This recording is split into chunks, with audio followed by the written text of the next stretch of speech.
The need for speed.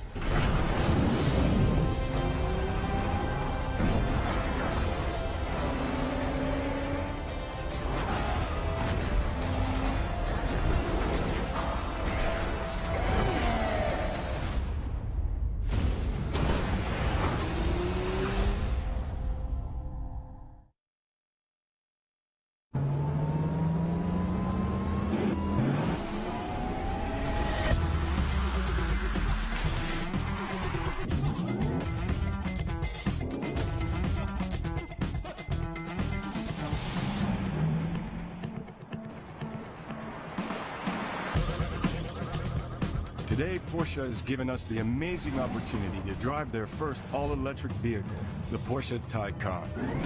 To see how far we can go and how much fun we can have on just a single charge, we're going to take them down to the Porsche Experience Center in Los Angeles and open them up. And along the way, they've set up a couple detours to let us drive the cars in ways most people would never be able to. Hello, sir. Hello. It's a balmy afternoon for a drive. It's just a beautiful day for a drive. Riggs, what year was that Porsche you used to have? I had a 96 911. Ended up having the nickname the Sled. First Porsche I was ever driving was a Targa years ago. And that car was absolutely fantastic. Even though we only have one charge, we're going to take a detour up here. Tanner, Foust, and the GT3 RS are going to help us see how fast these cars can go. Hey guys, it's Tanner up here in the GT3 RS.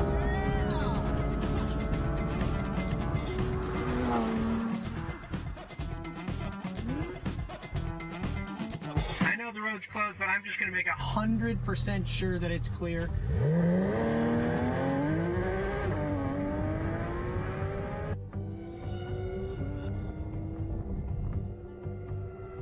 Well, that sounded good.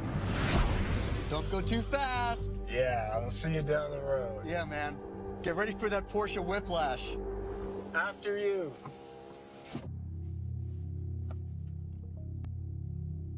Wow.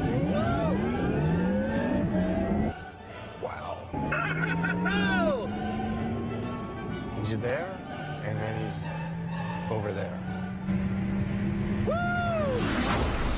Okay, hold. Yeah. There it is.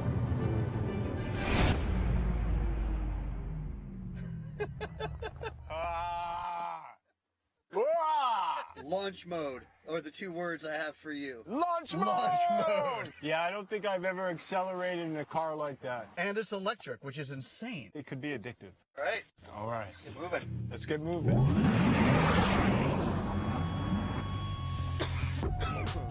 Man, it just feels like a Porsche. It's so tight, it's so controlled, it is so much oomph.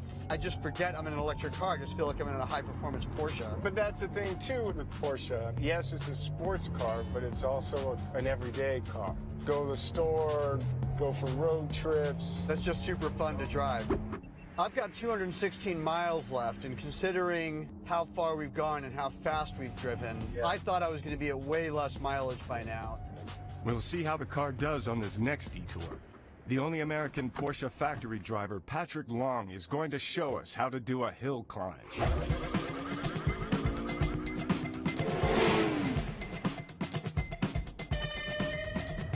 I have 2 miles of uninterrupted, quick, treacherous road. There are some places that don't have guardrails, so keep your eyes up. You guys are moving fast, I heard, so I come well equipped. The 918 Spider. Let's go. Here we go. Alrighty. It's a sweet-looking road.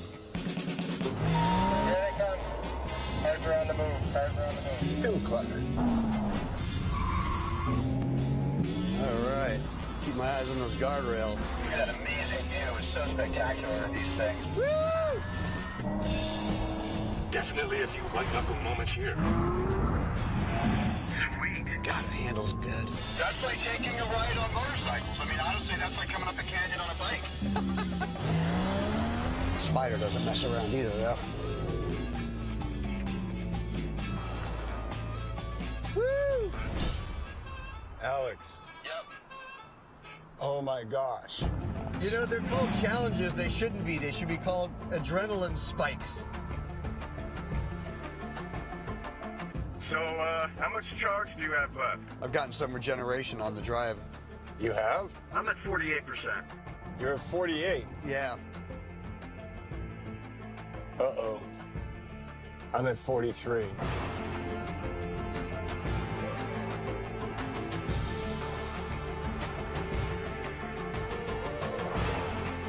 So we're on the 405 heading southbound. Yeah, we've almost made it the whole leg of the run down to the PEC. Hi, this is Mark Hotchkiss from the Porsche Experience Center. This is a closed course, but these are very powerful cars, so we'll be coaching and guiding them through the modules. Are they going to put us in a skid pad? Are we going to get to go play in the water? I've got 39%. I hope I can do everything. Roll camera. Trying to keep that Taycan right on the banking itself. Oh, yeah. The brake power is so strong. I love it. The Taycan holds the world drift record for an electric vehicle with 219 revolutions. Let's see what Alex and Keanu can do out here on our drift circle. Try not to catch the slide. You need to turn to the left. It's a little bit of understeer. Unwind the wheel, Alex, and slowly build your speed. Stab it hard. Stab that throttle. Throttle's all the way down, believe it or not. Oh, yeah, it's going off the course. Not yet, not yet. Don't rule me out yet. Woo! You're a natural, brother. It's like wacky racers. Gotta do some of that over by the camera first, Shane. Uh-oh. Sorry, camera. Thank you. I'm just going to go in a circle. Da, da, da. All right. Almost. Super close. Do that again. I'm going full hooligan. Hold that speed. Stab it. See, you're getting the hang of it now. Keep it in there! Ah, come on, I can get it! I got it! I can feel it! Try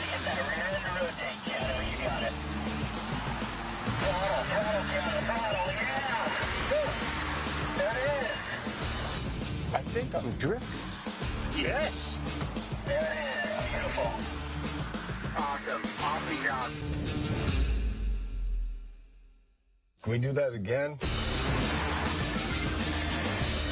What a fantastic day. Amazing car. Great experience. Just thank you so much. Woo! Woo! Was that a woo-hoo, Alex? Woo!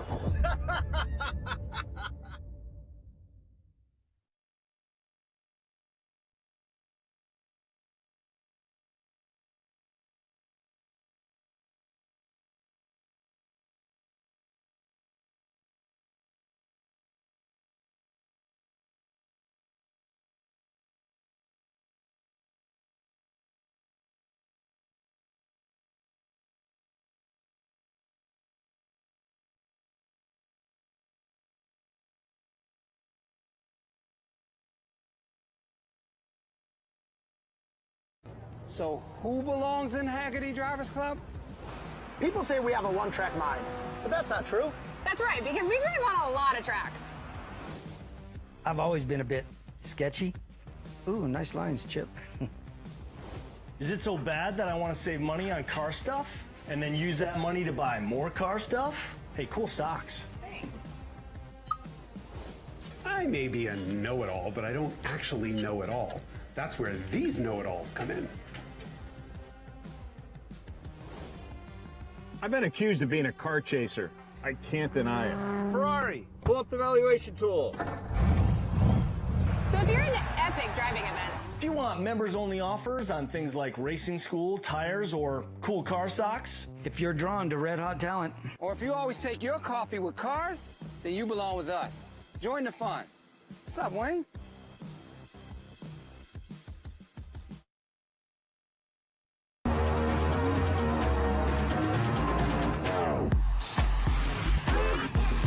Life of a dream.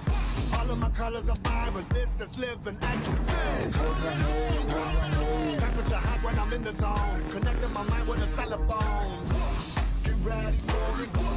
Get ready for it. Get ready for it. This is my time. Look at me now.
Be an instructor in the first car, each little group. We kind of have different groups of cars.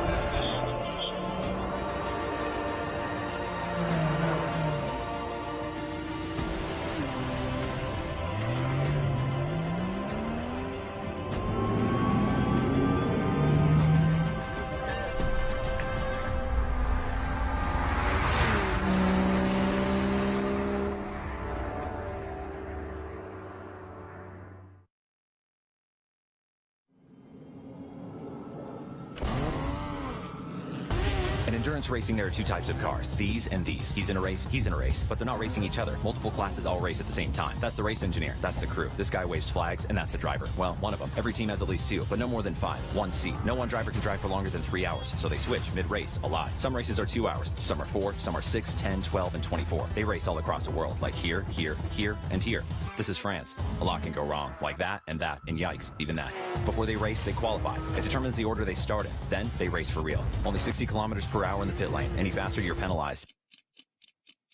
Out here, they go 180 miles per hour, sometimes 200. They race when it's raining, when it's not raining, when it's dark, when it's not dark. This flag means start. This one means caution. This one means pit. This one means disqualified, and this one means it's over. It's not about who can do the most laps first. It's about who can go the farthest in the set time. Those who do, well, they win.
What kind of car would you dream up?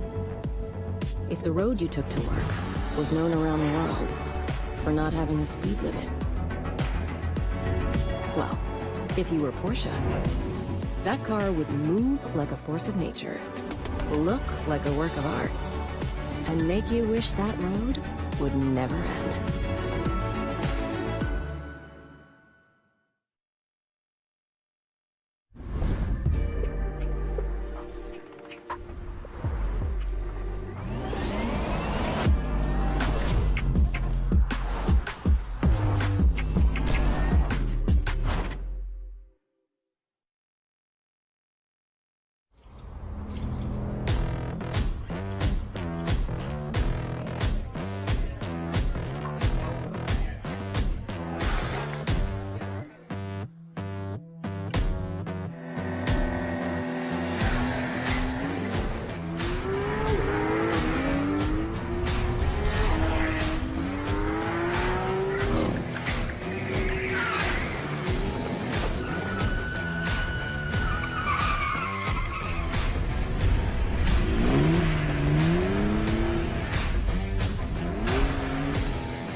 was thinking of leaving. There was no one around here I wanted to know. Then I saw someone who happened to remind me of being in love time ago. I know and you know that we never met before tonight. Why then should I feel so right? Your lips so warm and familiar, and you feel like someone I know.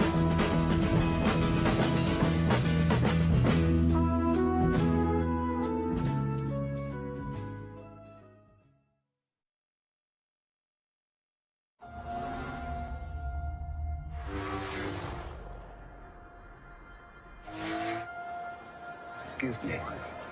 I'm looking for a ship. Something bold, fast, authentic, iconic, memorable, that has the power of Porsche. I know what it is you seek. How does it feel when you turn on the light?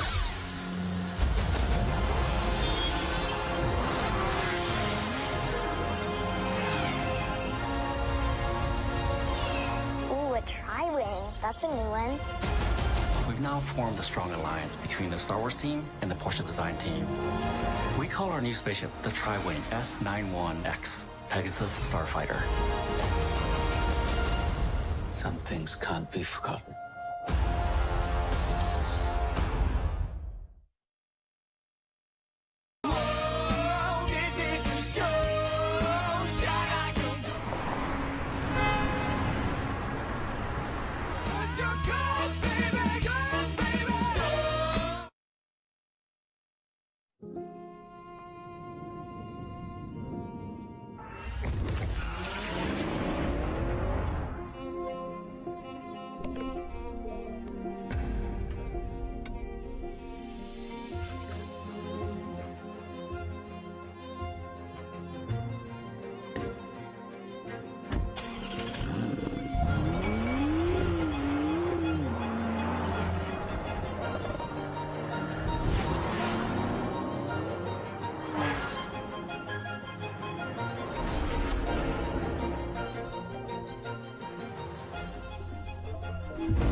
Thief.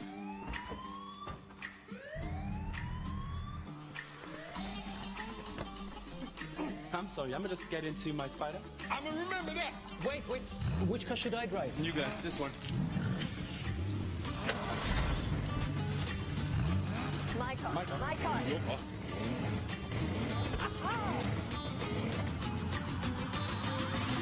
Let's go. Please tell me you saw that.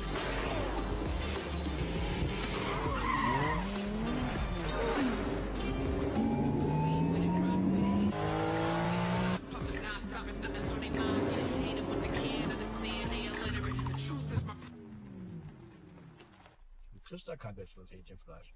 Das ist echt fantastisch.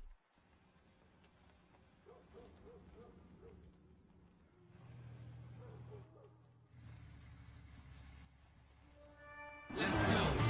Oh, it's a beautiful day for a car chase. Feel the beat set to me, courtesy of Women Team. Tell the queen, feel the beat. So impressive with delivering my message. I don't need your respect. I don't beg for acceptance, 'cause I take what I need and then ask for permission. Make a class of session.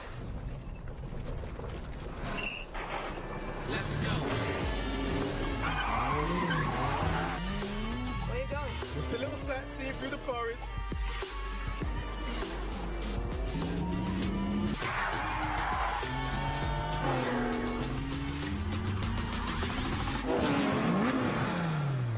I got you. Who wants to be the bad guy next? I'll take that, thank you. You're welcome, bad guy. What? Guys, we gotta talk about the rules here. When we get back, we're having a meeting. Let's go.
Good morning, everybody, and welcome to the second, what is now annual, Porsche Together Sports Car Festival at the racing capital of the world. We're at Indianapolis Motor Speedway.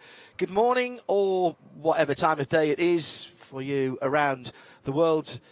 Alongside Sean Cermini is John Hindorf. Hello, my first time here at the Speedway, and I could not be more excited for what we're about to see today. Sean did a cracking job here last year on his own, so we thought, Sean, we would give you, first of all, a little better view than you had last year, and secondly, a little bit of company. Good morning.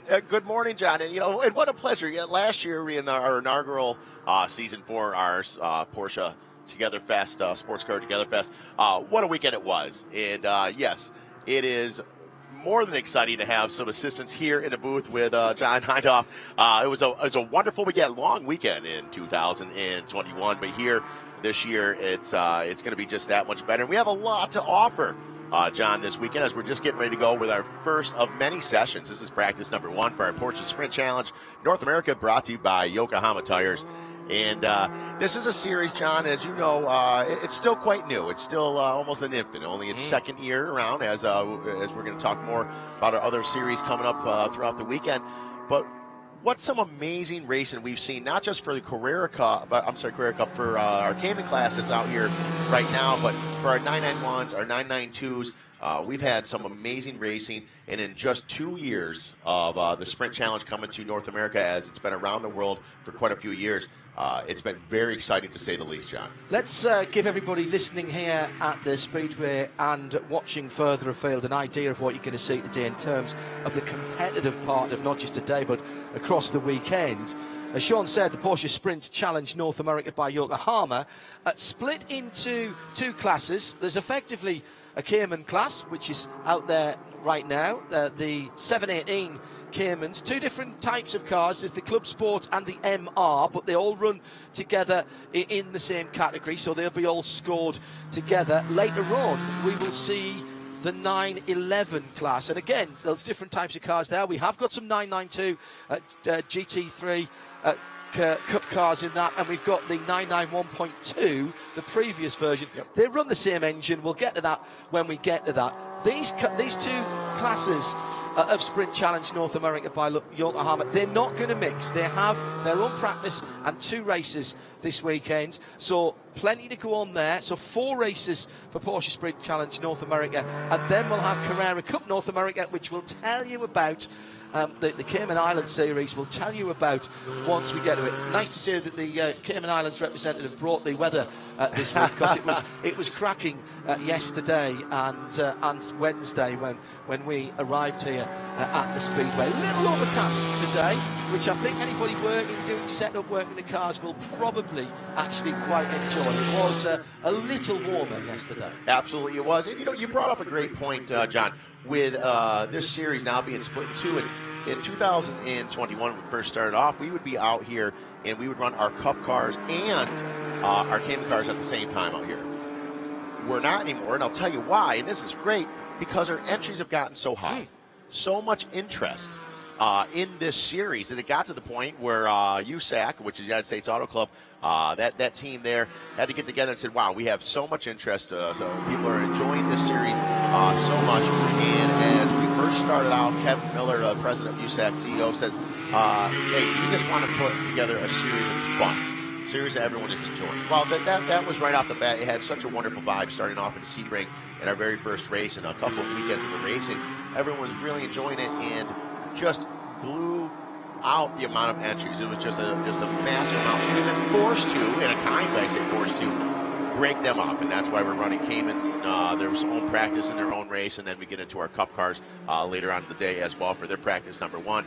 But for only 2 years in, to have so much interest and so many people from around the United States, Canada, Puerto Rico, you name it, coming to race in this series. It was forced to break into 2 groups, and it has been an awful lot of fun. And in my opinion, I will say that these guys out here in our Cayman class, I've just really got to love this class. These guys have given us some amazing racing for the last going on 2 years. We're only down to this weekend here at Porsche Sports Car Together Fest, and then coming up in a couple of weeks as well, we're going to put the cherry on top of the season with our finale, which is going to be at COTA, the Circuit of the Americas in Austin, Texas. Great circuit. On the full track? On the full track. I raced a 24-hour event there a few years ago. Sadly not in a Porsche, for a British manufacturer, and it actually races really well for sports cars. I know some people don't like it for Formula 1, right? But for sports cars, and particularly for multi-class sports car racing, it's really good. It's nice and technical. Yes. There's some places where you can get the car at the top speed. There's something for everybody at that circuit. Yeah, it's great. Yeah, I know I've been to Circuit Americas for a few different races, different types of racing things. And it does offer a little bit of something for everyone, whether you're a driver, working on the crew, or a spectator. And you certainly can't take anything away from our road course here at what we call the capital of racing. I'd like to call this like the big house here in Indianapolis Motor Speedway. And the road course here, a little bit shorter than a lot of the courses we go to.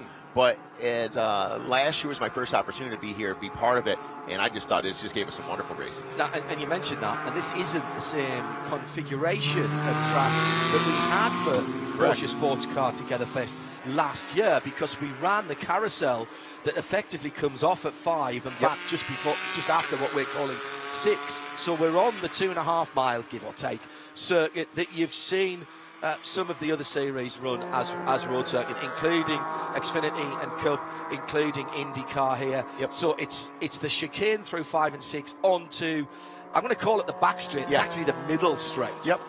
Just where we come in actually to come and park. It's just over the other side of the parking area there. And then the rest of the track, at the end of the track from 7 through to 14 is, as you've seen in the past, 1, 2, 3, 4. Really very much of a rhythm section. All kind of snakes through there. And one leads into another. You know, turn one in racing, if we go around the track, by the way, we're just watching the times coming in and seeing what's happening. This is only open practice, so these times won't set a grid or anything. We've still got over half an hour to go of the 40-minute session. So the first thing, if you know Indianapolis, it's going to scramble your mind a little bit because they're going the wrong way down the front stretch. Yes. From the Indy 500. Yes. Everything you've seen. And the Brickyard 400. So down towards turn 1, off the transition, it's actually not too bad. If you're on your own, you take a very, very late apex. You turn in very, very late, probably braking all the way up the apex because you want to stay on the right-hand side of the track and sweep across into 2. Stay on the left-hand side. You can almost give up the apex of 3 because 4, 5, and 6 are far more important. The speed that you take out of the little chicane at 5 and 6 governs how quick you turn up at the 90-degree left at turn 7. That's a passing zone right there. And then again, you into this snake-like serpentine run, 8, 9, 10, and 11, coming round to a right-hander, 90-degree right at turn 12, slightly more than a 90-degree right at 13, but actually you take much more speed through there than you think, and that's what everybody's finding out. And then you sweep back through 14, which is where the restart zone is going to be for any yellow flags, and back onto the speedway itself. It's a really technical circuit. You've got to get a good balance between top speed and handling, which is, Porsche. There you go. Top speed and handling. And you talk about technical. This is a track where they're now granted a little bit different when you talk about the configuration between 6 and 7 now with that backstretch being in. But this is a track here that does not offer the driver an opportunity to relax. Laps are very quick, and for these drivers here, there's never a time for them to just say woosah, woosah, just relax. It's not going to happen. Say what? Woosah, woosah. Okay. I'm going to work on that next time I'm in a race car. Yeah. And don't be rubbing your earlobes when you do it either, because that just it helps with the relaxation, but it's not very good for the driving of the lap times. But it doesn't give these guys an opportunity to really relax here, and which makes it for some great racing here. And now, as we're just getting underway for this first practice session, we were scheduled to come out here for the 40-minute session here. We are now about 30 minutes and 15 seconds left to go in this session. And we're just going to take a quick look now that we're getting a couple of laps in here of where we're at. And, you're going to be looking for some of the top dogs in this class. You're going to have an Aiden Kenny, other number 22, Alan Scazzo. He's always very fast. You know, we're going to be looking for a handful of different guys. Sean McAuliffe, he was just on his first podium just a while back at Road America. He's gotten faster and faster, and you've seen him as the season's gone on, getting more and more comfortable in the car and on the track, and it's really working out for him. Austin Crines, sadly, Austin Crines, he and his father, they're a father-son team. For the last good handful of races since we're at the Ozarks International Raceway, he's had some car trouble, and they've been having trouble getting that fixed out. He's been using his father's car, and his father, Roland Crines, great guy, has kind of been stepping back a little bit. So they're hoping that they've got that fixed off in the number 119 for Austin Crines. And, of course, Derek Harvey, he's been quite fast as well. Sam Parnigan, he's coming out of the USA West Series. And quite a few fast guys here. So as time rolls around here, we'll see who is setting down the faster laps. Let's talk about the 718 Caymans then. MRs and CSs. Manthey Racing, Olaf Manthey, not now at the head of that. In fact, Manthey is owned by Porsche, and from their base, which is within a lug-nut's throw of the Dottinger Höhe of the Nürburgring Nordschleife, Neuspath, just round the corner from that main straight.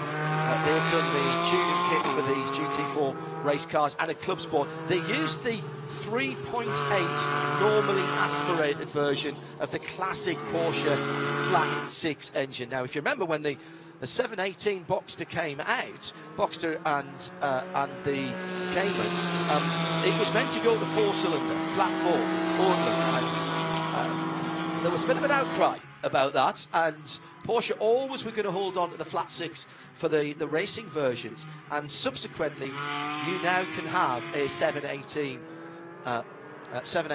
Boxster or Cayman with a flat 6 again, and now with the new 4-litre flat 6, which has been developed from the 2.9, which is normally aspirated though, and there's a beautiful shark blue 718 Boxster outside the GTS 4-litre, which is almost perfect for me, but it's got a PD kit. I prefer 3 pedals, but other than, do you know what? If the keys were pressed into my hand right now, Joe, yeah, I'd still take it, if I'm honest. But this is the 3.8, this is the slightly different engine, producing 425-ish horsepower, mounted extremely low in the car, in the middle of the car. How low? Well, I'll tell you, if you go looking in the street car for an engine, open the hatchback, no, you won't find it. You cannot see it.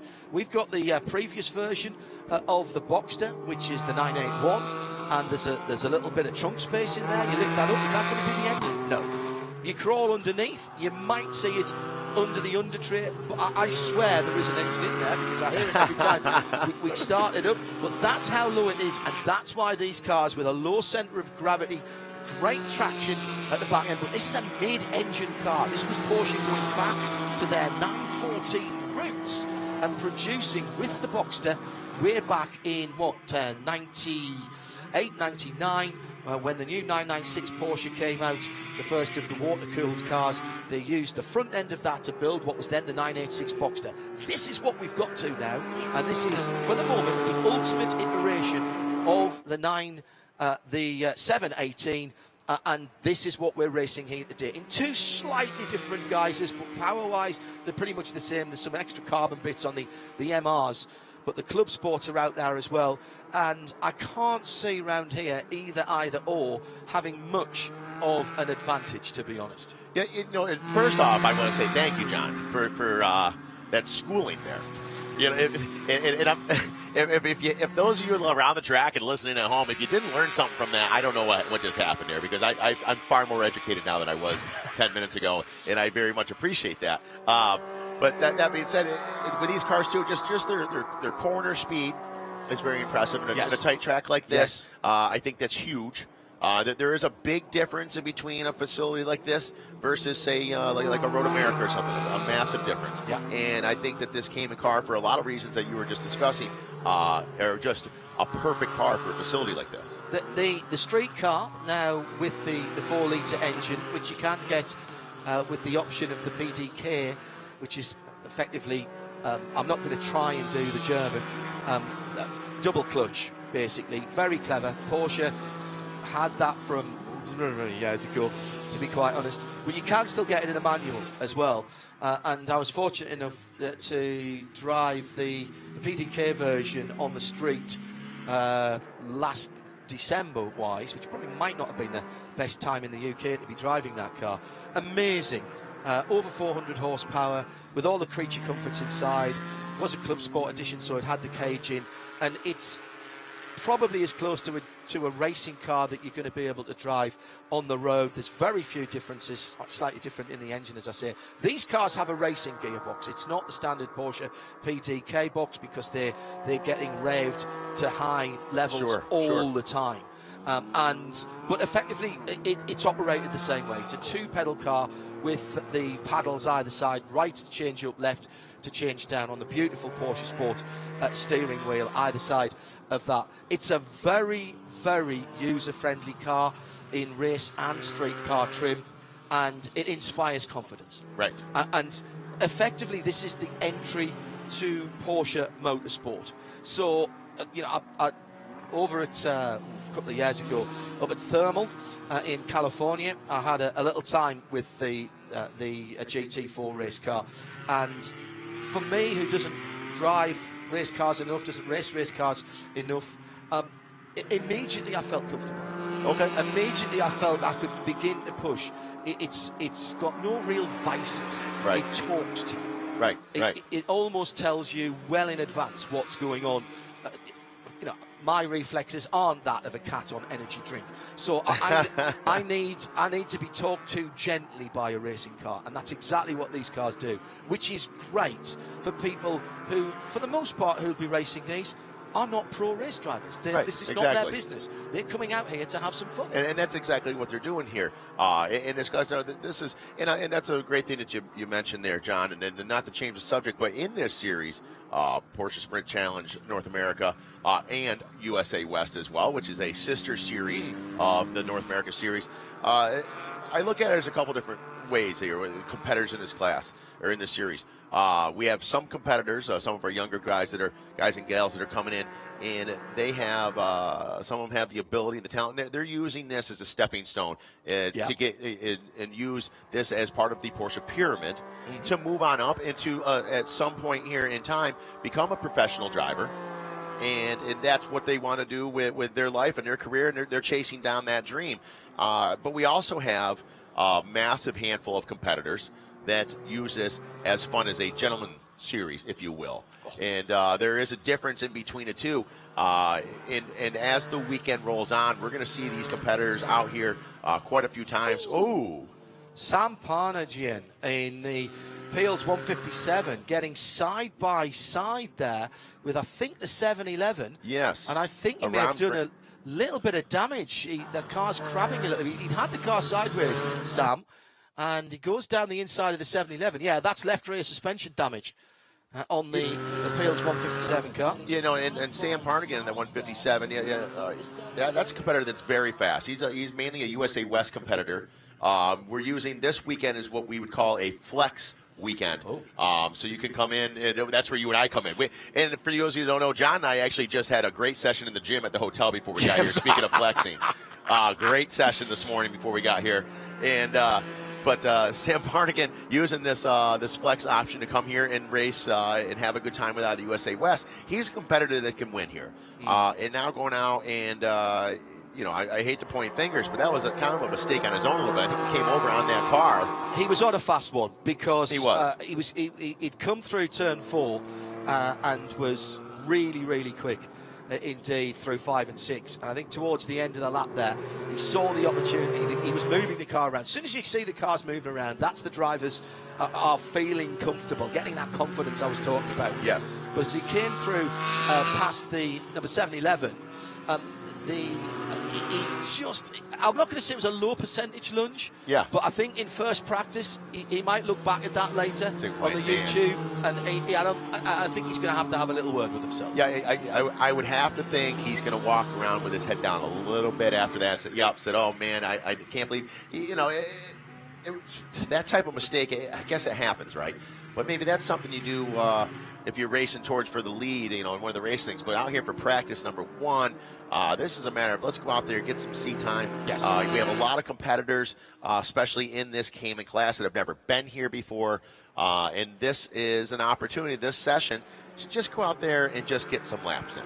See what you can do, and then improve on it from there. That Peel's entry number 157, he's not going to be happy with his performance with that one at all. And left rear, I would probably say it's left. It was left rear suspension. It was towed in. By that I mean the front edge of the wheel and tyre was pointing towards the inside of the car. There's tiny bits of that should happen, but it was way more. So he was had a bit of rear steer there, which he didn't need.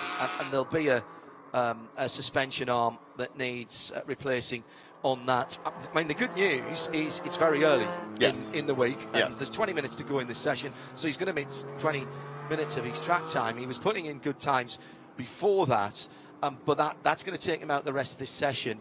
The good news is there's plenty of Porsche support here. He just took the words right out of my mouth. Yes. He's not going to be short of spare parts this weekend. You know what's great about our 2 main series this weekend, being the Sprint Challenge series and Carrera Cup as well, is that Porsche is here for full support all the time at both series. So I guess, you know what, maybe we're being a little too judgy here, John. And Sam's like, you know what, I just want to test out what kind of support Porsche brought here this weekekend. But why not find out in session number 1? Yeah. And so just hop Guys right on might need to know where the parts truck is, later on in the weekend. Yeah. And Sam's gonna drop some breadcrumbs and lead everyone to the parts truck. Right. So not the way he wants his weekend to start off here right away. But, like you said, we got a lot of racing yet to come. Sean, if you haven't realised, dear viewer and listener, is a glass half full kind of guy. Absolutely I am. Absolutely. And by the way, the only flexing, if anyone that knows me, the only flexing that I did this morning was getting the coffee cup from the table to my head. that was as much work as I've done this morning. In fact, frankly, I've now bought an electric toothbrush because I felt all that moving around with me. With my arm was too much in the morning. Absolutely. Right, so we're narrowing it down here. We got about 17 and a half minutes left to go in this practice number 1. And speaking of that, what you're saying about the Flex Series, so we have the Porsche Sprint Challenge North America series and the USA West together, USA West being kind of a sister series.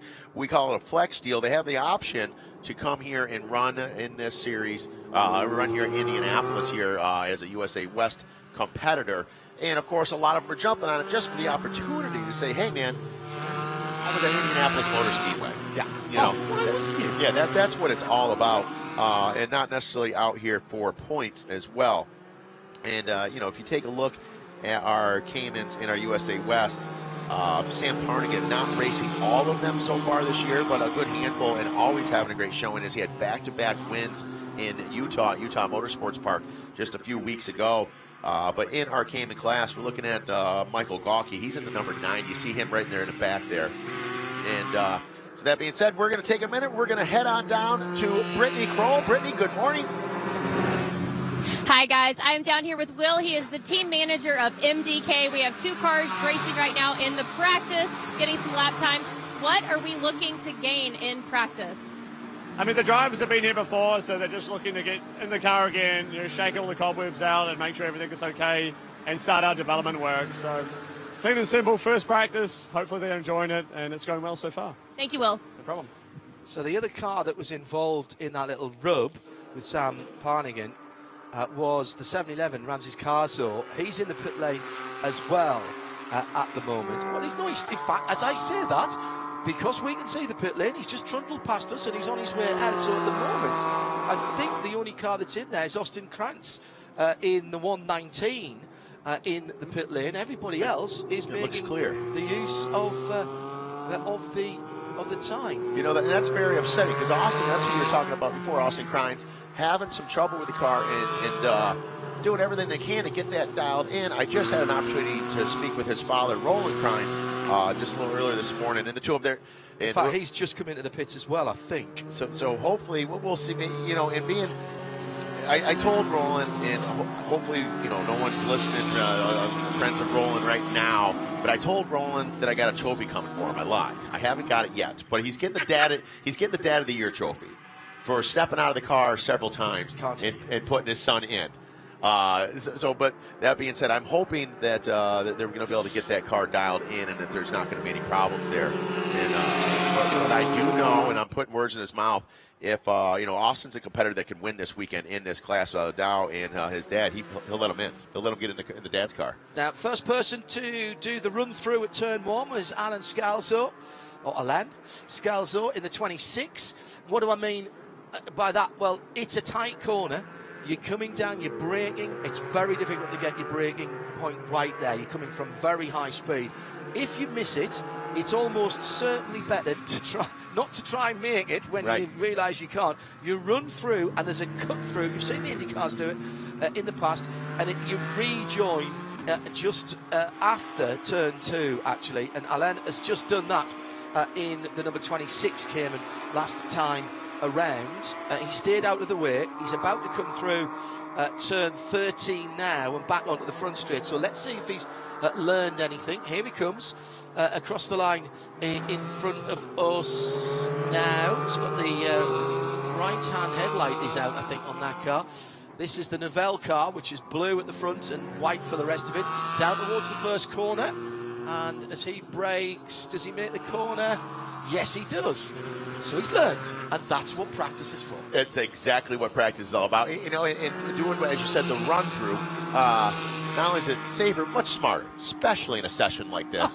And we're going to see a lot of competitors use the run-through as the weekend goes on, and we're going to see a lot of competitors that don't use the run-through that should have, and we're going to show you the difference in between the two. Yeah. I think that is almost a certainty, isn't it? Absolutely, without a doubt. And good news as well, as we were just sitting here talking, we saw Crines head back out Austin to 119. He's out of Boca Raton, Florida, on the RS1 team, which is a fabulous team. Well, we have son Crines out, and dad Crines came in 619, and he's still in the pits at the moment. That's the only car that's in there at the moment. So Austin is out. Austin out, and hopefully everything is going to go well for him. The fathers, we were talking earlier, Roland, just a great group of guys. The two of them in their team and everything, they have a lot of fun, just like Sean McAuliffe as well. He's kind of in their little clique, as you will. They're just having a blast out there. Roland might be, pulling in the pits here. Maybe he's adjusting the bumper sticker that I gave him a few races ago that says, "My driving scares me too." He might be maybe adjusting that as well. 231, just going on with the back straight. It's Charles Gordon in the various shades of blue with black.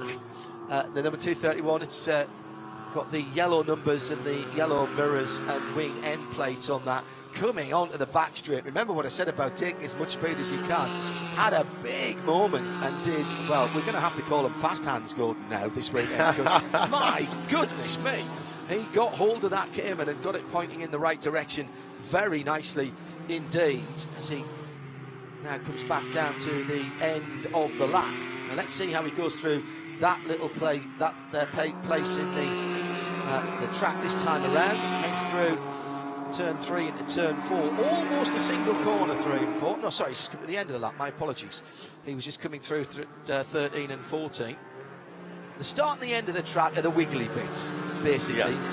The middle bit is the back straight, and the start is the start-finish line. There are 3, if you're following along online with 11 minutes and 4 to go, if you're following along with the timing, I'll get Sean to give you the rundowns of where they are. 7-11 out on the circuit, Allied car. That's the black and orange machine of Ramses Carzo. That was the car that was in the pits, involved in that little rub early on with Sam. So the good news is that Ramses' car is running fine. Running fine. And speaking of things going down nice and fine down in pit lane, I believe we have an opportunity with Brittany and the Carrozzo team. Brittany, tell me what's going on down below. Hi guys, I'm down here with Harris, the director of racing of TPC Racing. we have Sebastian Carrazzo's dad in the Cayman class. I don't know if you guys are aware of that yet. How is the father-son dynamic out on the track? It's really great. To see Sebastian and Ramses working together is really awesome. Ramses hasn't been in a car in roughly 5 years. He's won championships in racing before, but now to have the father-son working out. Sebastian drove the car for the first 2-3 laps of the session just to verify the setup on it for his father, and it's really great to see the family aspect of it. TPC Racing is a family-run business. I run that with my father, so to see the father-son thing kind of going hand-in-hand here in the GT4 class is great, and for TPC Racing, it's really great to be back in the Cayman GT4 class of the Sprint Challenge Series. Good luck to you and the team, Harris. So I wonder then if Sebastian was in the car early on when that little side swipe happened. You know, that's quite possible. That's very possible. And you know what? And I didn't even put 2 and 2 together about the father-son team. I wasn't expecting Sebastian to be in that car, but you might be right because that was early on in the session. Yeah, it was. Yeah. And Sebastian might have been happy to get out of the car after that and hand it over to the old man. Sebastian, of course, who has great experience. Oh yeah.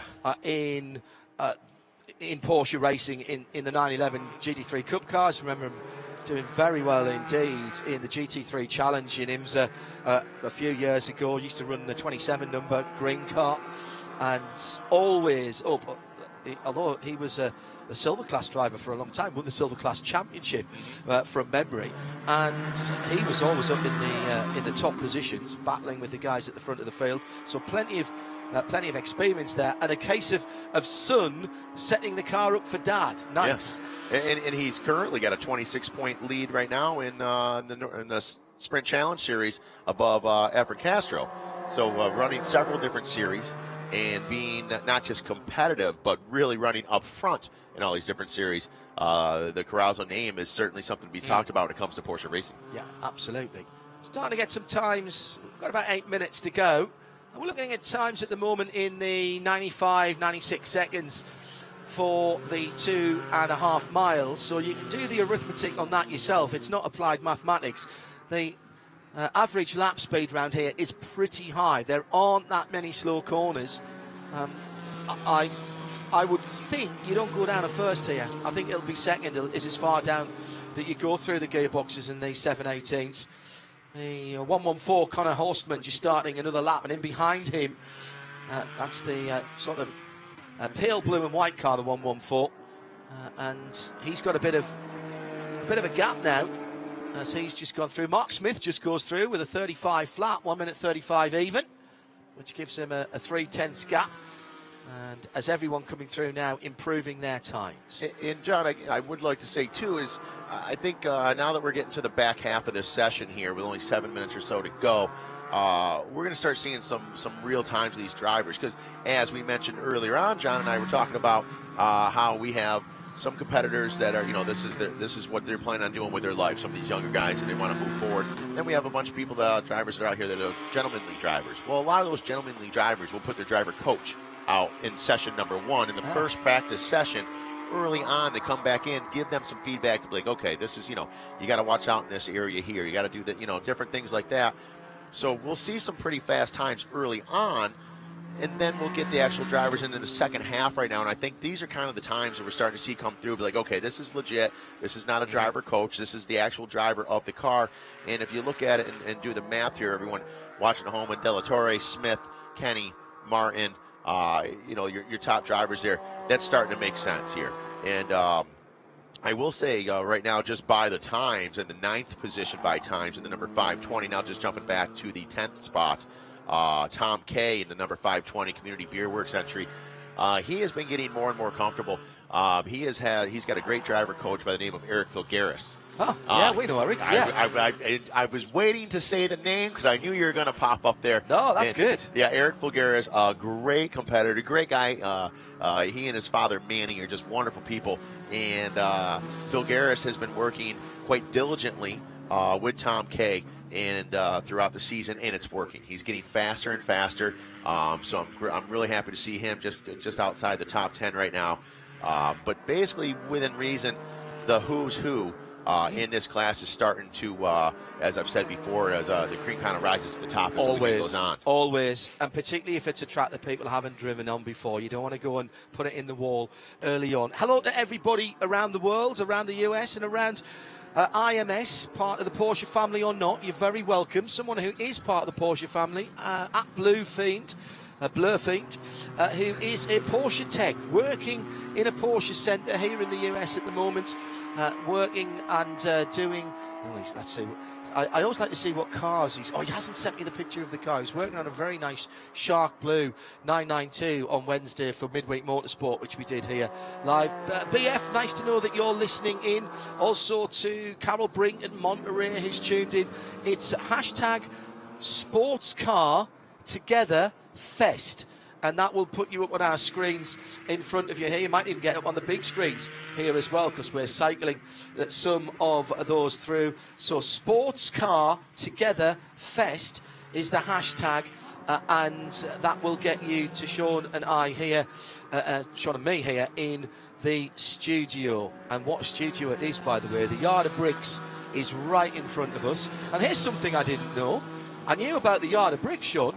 Before you came here, did you realise I knew it went through the pit lane, it goes under the Pagoda and out into the fan zone? I did not know that. That's I did not know that at all. No, I was unaware of that until you just said that. And, that's just, the thing is about, John, about guys like you and I, we just, you got to really pay attention to your surroundings to do well at this job. Yes. And I probably walked over that about 20 times and didn't even realize it. But, and on another whole side note here, going back down now, looking at Austin Crines again, the 119. He was pulled over on the side of the track again for the second or third time in this session, and sadly we saw him pull off with the hazards on. And so it looks as though, and I'm speculating, and I hate to do that, but it looks as though they have still not worked out the bugs that they need to get worked out of that car right now, and they've been working quite diligently for some time now with the RS1 team. So they've got their work cut out for them as the weekend is just getting underway. He's got to get that car back on track. 3 minutes to go. Connor Horstman goes to the top with a 33.252, backs it up with a 34.3 this time around. Horstman in that very fetching white and light blue HM sponsored car with the WeatherTech sunshade, of course. And pushing it right off the bat here. You saw him get a little squirrely there as well. But, it's still coming down to the end of the session here with only 2 minutes and change left to go.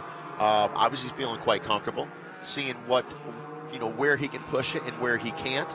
And right now, Horstman looking really good out there and not afraid to push it a little bit early on as the 114 as that Kelly Moss Road and Race Team competitor. So far, starting off with a bang here at Indianapolis Motor Speedway, John. 154, Derek Harvey in the pits at the moment. One of just a couple of cars that are in there. Everybody trying to wring the last few tenths of a second out of what they've got underneath them. Austin Crines has made it back into the pit lane. Has made it back into the pit lane.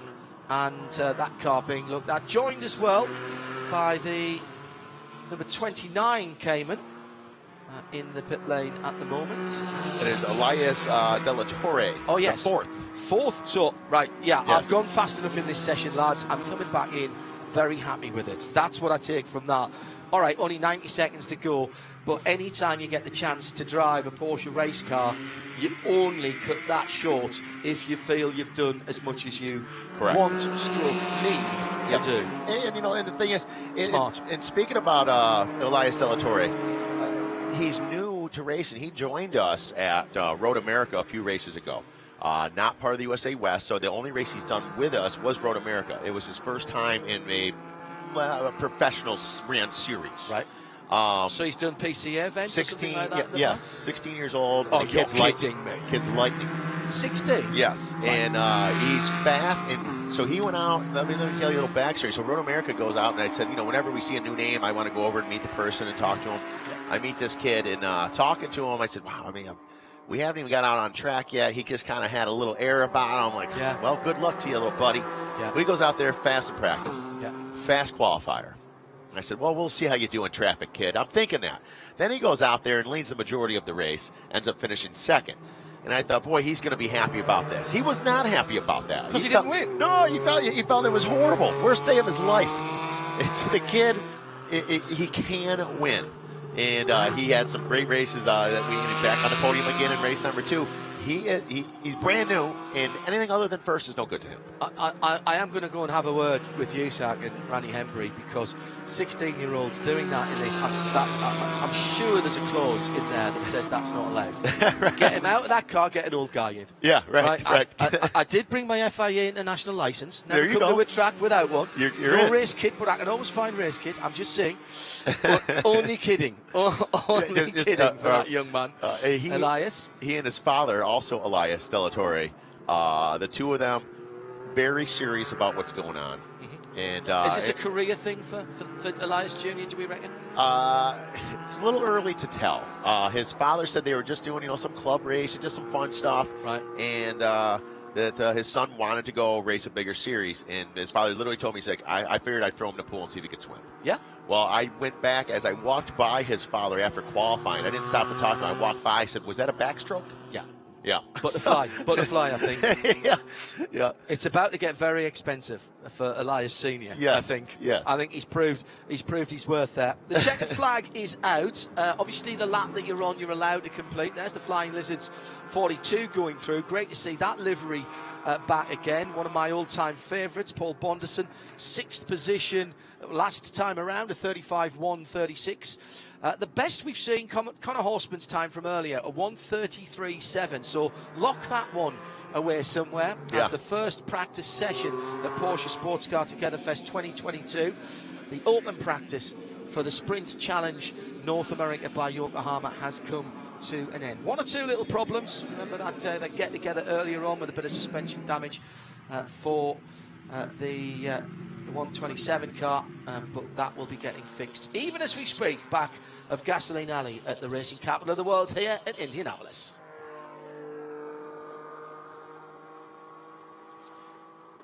Well, that's a nice start to the day, isn't that now? And then going over with a nice peaceful golf course over there, and we're starting off a great weekend quite well. I mean, all in all, everyone, pretty much everyone had a successful session there. And then not a bad way to start off the weekend here for our Together Fest. I love the fact that since Roger Penske has taken over, how he's made the changes here. And the same guys who look after the golf course grass now look after the infield grass. And my, doesn't it show? So there we go. As beautiful look there over Indianapolis here. A lot of action yet to come as our weekend will roll on here from our 2022 Porsche Sports Car Together Fest. A lot to come around the corner.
Was thinking of leaving. There was no one around here I wanted to know. Then I saw someone who happened to remind me of being in the time ago. I know, and you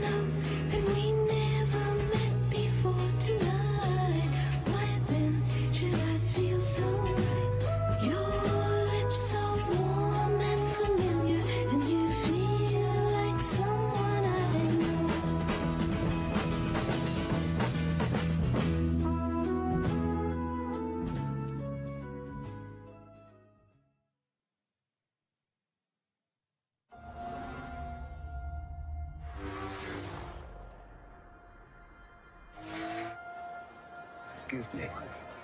I'm looking for a ship.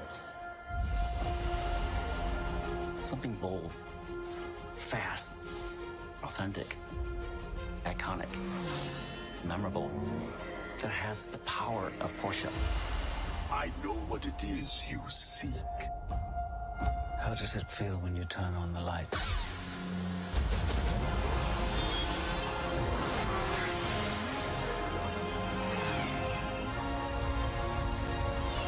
Ooh, a tri-wing.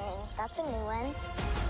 We've now formed a strong alliance between the Star Wars team and the Porsche design team. We call our new spaceship the Tri-Wing S91X, Pegasus Starfighter. Some things can't be forgotten.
Thief.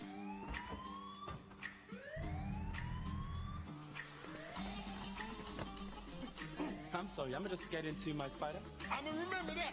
Wait. Which car should I drive? You got this one. My car. My car. My car. Your car.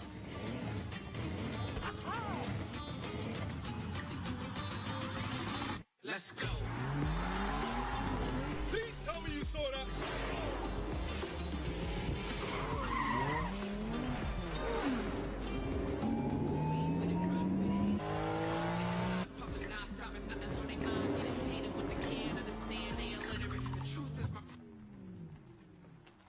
Du kriegst da kein besseres Hähnchenfleisch. Das ist echt fantastisch.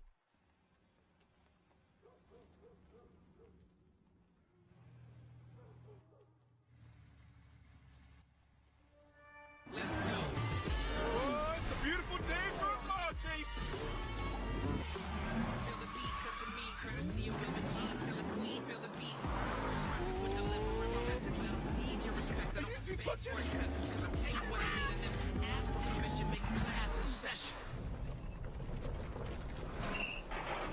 Let's go. Where you going? Just a little sightseeing through the forest.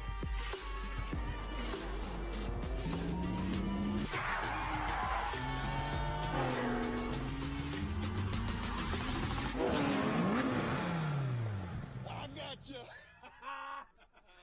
Who wants to be the bad guy next? I'll take that, thank you. You're welcome, bad guy. What? Guys, we gotta talk about the rules here. When we get back, we're having a meeting. Let's go. I love this car.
Hello, and we are back here at Indianapolis Motor Speedway for our Porsche Sports Car Together Fast. First session is now in the record books. That was our Porsche Sprint Challenge series early on, but now it is time for practice number 1 for our Porsche Carrera Cup North America by Cayman Islands. And this is the premier class for the weekend. Very exciting stuff here. We have officially about 35 cars entered here at Indianapolis Motor Speedway, and this is the Porsche 911 GT3 Cup. It's the 992 type car, and we've got 3 different classes of Carrera Cup racing going on here today. This is going to be our pros, our pro-ams, and our amateurs. I'll touch a little bit on that here in just a little bit as you see them now coming off pit lane as we are now underway with our Porsche Sprint Challenge North America, brought to you by Yokohama Cars out here right now. I made a mistake there earlier. I kind of jumped the gun a little bit here with all of our different classes that are underway. Right now, this is our Cup Series that is out here, and we're going to touch a little bit on several of these drivers. You see Scott Sedanis in the number 99 right there, and this is our Cup class. Now, earlier on, we had an opportunity to watch our first practice early on, and some exciting stuff right off the bat, and as expected to a certain extent. We saw a couple problems early on that practice number 1 you would think should be, hey, let's be calm, let's be cool, let's stay collected. We had a couple cars that got collected out there early on. It didn't quite go the way we had hoped it to for all of our competitors. Sam Parnigan having the biggest issue out there, but he's going to get that fixed up here as we get ready to go into practice number 1 here for our Cup Series. Folks, I'm Sean Cermony, and I am more than delighted to bring my co-host as he gives me a nice bow in the booth. We're having a great time, Mr. John Hindhoff. John, very exciting to have you here. Very excited to be here. The first time at IMS. As soon as we knew that this was on again this year, my hand went up very, very quickly indeed to make sure that we could travel this year. Things coming a little bit back more to whatever normal's going to look like. So what a great opportunity for the first time at Indianapolis Motor Speedway. Believe it or not, I've driven past here, and the people who I was driving past with, all motorsport fans, wouldn't let me stop to come into the museum. So that was a few years ago now. That's probably a decade and a half ago, maybe more now, actually, probably maybe 20 years ago now for that one. But great to be here. Great to be here with Porsche and the Porsche Together, Sports Car Together Fest. That is the hashtag. Sports Car Singular Together, all run together, no spaces. Fest, F-E-S-T. That's your hashtag to get in touch with us. I've just been out with my old mate Chris in the very bright green, the Python green GT4 Cayman for a quick look round the circuit. And even though it was an out and in, so I didn't get to do the last couple of corners there, my goodness, what a circuit this is. Yeah. I've looked at it, I've looked at videos, obviously had a look at the simulations. This is all about momentum. There's a couple of very big stops. 7 is much tighter than I thought it was going to be. 12 is much tighter than I thought it was going to be. They're all the way down to second gear. And a couple of cheeky little camber changes that aren't. That you think this is going to be a flat circuit because it's laid in the middle. All right, take the little bits of the oval out. You think it's not. There's some nuances out there that could catch out the unwary. But fortunately, Chris is very wary. But he was saying to me, it makes a huge difference running this shorter version of the circuit. No carousel in this year. Yeah. So 5 and 6. You end to 5, and basically you just want to keep the car balanced, and you nail 6. 6 is not a corner. Yeah, I was going to say 5's a bit of a corner. 6 is not a corner. 6 is almost non-existent. Correct. Yes. You just pick your line and get through it. And bear in mind, we're in the safety car, so we're not using all the curbs. But if you're using the blue and white curbs there, the two-tone blue and white curbs there, you touring car goes, I would say, and you're straight across when you're on, particularly when you're on a hot lap. Amazing circuit. Lots of work for the drivers. For those of you at home that are paying attention here, for us to go out here and show you the track map itself, which John and I are looking at the same thing. Yeah. Then to do that, but then actually be on the course. Turns, in my opinion, 1, 7, and 12 are much more abrupt than you would think. Yes. And then of course, like you said, 6 is almost non-existent, but you got to come out of 5 proper through 6 in order for 7 to be proper. Correct. Yeah. Alan Metney in the 198 that I fly. This is a 991.2 Carrera Cup car. We see him in the Carrera Cup North America, presented by Cayman Islands as well, in the brand new last year 992 Cup car. He's come to a halt out on the circuit in that car. He was travelling pretty slowly on his outlap. He's just on the exit of turn 10 there, and he's moving again. So whatever it was, maybe your three-fingered salute there, the cool Control-Alt-Delete. So I said three-fingered salute. And he's got himself going again. It's Rob Longdale who's got the best time. We saw, what did we say, 33s for the Caymans. We're already down to the 92nd mark. Rob Longdale in the number 6 at 130.7. That will come down. Yes. Now, and out here in this session as well, we've got our 991s and our 992s intertwined in this session. And I will say... That was Rob Longdale in the green and yellow car, who was almost on the grass going past a gaggle. What is the collective noun for Cup cars? Is it a gaggle? Is it a collection? I don't know. I believe in the Urban Dictionary, it's a gaggle. Okay, fine. Urban Dictionary, it is a gaggle. So you had that correct. As you see the gaggle of cars here. Oh, he was on the grass. Wow. He had the left side Yokohamas on the grass there as he was clearing people who were coming out on their opening lap. Rob Longdale was out early and trying to get a decent run.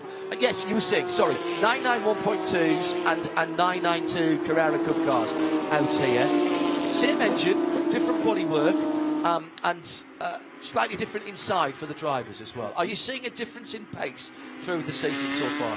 You know, surprisingly, a lot. I am seeing a difference in pace, and this is not, I don't think, what you're going to expect. I'm seeing a lot of the 991s getting far more competitive than I expected in the overall. Right. Now, I'm not gonna sit here and make things up here. Well, that's not true. I'm going to do a lot of it this weekend. But you know, coming into the Porsche family and things, a lot of this has been new to me in the last couple of years. Right. So I've been learning a lot and trying to learn as fast as I can. Last year, I really enjoyed watching Grant talking in what we would consider his gold car last year. We did silver, gold, platinum. And running so well, I said, wow. And then there's more and more. But this year, our 991s are so outrageously competitive. So I've been not only delighted but really surprised to see how close they really are. But that also comes down to driver. Oh yes, yeah, and how comfortable the team are. There's a lot more to adjust, particularly aerodynamically, with the 992s. Yes, that was one of the big changes when the 992 came in. And the easy way, by the way, to spot them out there, if you're not a Porsche file like I am, but if you aren't, the easy way to spot them, look at the rear wing. If it's what I would say is a traditional mounting on the two pylons for the rear wing, then it's a 991. If it's a swan neck mounting, by that I mean if the mountings come up and over the top and mount on the top of the wing rather than the bottom, then it's a 992. There's various other things that you can look at as well. If you look at the back lights, if there's a strip between the two back light clusters, that's a 992, just like the street car. And those are the easiest ways to look. If you're looking from the front, if there's two almost nostrils in the front, what would normally be the luggage space in there, because of course the engine's at the back. Correct. That's a 992. Yeah. So those are the ways you can easily look at it. You can, of course, if you're looking from the side, the number squares on the 992s are red. They're blue on the 991s. Blue mirrors on the 991s and blue wing end plates. Whereas all of that I've just mentioned on the 992 is red. Okay? All right, very good. And folks, we have an opportunity as we're just getting into this session with our Cup Series for Porsche Sprint Challenge North America, brought to you by Yokohama Tires. We have an opportunity to see a little bit what's going down in pit lane. Brittany Carroll, help us out. Hi guys, I'm down here with Darren. He's the owner of Flying Blizzard. Our race car drivers are new to this track, but the team is very familiar. So that means they're going to be relying on the team support this weekend. Yeah, that's true. So we've, as Flying Lizard, we've raced here many times, and we've got a lot of experience with the track. We've also got our coaches to rely on. So between us and them, it helps our drivers to hit the ground running as opposed to showing up brand new. Thank you. Have good luck this weekend. Darren Law, racer, excellent racer. He's all right. Been to Le Mans many times. Stood on the podium there. So just a quick reminder, I think I got this the wrong way around, by the way. It's blue for two. That's the easiest way to think. Yeah, blue for two and red for one. So red 1, Blue 2. Blue is 2 for 992. That's in terms of all the mirrors, the end plates, and the number squares. Everybody's got white actual numbers. I like the blue for 2. That's Blue for brilliant. 2. Yes, blue for 2. Hey, I'm a simple. You'll find out working with me. I am a bear of little brain, so make it as simple as possible. We're gonna get along great. If it works for Hindhoff, then trust me, pretty much everybody else. And I'm absolutely certain that Randy Hembry and John Maitsky and the rest of the team, they thought of blue for 2. So I'm sure they have. Because they knew I was coming. Keep it simple for Hindhoff. Maybe they came up with that after a couple of Warsteiner beers early on, which we'll be having at our Prost later on today, which is very exciting stuff as well. And speaking of exciting stuff, we are just inside of a half an hour left to go in this first practice. This is an open practice. Right now we're looking at sitting up in P1. I'm going to go by overall, not necessarily by class just yet. It's going to be Dan Sybil in the 17, Rod Lorndale, who obviously after we saw him off in the grass, I never knew this about Rob, but must have raced some dirt track somewhere along the lines because he handled that like an absolute champion. Yeah, he was up on the cushion there, wasn't he? Yes, he was. Pushing the cushion he was, and that's not normally what you want to be doing here, but he did it quite well. In P3 and second by class is the 132 of Kyle Washington, Roberto Trentino, Robert Todd, Sebastian Carrazzo in 6th overall right now in the number 27.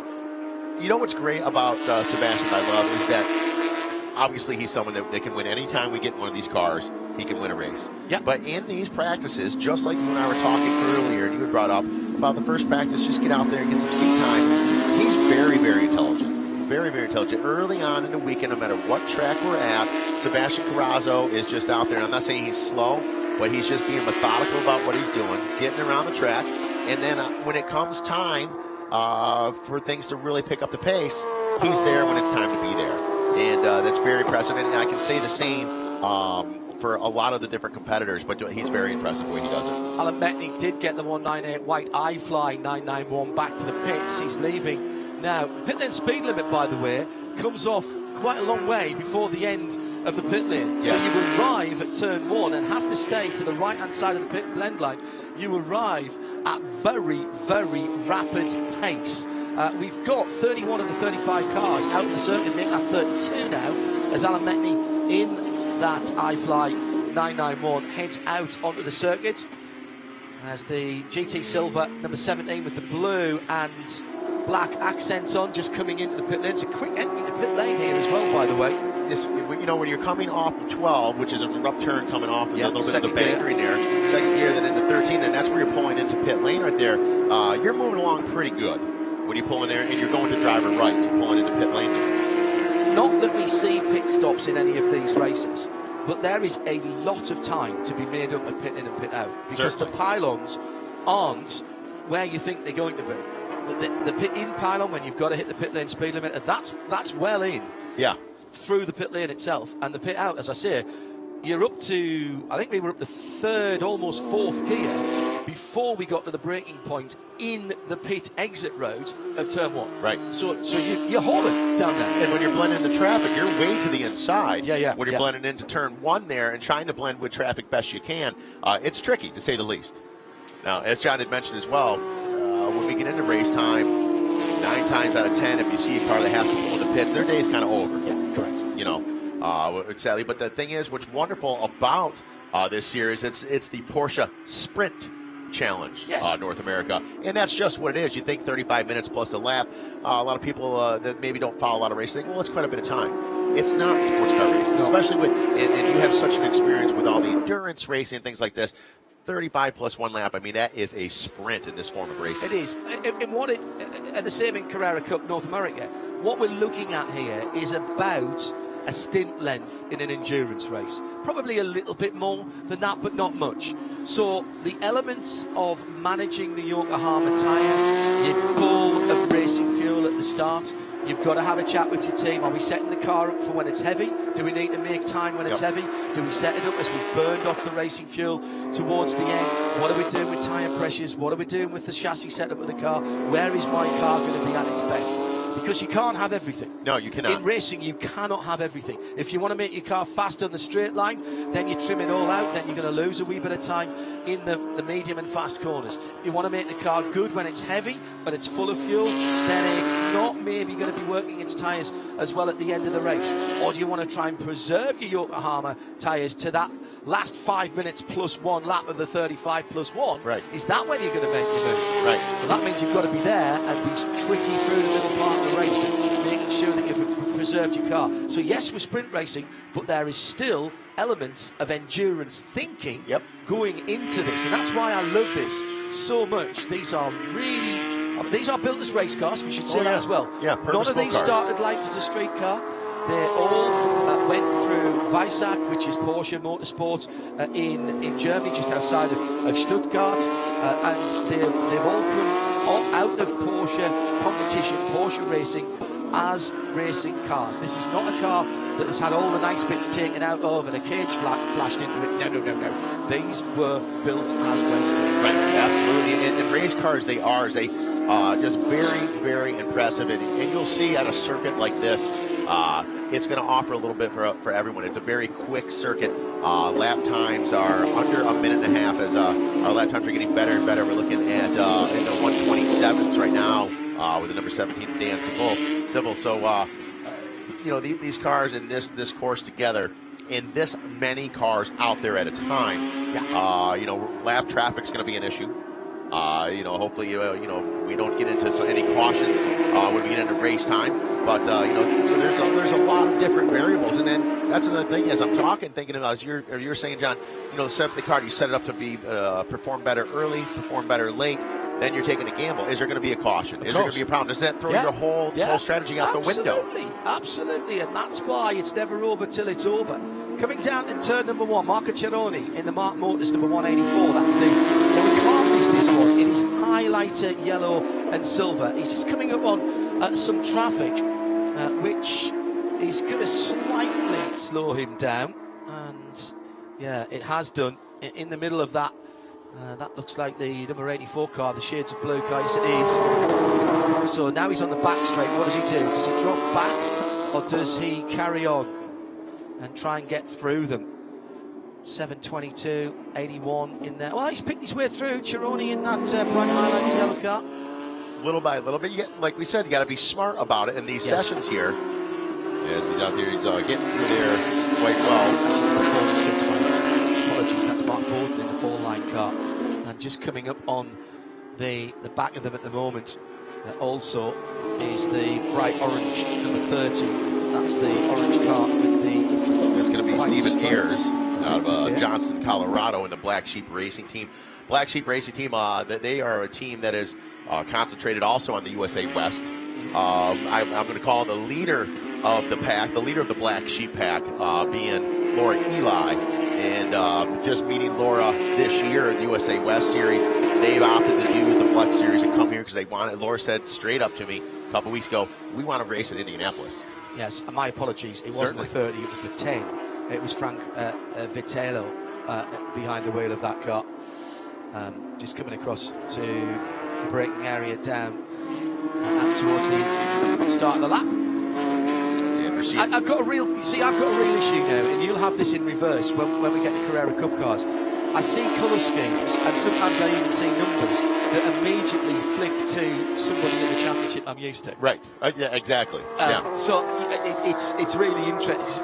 I don't associate Marco Cerrone. I associate him with Mark Motors, but I don't associate him with the 184. Right, sure. So, and I'm going to run into the same problem. You're going to have this absolutely. We're going to run into the same problem. And the fun same thing with Kyle Washington. He normally runs the blue and yellow, the sort of Ukraine flag. Sure. In Carrera Cup. And the fun thing is for everyone around the track and listening here at home, for myself and John, this is Porsche's Sports Car Together Fest. But it's not just the cars and the racing and all the fans and the family. It's the two series and two commentators coming together as Together Fest as well. And we're going to, I don't know if you remember the old cartoon Voltron, but we're going to form like Voltron to come together here. Love it. And so it is Together Fest, which makes it a lot of fun. And I can tell you right now, as we're early on the weekend, but both John and I have had a big smile on our faces since we started off earlier this morning. And I'm very much enjoying myself And how about what's going on to our right? It's Patrick Womack, by the way, the number 20 WeatherTech car just going out onto the circuit. That's the classic WeatherTech white car with the red and blue swooshes on it. How cool to our right in our booth at the moment? People getting to stand on the historic Indianapolis Motor Speedway podium. Now, normally, you know, when we see the Indy 500, the car comes up on the lift, it gets rolled out there. First, second, and third we have here this weekend for the Sports Car Together Fest. And groups of spectators and guests being able to come along and have their photos taken.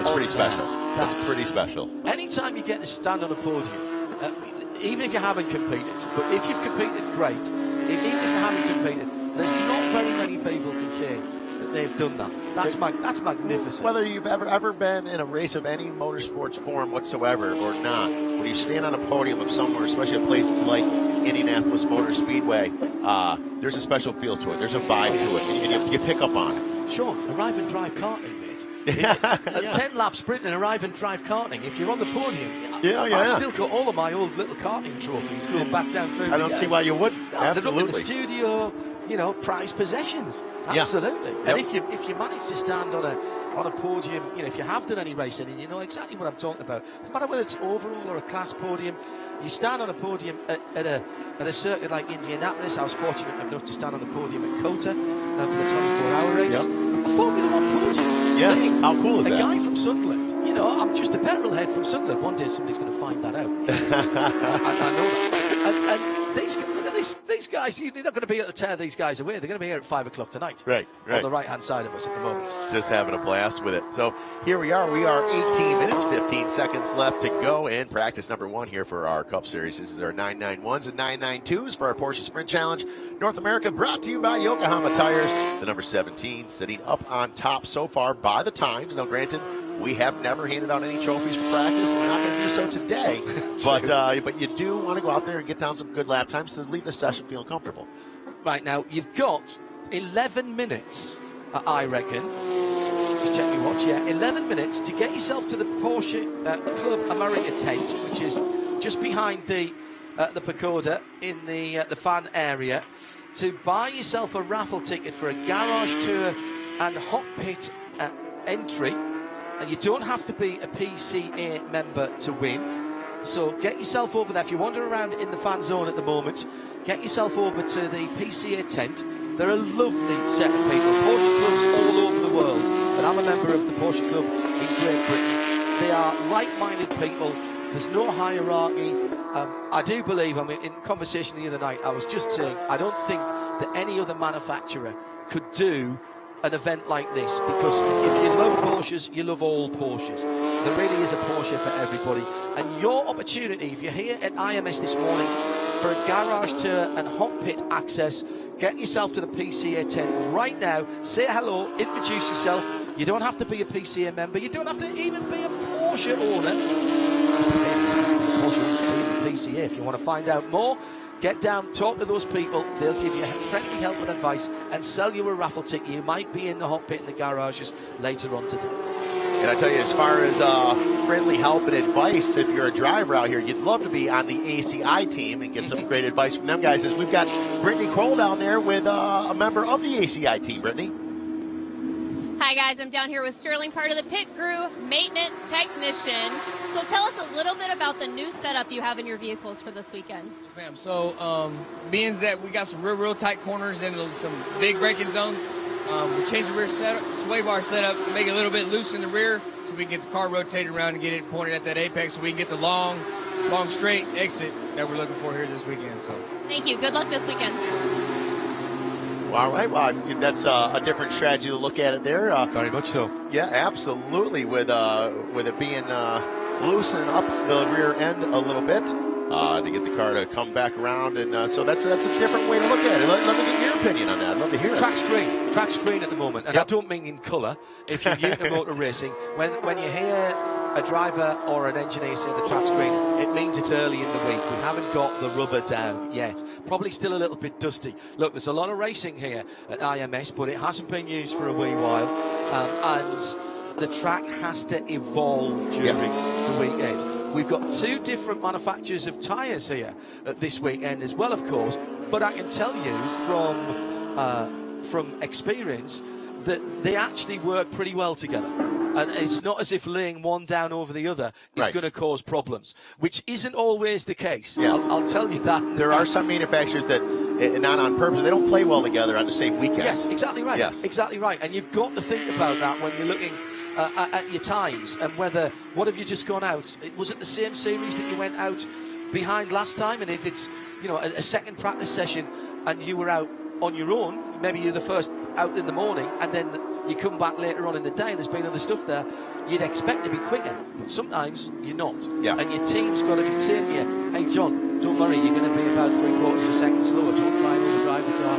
Yep. You've got other series rubber down there. The 2 manufacturers we have this weekend, they are well versed with Porsche and they actually have very similar characteristics. Yeah. And that's what I'm told by the teams. Okay. So that's really it's something that we have to point out. But that track, green at the moment, a little bit greasy, a little bit difficult to find optimum grip, but that will the track will evolve over the weekend.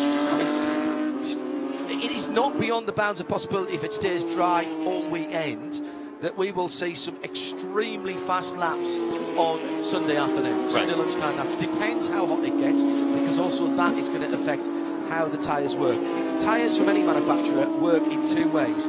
You have mechanical grip, the actual face of the tyre on the track surface. Yep. That gives you grip and works with the suspension on the car. You also, and this is where the dark arts of tyres come in, you have chemical grip, believe it or not. Yep. It's the way that the rubber compound on the face of the tyre actually interacts with the track surface in a chemical way, in a purely chemical way. These guys who do the rubber for race cars, and we get the benefit, by the way, in our street rubber, particularly from racing like this. They are engineering at a molecular level. Yes. To improve. Racing improves the breed, and particularly GT racing improves street car breed. And that goes as far as for people home that are buying their tires and their cars and stuff. That goes for not just the tires, but the cars themselves. So this technology is used for the consumer product, whether it be the tires or the Porsche cars, what have you. And so that being said, also, I'm curious when you think about some different drivers that drive in the Sprint Challenge North America Series and also the drive in Carrera Cup as well, coming out there with 2 different tires. Yeah. 2 different, that's a busy mental weekend for you right there. Well, I noticed that Alan Metney, who we'll see later on, I was going to talk to you. Yeah, he's there, but he's driving a 991.2 in this and a 992 later, and I think that will help, because the more the car is different, the more that your brain goes, totally different deal. If you were driving a 992 in both, I can only imagine, what am I? Yes, okay. Exactly. It just feels too similar. Yes, and then you kind of get lost a little bit. And that I say that, and the reason I say that is what I think is why that's a good thing for Alan to be doing 991 and 992 in the 2 series, is because I've heard drivers who drive GT3 and GT4 in IMSA championships of the same manufacturer. Sure. Sometimes it's better actually to be driving a GT4 from one manufacturer and a GT3 from another. Yeah, right. Because some of the manufacturers, in particular, have a GT3 car and a GT4 car that interior-wise is identical. Yeah, right. Imagine how that messes with your almost, brain. I think, get too comfortable. Yes. And then forget which car you're in, almost. And the GT4 doesn't have the downforce, it probably doesn't have the braking performance, and the GT3 probably doesn't look quite as quick in a straight line, and you've got more aero, and there's a different technique in driving a GT3 and GT4. Yes. So what you want is something visually straight away, because that first lap out of the pits, if you're just getting halfway through the race, it's not like you and I going to our meeting this morning, having a cup of coffee, bit of chin wag around the coffee. No. There's no water cooler moments for race drivers. Right. In the middle of a race, if you're jumping in, at the start of a qualifying session, when the green flag drops, no water cooler moments, straight to work. Yes. Straight to work. Right. So you can't be going, oh yeah, which one of these cars am I in? Am I braking at the 50 or the 75? Yeah. By that time, you've lost 6 places. Yeah, the first time you go back to your crew chief or what have you and say, hey, guys, where were we braking in this car? Yeah, you're all done. You're all done. Goodbye. By the way, you're looking very smart this morning, and we've been togged out in some magnificent Porsche gear with the houndstooth Porsche. Fancy. Yeah, very nice. Very fancy. I tell you, for those of you at home, you can't see us. We look like we're twinning right now, the two of us. You know. But I've gone for the lighter trousers. So you know, that's again the different categories. Sean's got the black trousers on. If you see us later on, so you know that's the Cup challenge is grey with black, and grey with stone is the Carrera. I requested this because black is slimming, and God knows I need it. Well, I've got triple black, and it's still not working. Spin we got on the circuit. The 143 brings it around. That's going to be Alex Vogel. He's out of Upperville, Virginia, the MRS team, and we saw him. Looks like we could see some tracks out there in the grass as we give some time to get collected. We're going to head down to Brittany Carroll. Brittany, what's going on in pit lane? Hi guys, I'm down here with Chris, car chief and marketing manager of Black Sheep Racing. I noticed that we do have some old tires on the cars right now. Are we trying to be precautious in practice round? Yeah, absolutely. With the points lead, and we've got 2 weeks till we get to Austin for the final race of the year, we don't want to risk anything. This is a non-points event for us because we've already done our 6. We opted to do the F1 race in Miami. So here, we're feeling the car out. We're just being very cautious and very careful. But we do expect her to pick up the pace a little bit in the next session. Good luck to you and the team. All right, and when we say... It's Laura, he's talking about that. Yeah, when Chris says we expect her to pick up, we're talking about Laura Eli. Yeah. And I've gotten quite familiar with Laura, and I've absolutely really enjoyed watching her race this year. Starting off earlier on in our USA West Series out at WeatherTech Raceway. I saw her that weekend have absolute hints of brilliance. And I've also saw her the same weekend do the opposite. And that being said, with the two of them, they're going, having some mistakes, spinning out, getting the lead back. I immediately thought, I'm like, wow, this woman, she can really, really drive. And so to have her out here and running so well and be leading the points, that's a competitor that can win at any facility we go to. And that Black Sheep team, they've really got a handle on what's going on. And so expect Laura, yes, to definitely get faster and faster. I've been watching her here by the times. Not normally where you would see her, but once again, being very intelligent about what she's doing. This is a non-points race. This is just a, hey, I raced the Indianapolis Motor Speedway race for her and the Black Sheep Racing team. Yeah, and fair play to them for supporting the series in the event. And what you heard there from down in the pit lane, there is a finite number of races that you can do to score points. So I think it's not like dropped scores, but there is, in some ways, there was no point in them coming here, literally, because there was no points for them. Yep. But that's not the way that they've looked at it. They want to support, they want to come and drive here in that black 09 with the red detailing on for Laura out on the circuit at the moment. And at the moment, as Sean said, sitting in 19th position overall. That is, there's a few 992s ahead of her. I think she's getting close probably to the top 10 of the 991 category.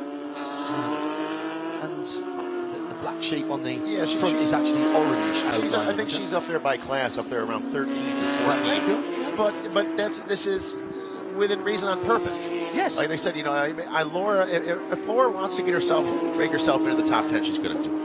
If she wants to break herself in the top 5, from what I've seen this year, that has not been an issue. So they're just being smart about what they're doing out here, especially in practice 1. They don't want to wreck the car. They're going after a championship they're going to chase down in a few weeks in Texas. And also, very interesting, on all tyres. Yeah. Tyres are a resource that is not infinite here. Right.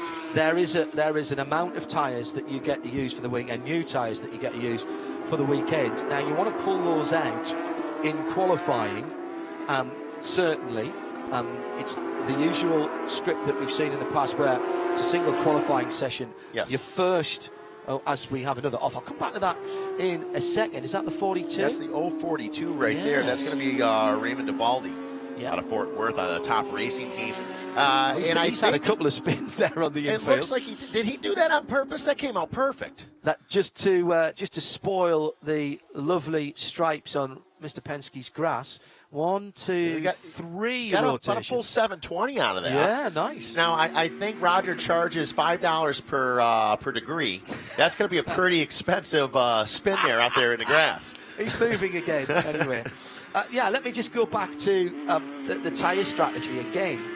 It's not infinite. You can't just bolt on a new set of Yokohamas every time you go on the track. The qualifying session, your fastest lap sets the grid for race 1, second fastest lap in the session for grid 2. Now, it's not unheard of for somebody to come in and bolt the second set of fresh tyres on in Carrera Cup. Do they do the same sometimes in Challenge? For the qualifying session? Yes. We're not going to see that. Right. Yeah. Okay. I don't believe we're going to be seeing that. Okay. So you've got to put 2 laps together. You want one early, and then maybe a cool down lap or 2, and then back out to do the other. And then what you do from then on is you are maximising the best tyres that you've got. If you can, you'll try and save a full set of tyres for one of the races, and then you look at what you've got for either. So which one are you going to save for? Are you going to save for the first race, or are you going to save for the second race? Right. And that's where the decision lies between the driver and the team. Yep, absolutely it is. We're down inside 5 minutes ago, 4 minutes left here. There's a nice shot of the 17 of Dan Sybil. He's been looking very good, running quite well. And we're sitting here in the first practice. The open practice stand in P1 right now. He's going to be quite happy with that. David Williams behind him with a 128.188. Dan Clark behind him. Dan Clark is the first one out there in 991s and P3 overall. I presume that is the Dan Clark, Speedy Dan Clark, former IndyCar driver. Yeah, it's the only Dan Clark that I know of in this series. Yeah. I've known Dan for a very, very long time, and I'm delighted to see that he's racing here this weekend. And quite competitive, as you would imagine. Dan would be competitive if you were at the market going down the bacon aisle. He'd be up the inside of you with his shopping trolley. I'll tell you that now. Yeah, he wants that thick cut. He wants to get there first. Yeah. And then Sebastian Carrazzo, as we talked earlier on with Sebastian, starting off slow as he does way back now. He's now moved himself up into P3 by class, 4th overall. So he's going a little at a time. Baby steps for him. Rob Lorndale right there in P5. Kyle Washington, Robert Tertino, Michael Levitis, Alan Metney in the 9th spot. In the 770s, round out your top 10 so far right now of Todd Patriot. Just noting that our fastest driver, and this, I think this is going to be a theme, with about 3 minutes to go. Dan Sibile is back in the pit lane and has gone behind the wall. So again, he feels he's done enough, and he's not going to risk that number 17992 anymore. As the rest of the team, there's Kyle Washington. You can't miss that one. That's the half blue, half yellow car. I love that. Yeah, really nice, and it is a nod to Ukraine. Yes, he makes no apologies for that, and neither should he. Well done, Kyle, for that 6th position for that 992. What's a lot of fun with the Kyle Washington team is that they're so involved with so many different types of motorsport. Yeah. So, you hear racing this, also in a lot of other forms of sports car racing, but also races trophy trucks and things, and Baja and Best in the Desert. His team actually just won the Vegas to Reno Best in the Desert race a couple weeks ago. So they are very involved with all form of motorsport. And I just think that's actually great. And they have a lot of fun doing it, that team. Mentioned that we had some people up on the victory podium, victory lane here. It's now open all the way through till 3:45 this afternoon. If you would like to have a run up there and take your photographs, now stop by at the base of the tower for your opportunity to visit Victory Lane and the podium here at Indianapolis Motor Speedway and the Sports Car Together Festival from Porsche in 2022. Last minute now, the timing turns red, which tells me we're in the last minute of running. Who is out there at the moment? Well, Kyle Washington's peeled off into the pit lane. So his work is done. He could have gone on to do another lap.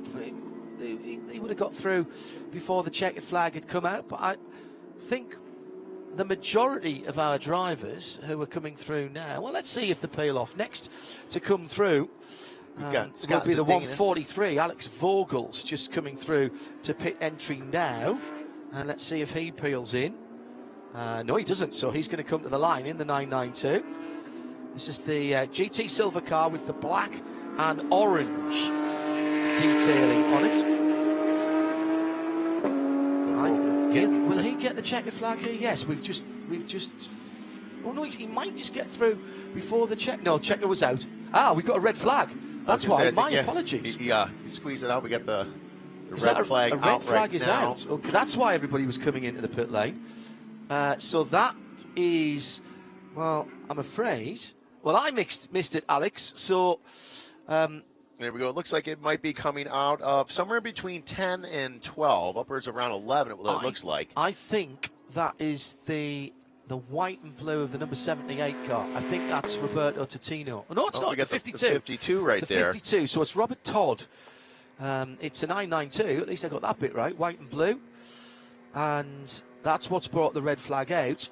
Alex might be invited for a little meeting without coffee to race control for going through under a red flag. Red flag comes out, you come back, it's very slow speed into the pit lane, and you wait there until you're told what to do. As it is, the time has run out.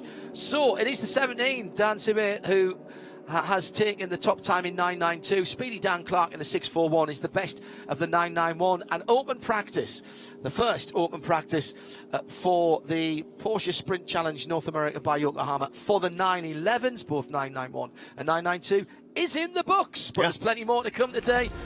Sean and I will take a quick breather and be back with more action as soon as the cars start to roll here at Indianapolis Motor Speedway.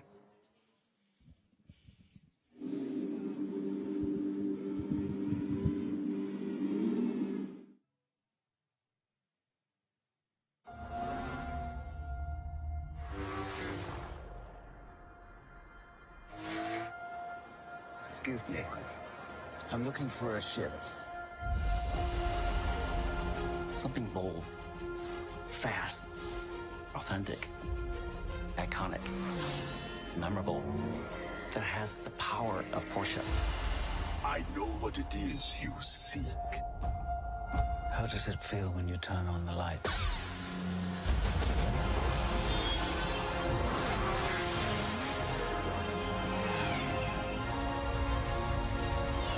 Ooh, a tri-wing.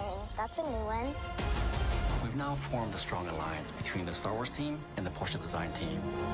We call our new spaceship the Tri-Wing S91X, Pegasus Starfighter.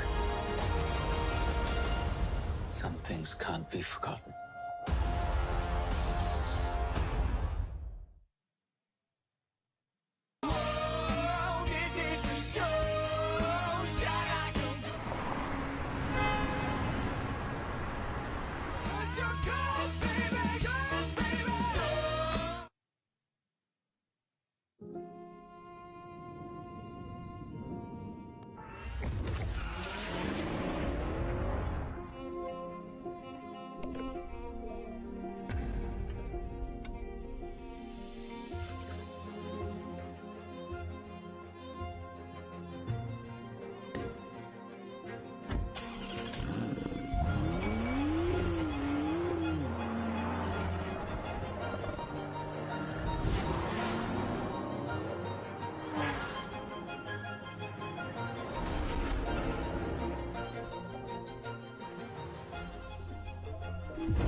teeth.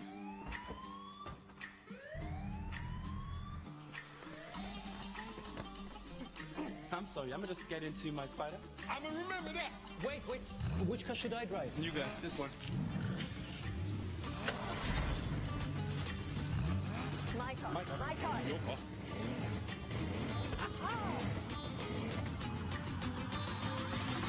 Let's go. Please tell me you saw that.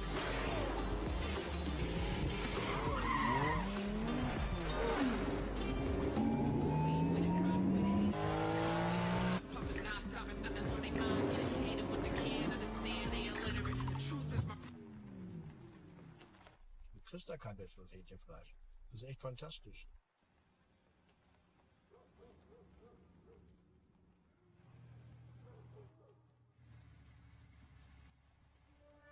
Let's go. Oh, it's a beautiful day for a car chase. Feel the beat, such a me, courtesy of Imogene. Tell the queen, feel the beat. So impressive with delivering my message. I don't need your respect. I don't beg for acceptance. I tell you what I need and never ask for permission. Make class in session. Let's go. Where you going? Just a little sightseeing through the forest.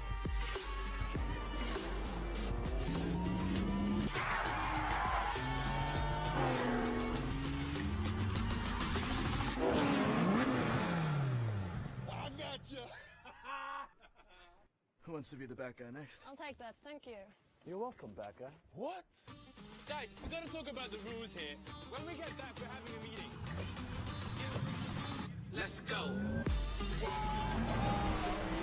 I love this car.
ready for me. Get ready for me. This is my time. Look at me now. Get ready for me. Get ready for me. Get ready for me. This is my time. Look at me now. I'm so alive. I'm so alive. Get ready for me. Get ready for me. Get ready for me. This is my time. Look at me now.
Good morning, everybody. If you are just joining us either here at the Indianapolis Motor Speedway or further afield via our global TV feeds going around the world. Hello, it's John Hindorf here for the 2022 Porsche Sports Car Together Fest.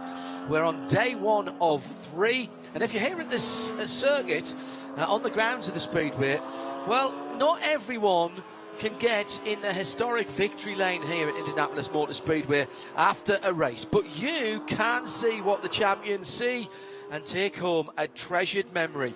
The winner's circle open today from about 2 minutes time to 4 o'clock this afternoon. You can visit, take a photo, and what will be a cherished reminder of your visit to Porsche Sports Car Together Festival.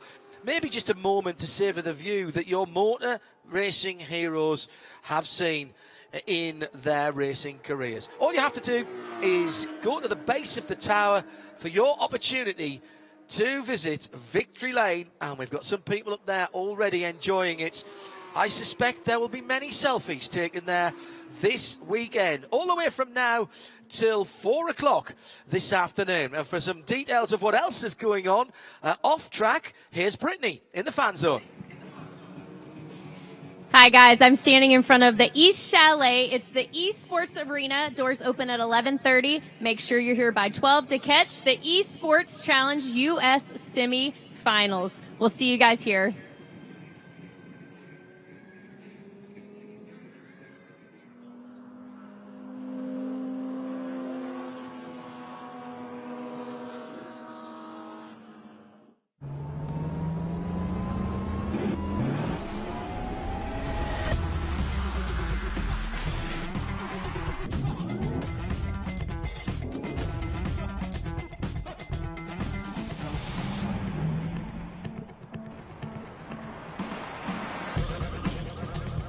Today, Porsche has given us the amazing opportunity to drive their first all-electric vehicle, the Porsche Taycan. To see how far we can go and how much fun we can have on just a single charge, we're going to take them down to the Porsche Experience Center in Los Angeles and open them up. And along the way, they've set up a couple detours to let us drive the cars in ways most people would never be able to. Hello, sir. Hello. It's a balmy afternoon for a drive. It is a beautiful day for a drive. Riggs, what year was that Porsche you used to have? I had a 96 911. Ended up having the nickname the Sled. First Porsche I was ever driving was a Targa years ago, and that car was absolutely fantastic. Even though we only have one charge, we're going to take a detour up here. Tanner Foust and the GT3 RS are going to help us see how fast these cars can go. Hey guys, it's Tanner up here in the GT3 RS.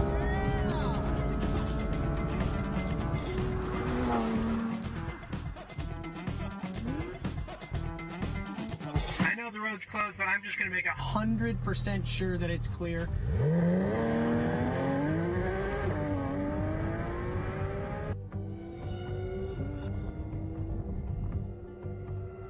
Well, that sounded good. Don't go too fast. Yeah, I'll see you down the road. Yeah, man. Get ready for that Porsche whiplash. After you.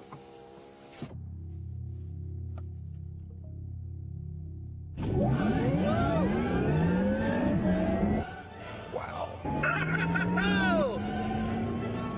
He's there, and then he's over there. Okay, hold. Yeah. There it is.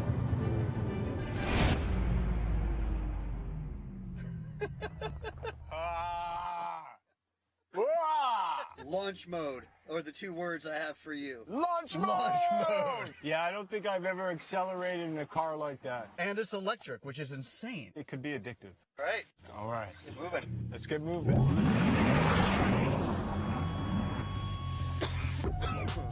Man, it just feels like a Porsche. It's so tight. It's so controlled. It is so much oomph.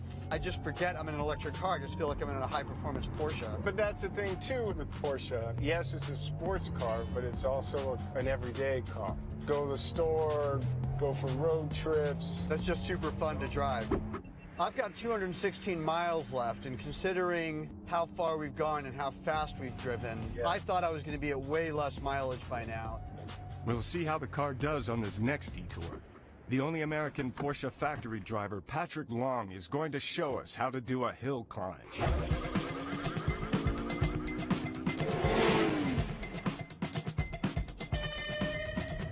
I have 2 miles of uninterrupted, quick, treacherous road. There are some places that don't have guardrails, so keep your eyes up. You guys are moving fast, I heard, so I come well equipped, the 918 Spider.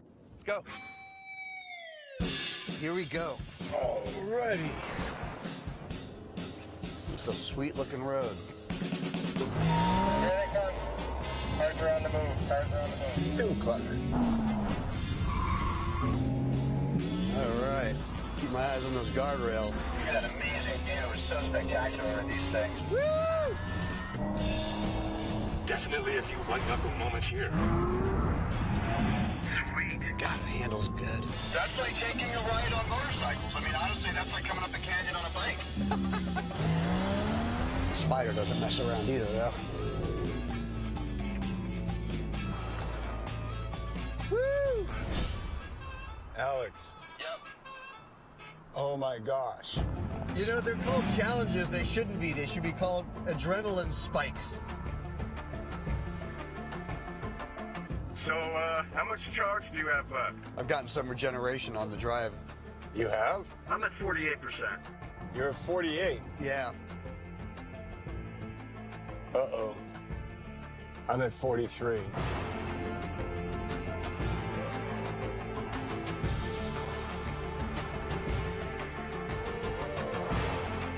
So we're on the 405 heading southbound.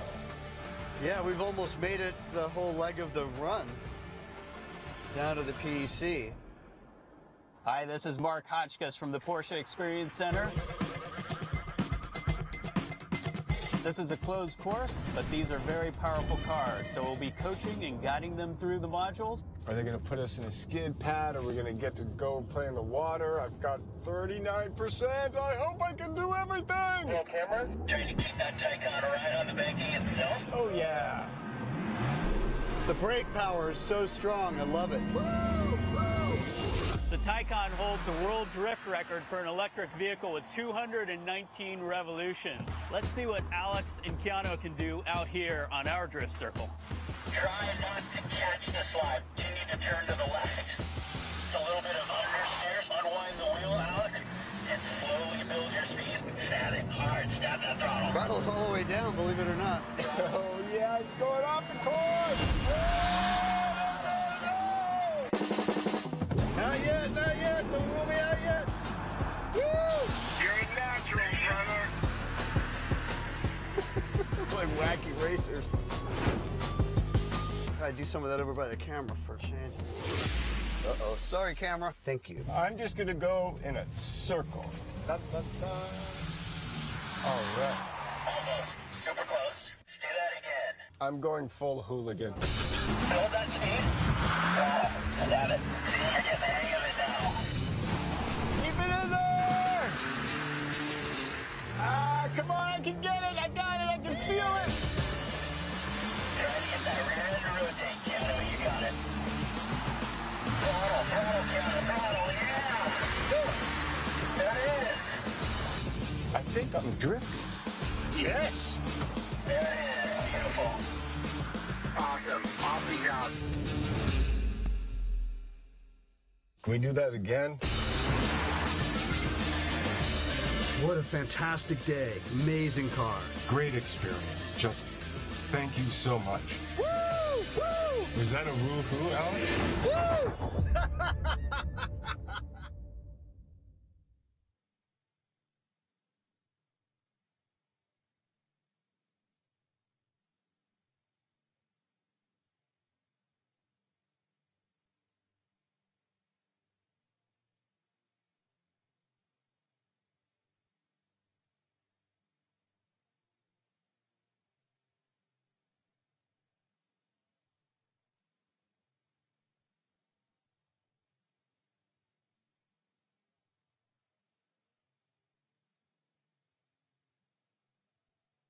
So who belongs in Hagerty Drivers Club?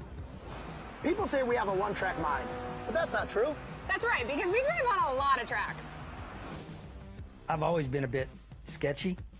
Ooh, nice lines, Chip. Is it so bad that I want to save money on car stuff and then use that money to buy more car stuff? Hey, cool socks. Thanks. I may be a know-it-all, but I don't actually know it all. That's where these know-it-alls come in. I've been accused of being a car chaser. I can't deny it. Ferrari, pull up the valuation tool. So if you're into epic driving events, If you want members-only offers on things like racing school, tires, or cool car socks, If you're drawn to red hot talent, Or if you always take your coffee with cars, then you belong with us. Join the fun. What's up, Wayne?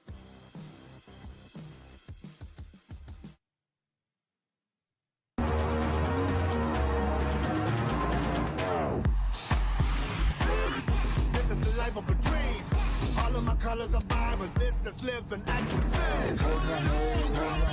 Temperature hot when I'm in the zone. Connecting my mind with a cell phone. Get ready for it. Get ready for it. Get ready for it. This is my time. Look at me now.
Rounds 13 and 14 of the Porsche Carrera Cup North America, presented by the Cayman Islands, are this weekend at the Indianapolis Motor Speedway as part of the 2022 Porsche Sports Car Together Fest. Hello everybody, we're just getting underway for a 40 minute free practice session here at the Speedway. It's John and Sean taking you through this one. Good to have your company wherever you are in the world. 2 more rounds after this. That will be at Motul Petit Le Mans, of course, at Michelin Raceway Road, Atlanta. But as we come here, things could not be more finely poised. We'll take you through all of the points permutations as we go through the weekend. But first, let's see the cars out of the pit lane. 35 of them this weekend, all 991 GT3 Cup 992s, 16 in the Pro class, 13 in the Pro Am, and 6 in the Am. Actually, it's 15 plus 1 in the Pro class, because we have a very special driver with us in the number 20 Cup 4 car this weekend as Tony waves the green flag right opposite our commentary booth here, because Jeff Gordon is stepping out of retirement. Wow. says briefly here, Sean, but I've got a feeling that this might be the start of something for this young fella. He's much younger than I am. He's still got some racing in him, and he's back with his long-time crew chief, Ray Evernham, who, and believe it or believe it not, and this has been looked up by people who are far cleverer than I, this is the first time that they've raced together this century. Yeah. The last time, 1999, Hendrick Performance Group entering the 24 Porsche this weekend, and thanks to Adam Adelson, who gave up his number for Premier Racing. The car to watch out for then, turning his first laps at the Speedway in Porsche Carrera Cup, presented by Visit Cayman Islands, is the GT silver car with the matte black livery over the top of it. And this car, it's not a Porsche owned car. This is owned by Hendrick Performance Group. They got an allocation. Hendrick Porsche, their main sponsor, and Jeff Gordon, who's won here 3 times in the he's 3-time Daytona winner, but of course has raced here as well. And let's be honest, he had a Formula 1 drive here in 2003 when he swapped with Juan Montoya. So that is Jeff Gordon, and yes, it's that Jeff Gordon. It's not just a Jeff Gordon. No, it's the. It is the Jeff Gordon. Yeah. And you know, John, like you were saying, to have him here and to be part of any series around the globe of motorsports that has an opportunity to have a talent like Jeff Gordon involved with them for the weekend is very exciting for everyone involved. And I'm very curious to see. I know this may sound silly, John, and you tell me if it is. I'm very, very curious to see what kind of lap times he puts down, but I think it's going to be quite respectable. I mean, if you're the thing is, there's people who drive race cars, there's race car drivers. No matter what kind of car it is, Jeff Gordon's a race car driver. That's just the way that goes. Like it's, you know, and so I'm very, very excited to see just how it goes. But the thing is that you know, Jeff Gordon is racing against the likes of extremely talented competitors. Oh yes. You know, who know these cars, and some of whom are in their second year with this car. The 992 Carrera Cup car was only introduced to the world last year. The North American Series was one of only 5 Super Cup and 4 Carrera Cups that got the car. Yeah. In its first year. We're now moving on to year 2. We've got 35 cars here this weekend. This is the biggest Carrera Cup field that you'll see pretty much anywhere in the world. Split into the 3 classes. All the cars are the same. It's only the drivers that are graded. So the cars have exactly the same performance potential. Yep. They're all the new car. They all have the new aero package, the new 992 body, of course, the fabulous 4-litre flat 6 for around about 510 horsepower, no turbochargers on this car, and Michelin tyres, race tyres, of course. The interesting thing about this is they do have ABS. Yes. Which is currently the only Carrera Cup in the world for ABS. Why? Because simply in the pro category, which is more than half the field, or getting on for half the field here, a lot of those are young drivers going on to make their way in GT and endurance motor racing. Sure. And that means they're going to step up into perhaps the new GT3 Porsche that's just been revealed, and back at Weissach they're building them as quickly as they can to get them to customers by the end of the year to start racing at the Rolex Daytona 24 in January. And that GT3 and indeed GT4, they are ABS classes. Right. And that's why Porsche Motorsport North America decided to tick the option box, and that's exactly what it is, by the way. Yeah. And say to Weissach, all of our cars need to come with ABS. And you know, the thing is, too, once again, I'm going to bring up the Porsche Pyramid. Yes. And they do these things, as you're saying, on purpose. And they are breeding drivers young and old. Whether you're a young driver that is doing exactly what you said, and you have plans of moving on up and doing some of these endurance races, or you're an older competitor out there that just has an absolute love for just speed and amazing race cars and things. And so that's what Porsche does. They're like, hey, listen, we kind of have an idea of where some of these drivers are going to go. Let's help them do it. And let's help them do it the right way. Oh, yeah. And that's where you see ABS coming into play in this class here. John, real quick, I want to touch on setup. You know, is different. It comes up to the team. So these cars are all identical.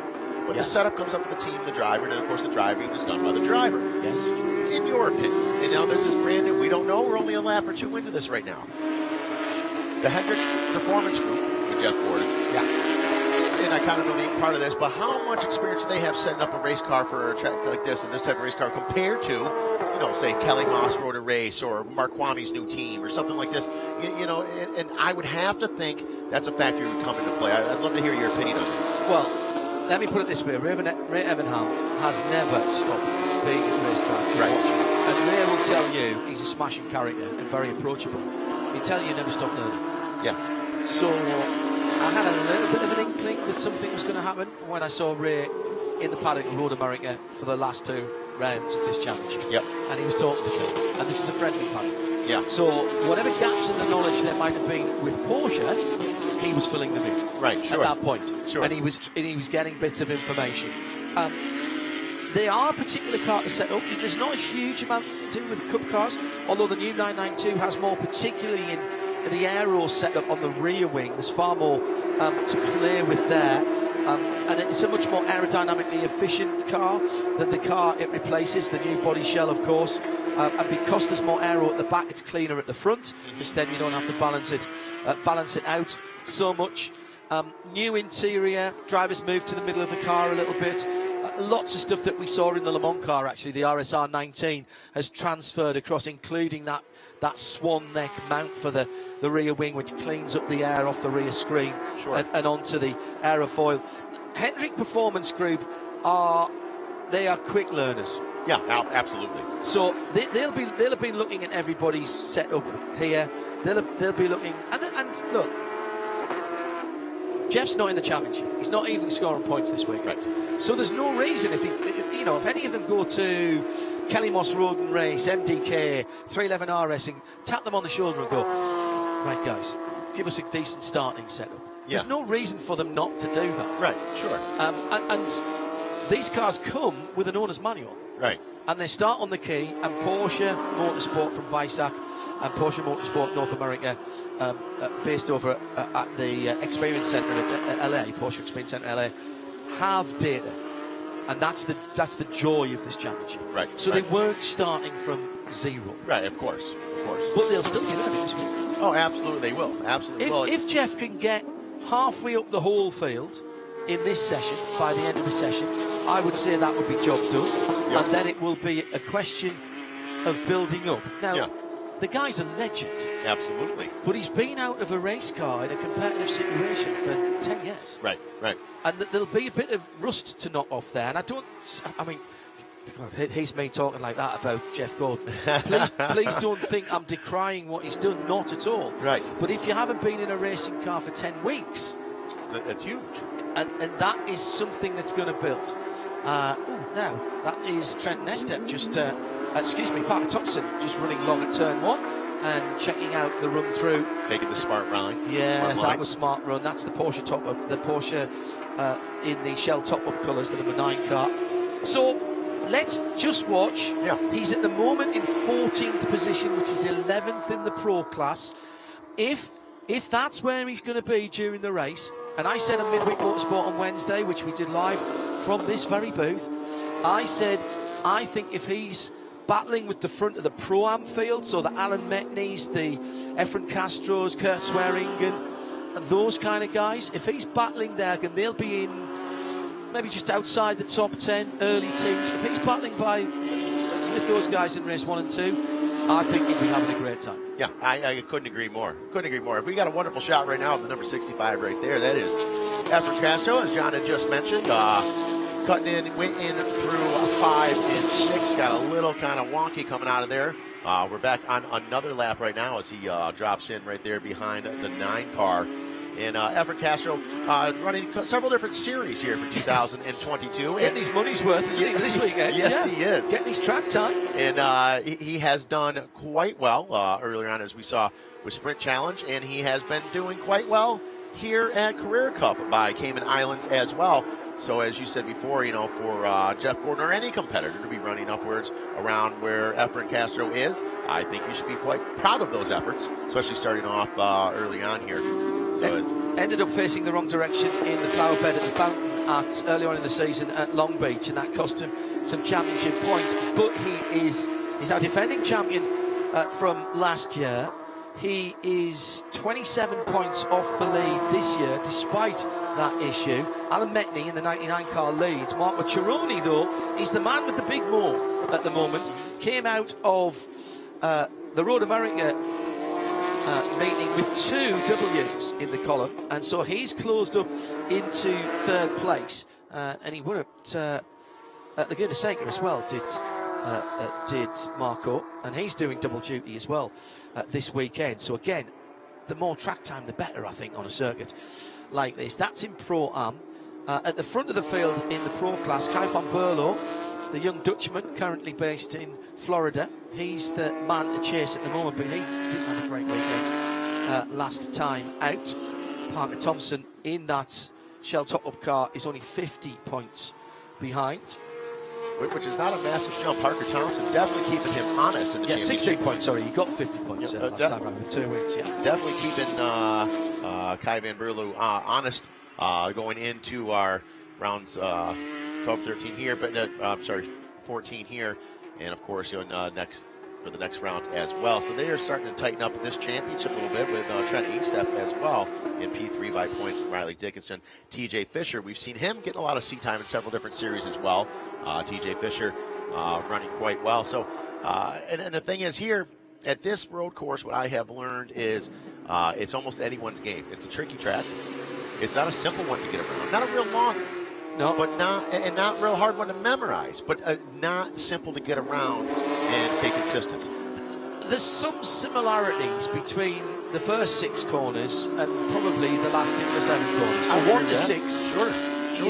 You're in a serpentine run. It's right, left, right, left, right, and that gets you on the back straight. And that basically is sector 1. And there's a flow to that. You get turn 1 wrong, you're going to be in the wrong place for turn 2, which will put you in the wrong place for turn 3 and 4, and by the time you get to turn 5 and 6, you've probably forgotten where you are on the track. Then you come to 7, and it's a big break for 7, and then it's quick through 8 and 9, and then there's a flow again from 10 through 11 up onto the speedway there, and then back down, hard braking for 12, and then building back again through 13 and 14. I reckon the two most important spots here is coming out of 13 to get your run down the front straight.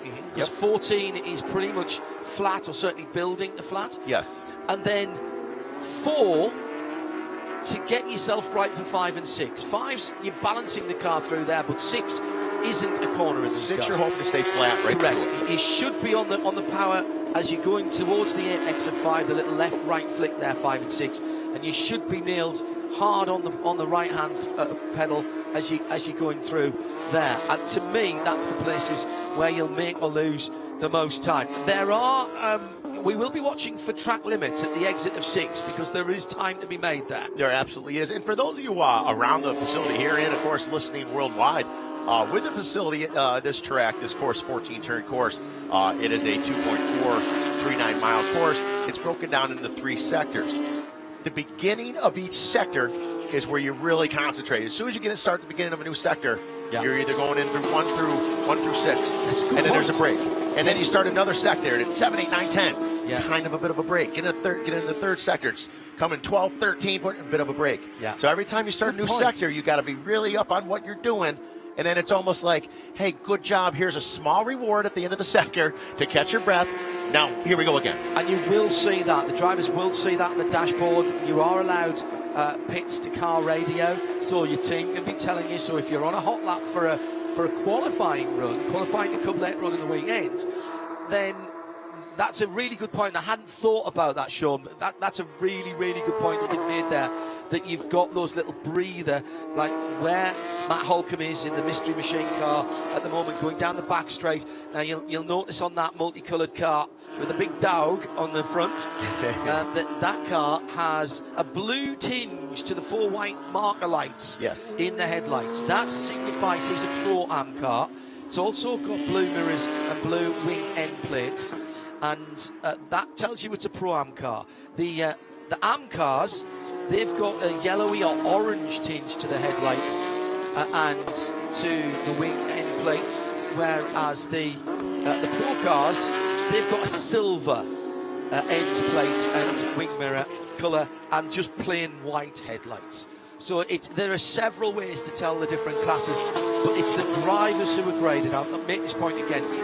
They're all the same car, so potentially they've all got the same performance capability. It is the drivers in age mainly, actually. The older guys call themselves the old... some things that I won't say here, but it's all about breaking wind.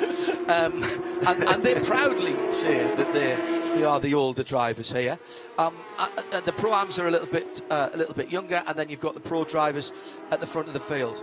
Now, those Pro drivers and anyone who's under 26 in that are automatically entered into the Porsche Carrera Cup North America Young Driver Competition. So not only are they looking at a potential career in motorsport, but they're looking to be picked up as a Porsche young driver. Yeah, exactly, which is huge. Yes, it's massive. Yes. And you think of somebody like Pat Long, Patrick Peeler down through the years who's raced over here, York Bergmeister, Sasha Masson. All of these names have come through the Porsche Junior Series, Porsche Junior program. There are all kinds of learning opportunities for the under 26 drivers here, and at the end of the season, somebody is going to the shootout in Europe, and as well as the excitement of that, they've got a $40,000 fund for them to go and test in Europe with a non-ABS car, because that's what they'll be driving in the shootout, and the winner of the shootout becomes a Porsche Junior driver. We've never had one from this series or its predecessor. The opportunity now is better than ever, because there were some detailed differences between the championship here and the other championship around the world, but now that Michelin is on board, that is now the same tyre manufacturer for every Carrera Cup and Super Cup, which is huge.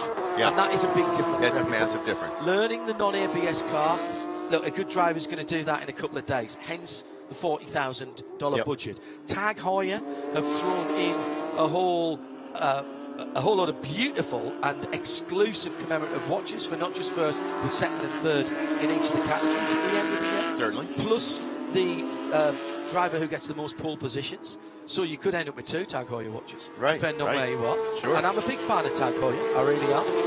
In fact, I put mine on today. I'm with you, absolutely. And apart from that, of course, then you get all of the contingency and cash paid out, including for the winner in each category. Your entry fees are paid for next year. Yeah, that's big. You know, and the thing is, too, I mean, all that's wonderful, but just the honor of doing that and representing your series. Correct. That alone is absolutely huge. But then talk about having pressure on a young driver. Yeah. Because then it's all your, not just all your teammates and team and everything, but all your competitors, and whether you got along or not on and off the track, all their eyes are on you as that person that's over there representing the series. You were here last year. We had 3 races here last year, because we had one of the make-up races, and then we had another triple header weekend at Porsche Carrera Cup North America. I'll come back to that in a second, because down in the pit lane there is some aerodynamic changes going on to the number 56 car. That's a Mosing number, isn't it? The number 56 car. It is indeed, Jeff Mosing. Yes. In that car. And I think they were taking wing out of that car at that point. So flattening off that rear wing just a wee bit to give a bit more down the tubes, as they say, on the straightaways, as you guys would say here. Trying just to trim that car out and make it a little less draggy down the faster parts of the circuit. It is Trenton Estep who leads out at the moment in the number 6 MDK Motorsports. That is Mark Kwami's team. He's ahead of JDX, which is the Justin Dale team, and that's Parker Thompson in the number 9. That's the Shell top-up machine. Then Kelly Moss are next up with the 3 and 53. Kai van Berlo and Riley Dickinson. Those are the white cars with the green on. There are 3 of them. There are subtle differences. The number 3 has the all black front end underneath the bumper. Riley Dickinson has a slightly different colour. And the 3rd car in that is Michael McCarthy in the number 7, and he has another different colour again from memory. And sometimes they do swap these around just to confuse me and or Jeremy Shaw, and it works. Well, as I've said many times before, it doesn't take much. Riley's normally an orangey colour and Michael a sort of purple colour, but when I see Riley go through, I'll just check that out to make sure I'm not throwing you a little bit of a bump stare. I think you're on. And the thing is, too, Michael McCarthy being the third member of the Kellogg Road Ross, coming off his first podium in this series. Yeah. So very excited. I know him and the family were very, very excited about that. Coming from it, and it's got to be, and it's a good experience. But for a young driver that comes from a series just a year ago and being so dominant, yes, to then moving into Carrera Cup and being such a talented driver and saying, "Oh boy, it's not as easy as I thought this was going to be." But keep on digging and finally get that first podium as a young driver, saying, "Man, I'm the guy." And all of a sudden, I'm like, "Oh, I might not be the guy." And you got to try that much harder. And so kudos to him, Michael McCarthy, the family, and the Kelly Moss Road Race Team for just, keep their head down, keep on digging. And that's what Kelly Moss does. They breed talented fast drivers. Well, keep an eye out as well when we're talking about young drivers. Dimitri Demakos, who says he's a real estate agent. He looks very much like a racing driver to me when he's behind the wheel. He's in the number 11, one of two 311 RS Motorsports car. They are the opposite colours of each other. His is the black with the red cross on the hood, and Lee Keane is the red with the black cross on the hood as Trent Estep comes in to the pit lane from the quickest spot number 1 and 1:26.9. So they've got a little way to go to get down to where they were this time last year, but this is early running. I don't suppose anybody's put a brand new set of Michelin slick racing tyres on there yet. Still Parker Thompson in second by 0.5 of a second, 0.045 around this 2.5 mile circuit. Get your phone out now, put the stopwatch on, start and stop. See if you can get 0.04, not 0.45, 0.045. Then another 0.053 further back is Riley Dickinson for Kelly Moss in that number 53 car. And then a whole 0.3 of a second back to Kai van Berlo. Top 3 then, let's call that a 1/10 of a second. It's just under a 1/10 of a second. That's amazing. And that just shows you how tight this racing is. Get used to it. That's just unbelievable.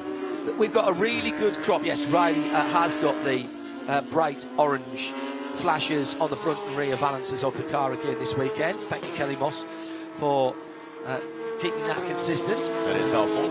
It is, yeah. And Riley, I think, will feel 4th position. He's got at the moment on 176 points against 248. He's still there or thereabouts, but I think you'll feel a couple of chances this year have got away from him. He's really thrown himself into this year, Riley, and he's clearly proving himself to be a good driver. But you can say that about any of the top 4. Sure. TJ Fish is next up in 5th, and there is a bit of a gap there, 80 points or so back. But the top 4 are the guys to watch here. Riley Dickinson, Trenton Estep, Kai van Berlo and Parker Thompson. I think those will be the 4. Last year, I don't think anybody had 3 great races here last year, and particularly not Kai van Berlo, who was challenging Sebastian Priaulx for the championship. We had I think Priaulx had maybe 2 good races last year, but not 3. I don't think anyone had 3 good races last year.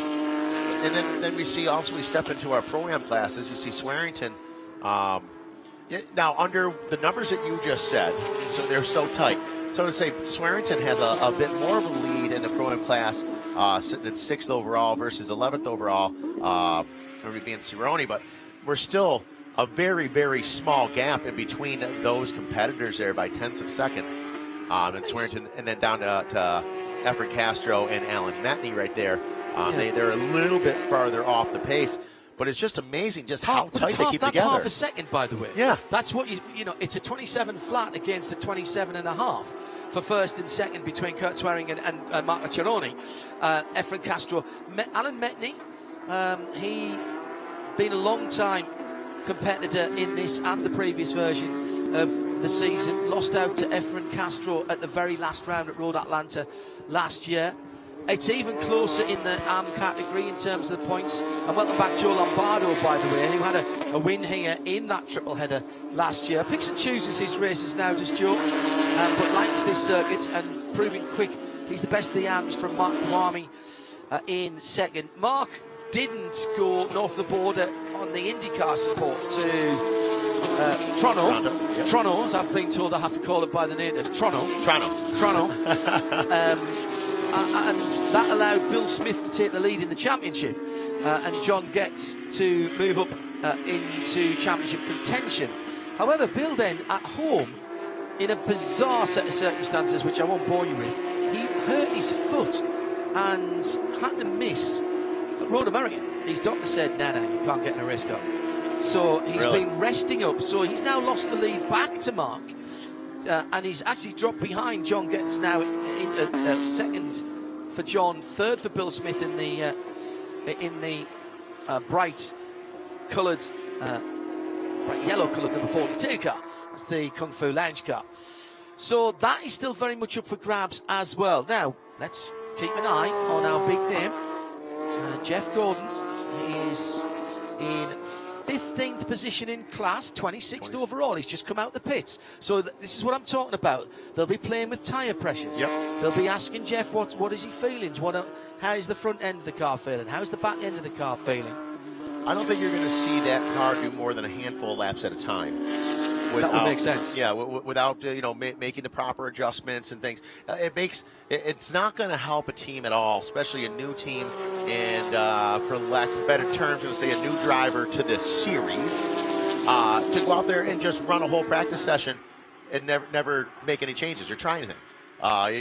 You know within a couple of laps whether things are working or they're not working.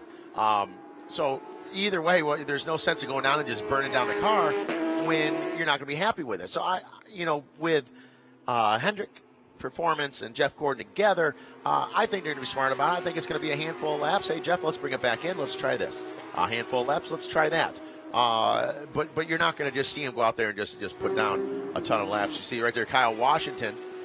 He just got a little sideways, and then the 23 in the same spot. Turn one. Right there. It's proving to be quite difficult. That's one of the Pro-Am drivers. The Pro-Am drivers, yeah. And that's fifth position in the Pro-Am category for PJ in the Kelly Moss car, number 23. And John, can I take a minute to talk about the just what's going on with the MDK Motorsports team, Mark Kwame? Yeah. I mean, talk about a guy and a team putting some real effort into 2022, not just for his own racing efforts, but the team that he's brought out and put together and spent the time, money, effort, and homework to bring a whole new program out.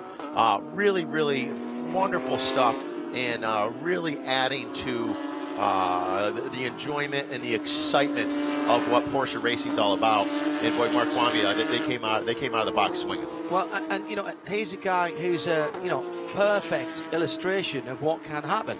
Was a competitor, now has a team. Yeah, runs a couple of cars. His passion has taken him into that. It was only a few months ago at VIR, Virginia International Raceway, and he was up on the podium, and I was talking with him and one of his competitors and teammate, and he said, so he's following him the whole time. He's like, man, I want to see him do so well. I don't want to move him out of the way. He's my teammate. He's like, and this is the first time I ever realized what it's like to be a team owner. Correct. And a competitor. And a competitor. Different way of looking at things. Very much so. Riley Dickinson just coming out of the pit lane at the moment, and also one of his teammates dropping out as well. I think that was Kai van Berlo coming out of the pits as well. Yes, it was, the number 3 car. And as they head back onto the track. So we see these 10 minutes left to go already. Where did the time go? I was just going to say the time flies when you're having fun, and definitely enjoying this, as it looks like the 24 of Jeff Gordon was the meat in that sandwich for a quick minute, as he had a car to the 17 to the inside, the 55 to the outside around there. So it obviously still has some work to do in order to keep getting faster and faster, but that is to be expected right there. And there is a wonderful shot right there of the 17. That is Swearington. He's our fastest Pro-Am currently. And now I see one of the drivers, Kwame, has pulled in the 43. Marks into the pit lane. I think he might be done. I think he's done enough for the session. The bright green and grey car is Kurt Swearingen for ACI Motorsport. Number of teams that run multiple cars here. Kelly Moss by far the most numerate. We seem to have lost Parker Thompson, actually. I haven't seen him go by. He's not coming in the pits, and I haven't seen him go back out again in that number 9. Now with JTX. With at the time when that happened, there's roughly about 9 minutes or so left to go. Is that something, John, you see often with 10 minutes left or so for a car to pull into first practice, or does that seem unusual? That would seem, unless they've gone through their program, Sean. I'm not sure that that all is well there. I'm sure we'll get a word from down there in the pit lane. 311 RS has just gone out with Lee Keane in the number 12 car. That was the car that just used to be all red and almost looked like it was a straight car with numbers on it. But they have... which I think we were having a problem with mixing up earlier on when we had our sprint challenge out here. 2 different championships. Oh, just going out the plaid Porsche, but not the Faff blue and blue and red plaid. This is the 97, and that is a new colour scheme for Craig Conway and Irish Mike's Racing. Saw the haulers pulling in yesterday, and good to have Craig back in the championship. And another Pro-Am driver there. Yes, coming absolutely. back out. 6 minutes, 50 seconds left to go in this session number 1 of practice for our Porsche Carrera Cup North America by Cayman Islands. And we see right there, locked on, another Kelly Moss Road race driver. No big surprise here with the number 53. We're narrowing it down right now. I'd be surprised if we're going to be seeing cars. Any cars are pretty much pulling in, John, now. I think you're kind of saying, hey, we're done at this point. Probably not a lot of adjustments to hop back out there. I mean, the thing is, if you have got a little bit of fuel in the tank and still some performance in your Michelin tyres, with fewer cars on the track, not a bad time to do... Maybe let her eat? Maybe do a little simulation for the qualifying. Certainly. Qualifying, of course, is the usual setup. 2 races, 1 qualifying session. See this in Carrera Cup all the way around the world. So make your mind up as Craig Conway is just being dragged back up onto the Speedway at turn 10 and 11. Now coming into 12. That was Riley Dickinson going through with that bright orange highlighting on the 53 car. And 53 still looking very, very comfortable, but now still sitting in the 3rd spot overall. We got Estep Thompson and Dickinson. That is your top 3 with Kai Van Berlo in the 4th position, with Keane rounding out your top 5 in the pro class right here. 5 minutes, 20 seconds left to go. Yeah, and just the one session for qualifying. Fastest lap sets the race grid for race 1. Second fastest for race 2. There's a bit of an art of doing that and getting the best out of your tyres for 2 laps. Some drivers are quite happy to do 2 very quick laps straight off the bounce, and some prefer to do a cool down lap. Jeff Myshak there in the 29 just started to turn in to turn 4, but good awareness. Realised that Riley Dickinson was on a quick one there. Dickinson almost with the right hand side Michelin's on the dirt as he turned in to 7 there at the end of the midway straight, if you will, and just trying to open out that very tight turn 7 all the way down through the gearbox there. Looks like Parker Thompson is back out in the top up car. Yeah, has just gone back out. Now I think this in the last 4 minutes, this might be a little bit of a qualifying simulation for him. Big slide by Allen in the GT Silver 99 at turn 1. Turn 1's catching a few people out. Yes. You come in quick to that. It's a late turn in, and you get turned in, and then there's a change because you're coming off the slight banking onto the infield. There's just a little transition there, and you're just loading up the left rear tyre a little bit more further round the corner. The corner doesn't finish where you think it does. Yes. And that's just when physics is taking back up. Michelin do a great job, the suspension engineers at Porsche do a great job, but eventually the laws of physics do catch up with you. Absolutely. And, you know, once again, each one of the 3 sectors has a spot. Turns 1, 10, and 12 is where we've seen the most problems. Correct. Each one, so there you go, each one of them, each sector has someone they want to bite you a little bit. Here's Parker Thompson, and he was finding a gap, and he's found one. Goes across the line in front of us now, off down to our right, comes in the braking area of turn 1. He's in elegant isolation at the moment. The next car in front of him is a couple of corners further ahead, and that's Kyle Washington in the 32, the blue and yellow, the Ukraine flag car. In fact, Metney's just pulled out of the pits as well, right in front of him. But I don't think that's going to be a problem. And Thompson with a decent run, but not as good as Riley Dickinson. Riley Dickinson has the 2 best sectors on his lap. In fact, it's Jeff Gordon that is being closed down on now in the GT Silver car, down at the end of the back straight. And Parker Thompson, well, Jeff watching his mirrors there, and Parker getting through. Was delayed slightly. Slight delay there. I think Jeff's winding up for a run at a simulation for qualifying. Riley Dickinson to the top on that last lap with a 26 flat. Well, I mean, that's blown up in the top 2 now, because it was 0.098 of a second, and he's got 0.088 of a second over everybody else. So, you know, he's got a lead now.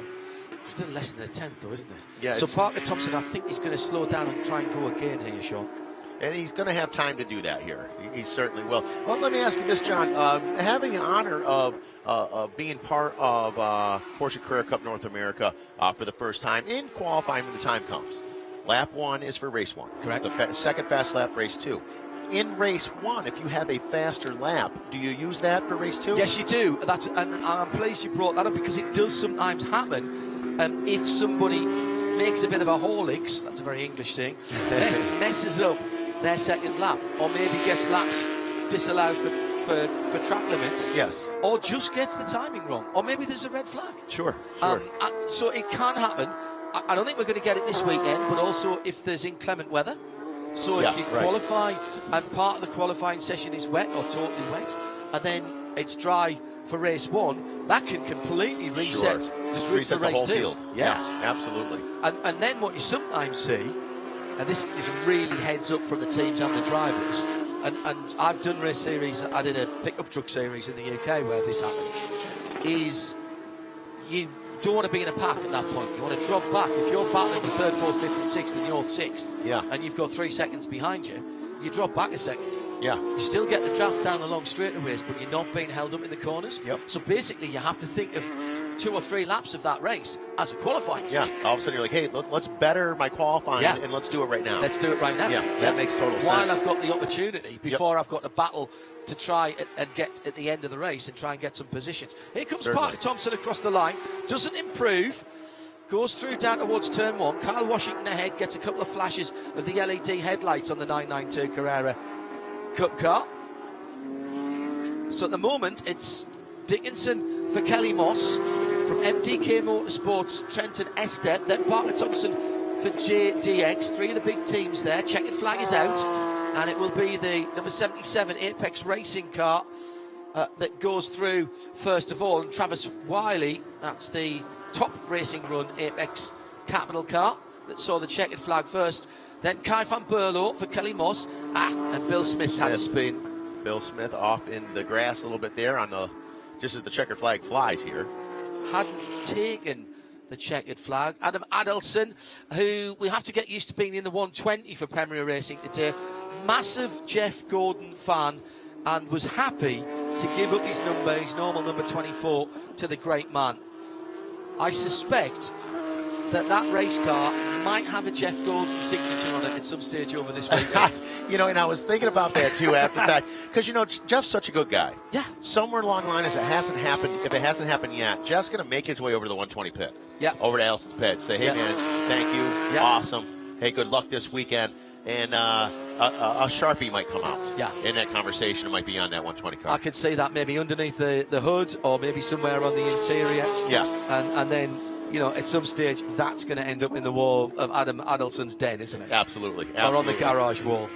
Yeah, get the helicopter tape over the top of it so it never fades. There's Adam Adelson right there out of Las Vegas. As I mentioned earlier here, I started calling him Adam the Gambler Adelson. Didn't know he was from Vegas at the time. Oh, really? No, I did not. And I was so calling that him, had nothing to do with the nickname? It had nothing to do with it. It just, when I first met him a little over a year and a half ago or so, he was quite impressive in Sprint Challenge. And a lot of the things he did, he was taking big gambles. He would, where other drivers would dip a couple tires off the side of the track or something and spin, he'd do it lap after lap after lap and collect himself every time. I'm like, dude, this guy is just a gambler. And then next time I started calling him, found out the young man's from Las Vegas. It was just very fitting. But the Gambler out there now running under the 120 as a big fan of Jeff Gordon, so very exciting. So that is practice in the record books here. And if you want to get up close with the Porsche 911 GT3 Cup car, the 992 that you've just seen on track, we'll tell you how to do that in just a moment or two. Just wait for everybody to come back into the pit lane. Here's a quick rundown. Riley Dickinson from Trenton Estet, from Parker Thompson, from Kai Van Berlo, from Lee Keane, who put in a quick lap for 311 RS, and the top 10 made up by Michael McCarthy. So all three of the main Kelly Moss Road and race cars there. Then the number 91 comes next as my timing screen just changes. Let me make sure I'm giving you the right. Yes, that is Matty Graham for MDK. Kurt Swearingen is the best of the Pro-Ams in 8th. 9th, TJ Fisher. And Varenchowski is in 10th position. It is Efren Castro in 2nd in Pro-Am from Marco Cironi.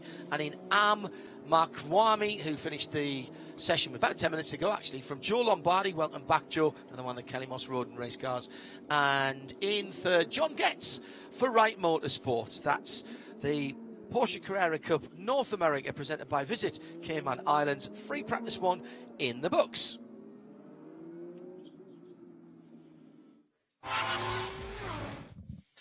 So, do you want to get up close and personal with the 911 GT3 Cup cars that you've just seen? Well, we can do that because in just over half an hour, you can get a personal tour of that number 9 JDX Racing Porsche, hosted by the driver Parker Thompson, who was 3rd in that session. Parker won here last year, and is this young man who lives around these parts. He's already had 3 wins in the Porsche Carrera Cup North America presented by the Cayman Islands. So get yourself down to the JDX Racing Garage in Gasoline Alley for the walk around of the premier one-make racing Porsche in the world. That's coming up at in around half an hour's time, a little bit over that. I'll give you time to think about that, and I will remind you. And we also have a Lee Keane ambassador for Porsche autograph session from 1:30 till 2 this afternoon. Lee Keane, who was 5th in that session in the 311 RS Motorsports Porsche. He's twice a Grand Am GT champion. He's the world record holder for the fastest top speed indoors, which he did in a Porsche Taycan, by the way, and he's in his 2nd season here. And is Lee going to have somebody with him for that as well? I'm just checking, because I was hearing some rumours before, and I don't want to say it if it's not true, but the excitement is that added to Lee there, Jeff Gordon will be signing some autographs as well at the Proscheplatz from 1:30 till 2 this afternoon. So that's 90 minutes away, but you might want to be planning what you're doing till then. And don't forget that walk around from Parker Thompson as well, down at JDX. Thanks to Sean. We'll be back with more on a very busy Fast Friday as day 1 of 3 here at Indianapolis for the Porsche Sports Car Together Festival 2022 continues into the afternoon in about 3 minutes' time.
ready for me. Get ready for me. This is my time. Look at me now. Get ready for me. Get ready for me. Get ready for me. This is my time. Look at me now. I'm so alive. I'm so alive. Get ready for me. Get ready for me. Get ready for me. This is my time. Look at me now.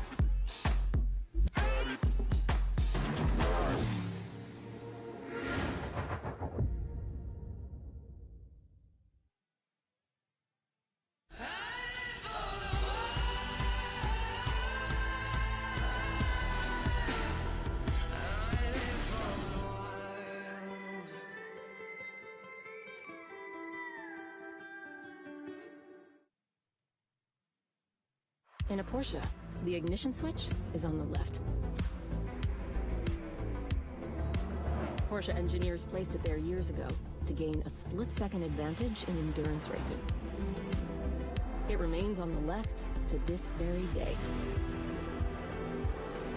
It's one small detail that, together with 10,000 others, create what the Germans call Gestalt, and what those who know call Porsche.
Classic Porsches, which I'm looking very, very excited about. Here's the 100 car coming through the chicane at turns 5 and 6, which is rapidly now.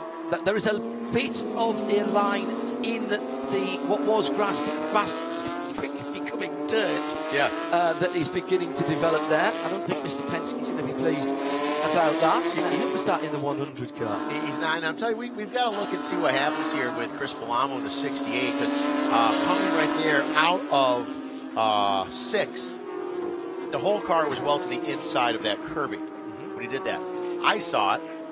I don't know if race control saw it. Oh, you better believe they do. But if that's the case, that very well, and it may be because of doing that, maybe his fastest lap yet. But they're going to take that away from him if they saw him, and we got a crack crew in race control up there.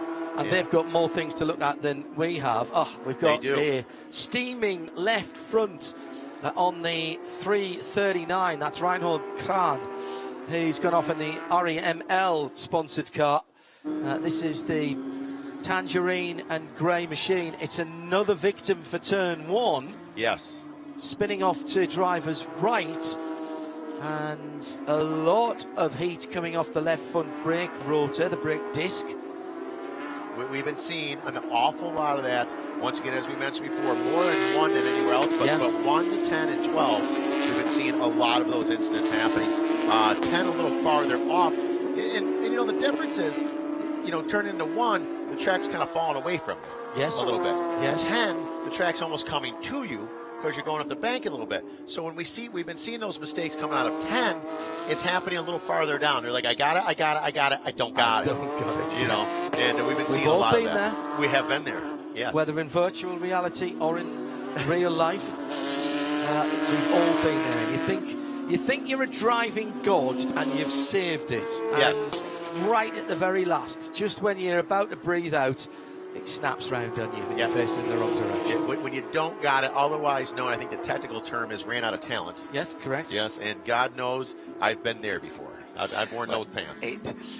It's not a massive line for me before I've got to the bit that's fading away. To be fair, so I have to stay well inside my ability, because as soon as I get to the edge of the ability, it drops up really quickly. Anytime I'm trying to steer just a little over the top of my ability, I find that the talent bearing in the steering column goes away on me. That's always a problem. Yes, it certainly is. You need the upgraded one. You know? The upgraded one is someone else driving the car. That's a plug-and-play accessory, apparently. Performance enhancement. Plug-and-play, put in another drive. I love it. So just over 6 minutes left to go in this series. And right now, we got a nice look at that number 6 car again with a new livery on for this weekend of Rob Lorndale. He's looked quite comfortable today. What are we calling that colour then? Obviously, it's orange. And are we calling that lime green? Is it lime? Is it a bit more like mint green? What do you reckon? You know what? That's a good question. I think I'm gonna give it it's got a minty. It is a bit minty, isn't it? Look to it. Yes. I don't spearmint. I don't know. Spearmint, if not fresh mint. I think, you know, sort of spearmint and tangerine there. Yeah, I know. Not sure how those flavours would go together in any confectionery, but well, you know, being Together Fest and everyone really putting their best foot forward upon such an amazing weekend. Whether it's lime or mint, maybe you got to taste it. Oh, yeah. It could be part of that. You know, they got some funky things going on down here at Together Fest. Have you seen some of the Porsche cars North America that are in the ice cream colours? Yeah, how cool. And there's one with an iced lolly on the top of it. Yeah. Yeah, very cool. Yeah, I think that's very, very cool. So there is Rob Lorndale looking very good right behind him. That is the 770 as well of Todd Perriott out of Las Vegas. Perriott having some decent laps, but also having a little bit of trouble here in this session as well as we're winding down inside 5 minutes. Still no big surprise, though. Sebastian Krauso up on top. Behind him, by class in the 992s, is Chris Belamo. Belamo, it looks like they are sticking with the lap beforehand, so I don't think they used that lap when he went completely missed the turn there a little bit, just shot straight through. That was a good lap from Carrasco, though, down at the 27.8. Yeah. And, you know, he's got a good 0.3 of a second on Jimmy Libre in second, who's just gone through on an out lap, so hasn't improved. But the next 992 is Chris Belamo down in 7th, 1.5 seconds away. Yeah. So that was a good lap by Carrasco. And you know what, you and I, John, we spoke earlier today, and you had asked me as far as the competition between the classes, the 991s and 992s. And I had said, well, you know, it all depends as well, you know, because a track like this is much different. Exactly what I said it was in, say, like a Road America. This is similar to, within reason, to like a Utah Motorsports Park where things are a little bit tighter, something of that nature. I find, and in your expert opinion, maybe you could add argument to this or not, but I find that on a track like this, where yes, we have the very fast front stretch, I get that, everything, but these tighter tracks, sometimes a little more technical at times, that the 991 really performs well. Yeah, they've always been nimble cars, no doubt. It is a completely different car. This is not just bodywork and aero on the new car.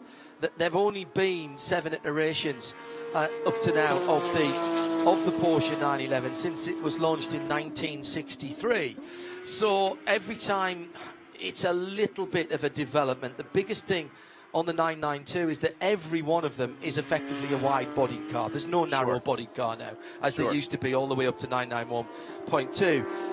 But the platform is brand new. The running gear and the engine is the same.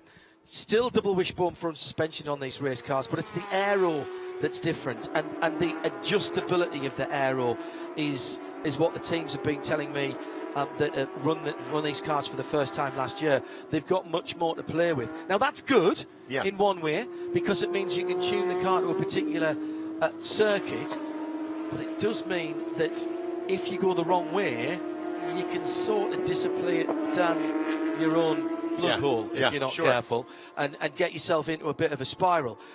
What I will say about Sebastian is, looking at his times, is right in front of him. Off has gone the number 78, the white and blue NBC car, and that's Roberto Totino, who was doing a bit of flat six grass cutting there for Mr. Penske. They're loving that. What I will say is that Sebastian is running the curbs at 5 and 6 more than anybody else is. Yes. But also I'd say that the car is riding the curbs very well indeed. It's not upsetting the car, Sean, at all. So he's still keeping the power on. It's not as if it's getting bounced off the ground.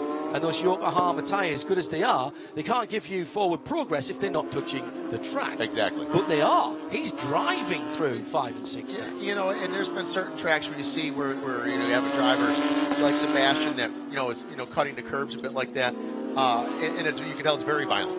It's not necessarily helping. It's not so violent here. He's able to keep that forward power going, get the power to the ground, keep that forward momentum going, and it works. If it wasn't working, he wouldn't be doing it so much, just because he's just so smart. And and plus, if you want to run good, I mean, now he's comparing lap times. I get it, not in the same class, but now he's comparing lap times this weekend to his dad out here. So he wants to really be. I mean, there's got to be a little bit of rivalry there too, as well as they're sitting around the dinner table. Oh yeah. Well, it's nothing better than family rivalry, no, is it? Absolutely. Let's be quite clear about that. Impressed with all of those 991s from second, and Jimmy Ibret down to Laura Eli in sixth position in the 09 car. You said that she was taking things easy early on. Remember, this is the driver and the team who really don't need to be here. They're coming here to support the series and to have an extra race weekend. It won't necessarily benefit their championship positions because of the way the championship point scoring works. They have done, up until now at least, they have done the right amount before this weekend. But there is one more race weekend after here at IMS, yeah? Yes, we are. We are going to be finishing up in just a few weeks here. We will be down in Austin, Texas at COTA, Circuit of the Americas, F1 track. And that's where we're going to decide all the championships. You get to go to that? Absolutely, I'm going. Because who's going to keep you away from Austin? I know, I love it. Because it's an awful place to go. Nothing happens there. No. There's nowhere good to eat. There's no great bars. There's no great music. Oh wait, what am I saying? I just go to the hotel track. There's nothing else to do. Yeah, right. Nothing else to do. And you won't catch me on a scooter either. Speaking of which, turn one, side-by-side contact. One more time. That was David Williams, I think, in the yellow and grey car as the checkered flag comes out. That was some pretty respectable contact right there. Yeah, who was the other car in that? It may have been the 575. Don't quote me on that. Shane Leathers. It very well might have been Shane Leathers. No, he's not going to have that. That was some pretty heavy contact, and sadly, right there on the last lap. Not what you need as you're prepping for qualifying session. Exactly. You don't want to be hammering out panels and doing a bit of panel beating or changing suspension here. No chance if you do have to change out any components to see if you've got the car set up right. You're going to have to go with what you've suspension here. No chance if you do have to change out any components to see if you've got the car set up right. You're going to have to go with what you've got going into qualifying. As now we're coming down, they are all coming to the last and final checker flag that this particular class will be seeing today, and this is practice. Oh, we got one, the 339, heavy into the wall right there. It's Reinhold Kran. Reinhold Kran has had several problems. We've seen that car around a couple different times today, and now, once again, I believe all by its lonesome, parked himself into the wall. It's out to 14. It's the classic one, isn't it, where you're trying to get that last run to the final checkered flag just to see if the changes you've made have done the business.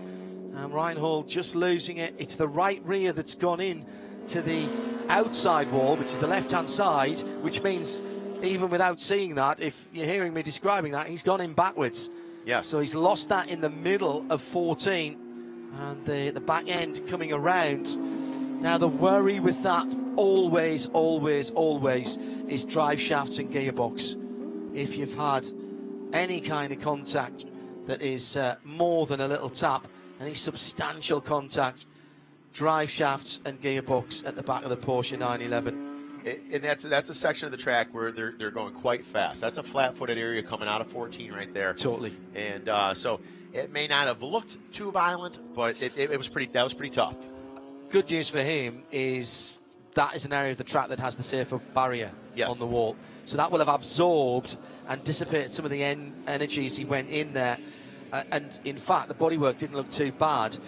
A good friend of mine, Joe Bradley, who used to run a British touring car team, would always say, if it is only bodywork damage, it's not too bad. Are all the wheels pointing in the right direction? Right, yeah, that was always the first thing he would look for. That certainly is a good start. So, folks, that is it. It's in the record books. Practice number 2 for our GT3 class for our Porsche Sprint Challenge North America by Yokohama Tires. Stay tuned. We're going to be back with a lot of action coming up around the corner. Qualifying for our Cayman class will be happening later on today. That's going to be the cherry on top of the day. That'll be at 5:35. And, of course, we've got more to come as well with our Carrera Cup hitting their next practice at 3:50. A lot to come yet from Indianapolis Motor Speedway.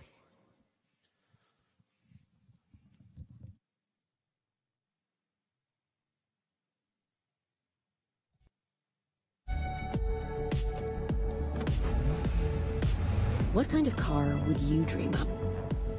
If the road you took to work was known around the world for not having a speed limit.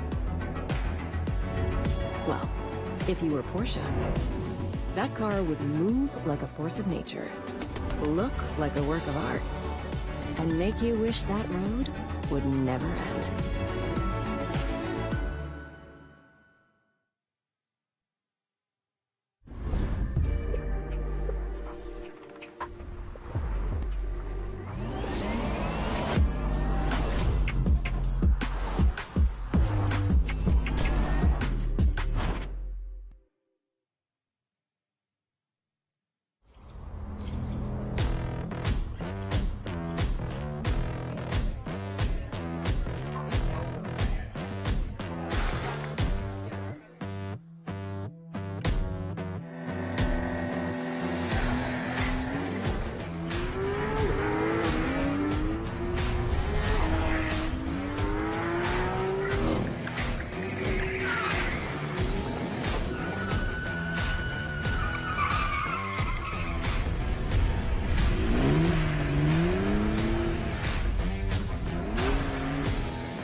was thinking of leaving.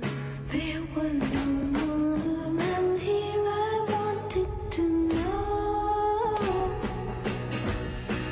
Then I saw someone who happened to remind me of being in the room time ago. I know and you know that we never met before tonight. Why then should I feel so right? Your lips so warm and familiar, and you feel like someone I know.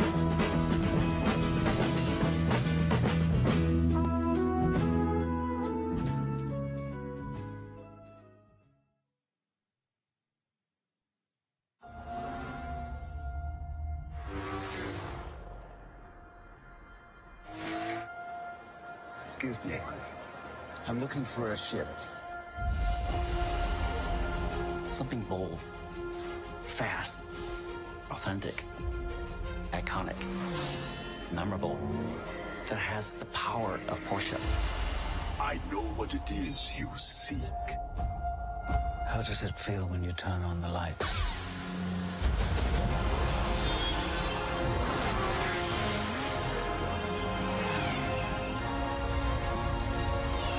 Ooh, a tri-wing. That's a new one.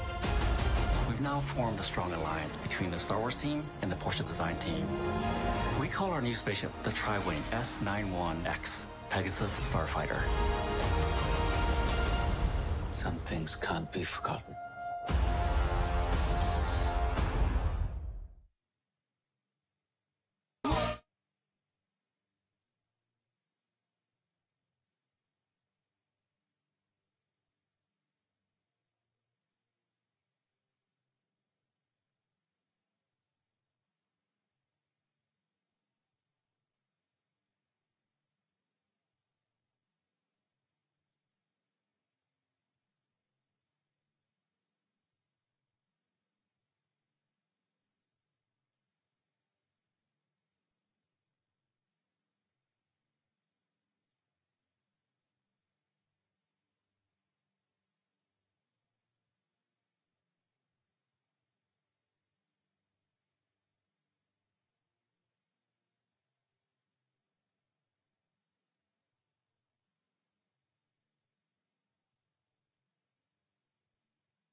Steve.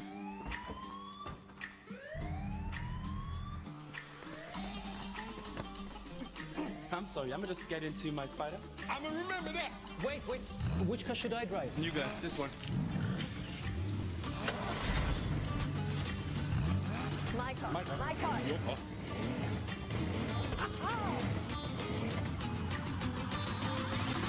Let's go. Please tell me you saw that.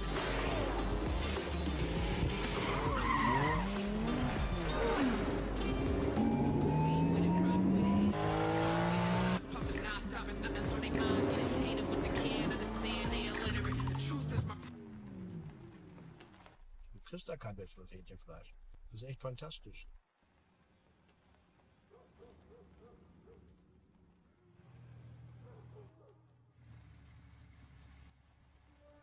Let's go. Oh, it's a beautiful day for a car chase. Feel the beat, such a me, courtesy of River G. Tell the queen, feel the beat. So impressive with delivering my message. I don't need your respect. I don't beg for acceptance. Cause I take what I need and then ask for permission. Make a class in session. Let's go. Where you going? Just a little sightseeing through the forest.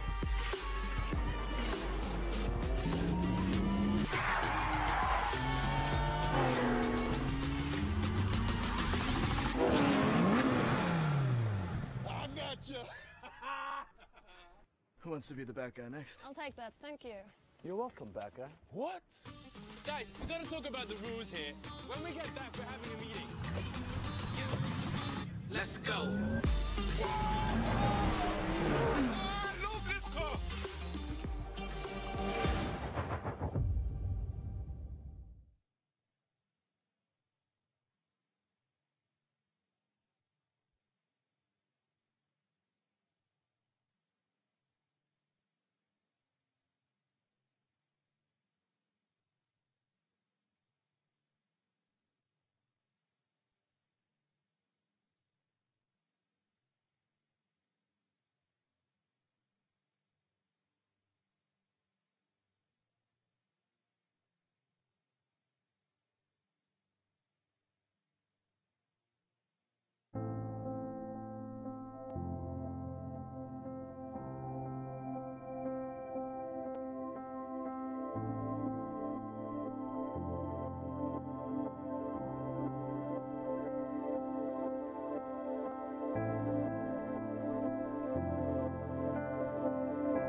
Get ready for me, this is my time, look at me now. Get ready for me, get ready for me, get ready for me, this is my time, look at me now. I'm so alive, I'm so alive. Get ready for me, get ready for me, get ready for me, this is my time, look at me now.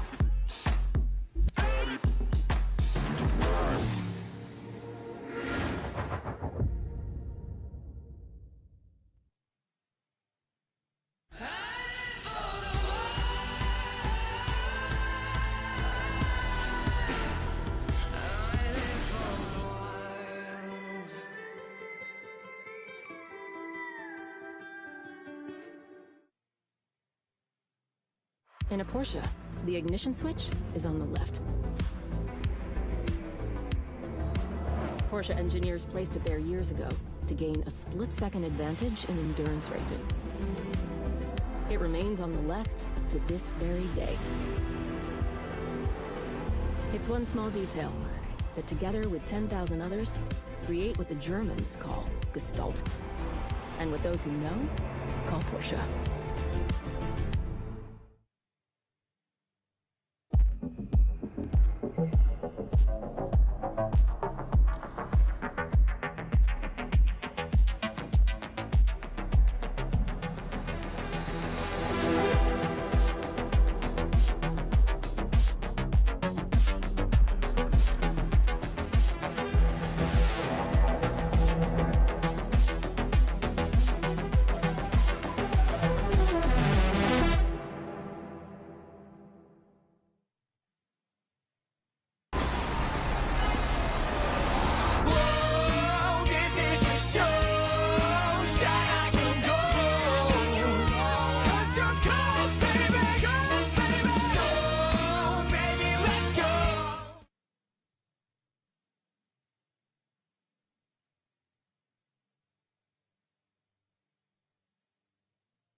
Hello everybody and welcome along to Indianapolis Motor Speedway for Free Practice 2 Porsche Carrera Cup North America, presented by Visit Cayman Islands. Green flag for half an hour. 3 Kelly Moss race cars going out of the pits together. Look like Riley Dickinson ahead of Kai van Berlo, and then was that the 7 just following him out? I think it was Michael McCarthy. Michael McCarthy, yeah. So it's John and Sean again for you today, coming towards the end of our track action. Tell you more about tomorrow in a wee while as well.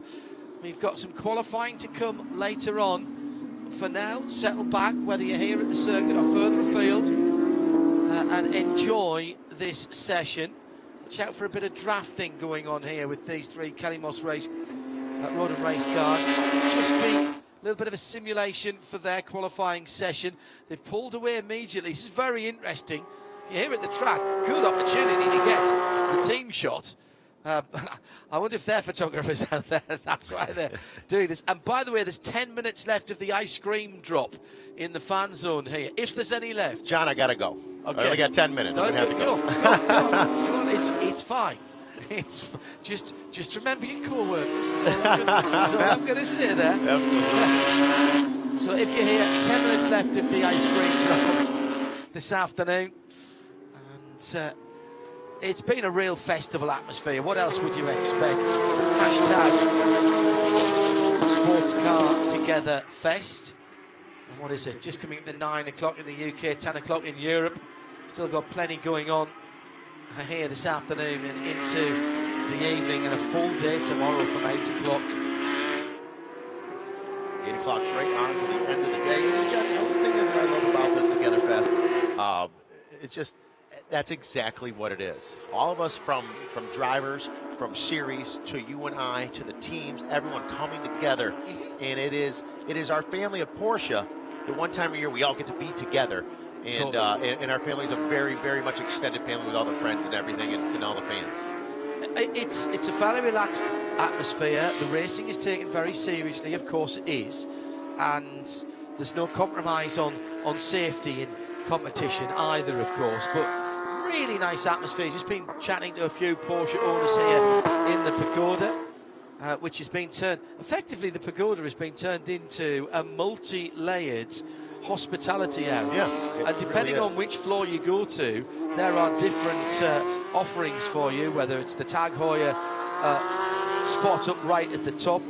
By the way, what a view of the infield. Yeah, floor right there. Can we move our booth? Do you think Clark and his guys would mind if just overnight the D-rig here and move us to there?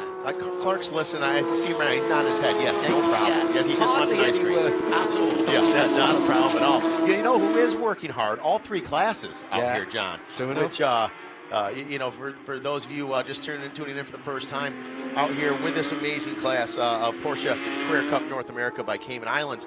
We're out here with our pros, our pro-ams, and our amateurs. We got plenty of time to touch on the details of that as we get going here, but we're looking at three different classes of a very multi-talented field. And starting off with that talent, John, as you had picked up right out in front with our top few cars there, with what it looks like we've got another competitor jumped in the mix as well.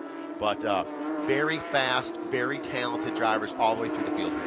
Yeah, and Kelly Moss are the team to beat. They're the one that everybody is aiming for. They've taken the team's prize so many times, and by the time we get to Michelin Raceway Road Atlanta at the start of next month, the titles will be getting decided in those final two races. Kurt Swearingen, ACI Motorsports, green and black. As the sun just coming over the top of the Pagoda now, and there's nowhere to hide in the pit lane. There's very little shade now. And down the front straight, Kurt across the line to start a lap. Those bright green wheels, heads down toward turn one. His ACI teammate ahead of him as well in the number 8 car.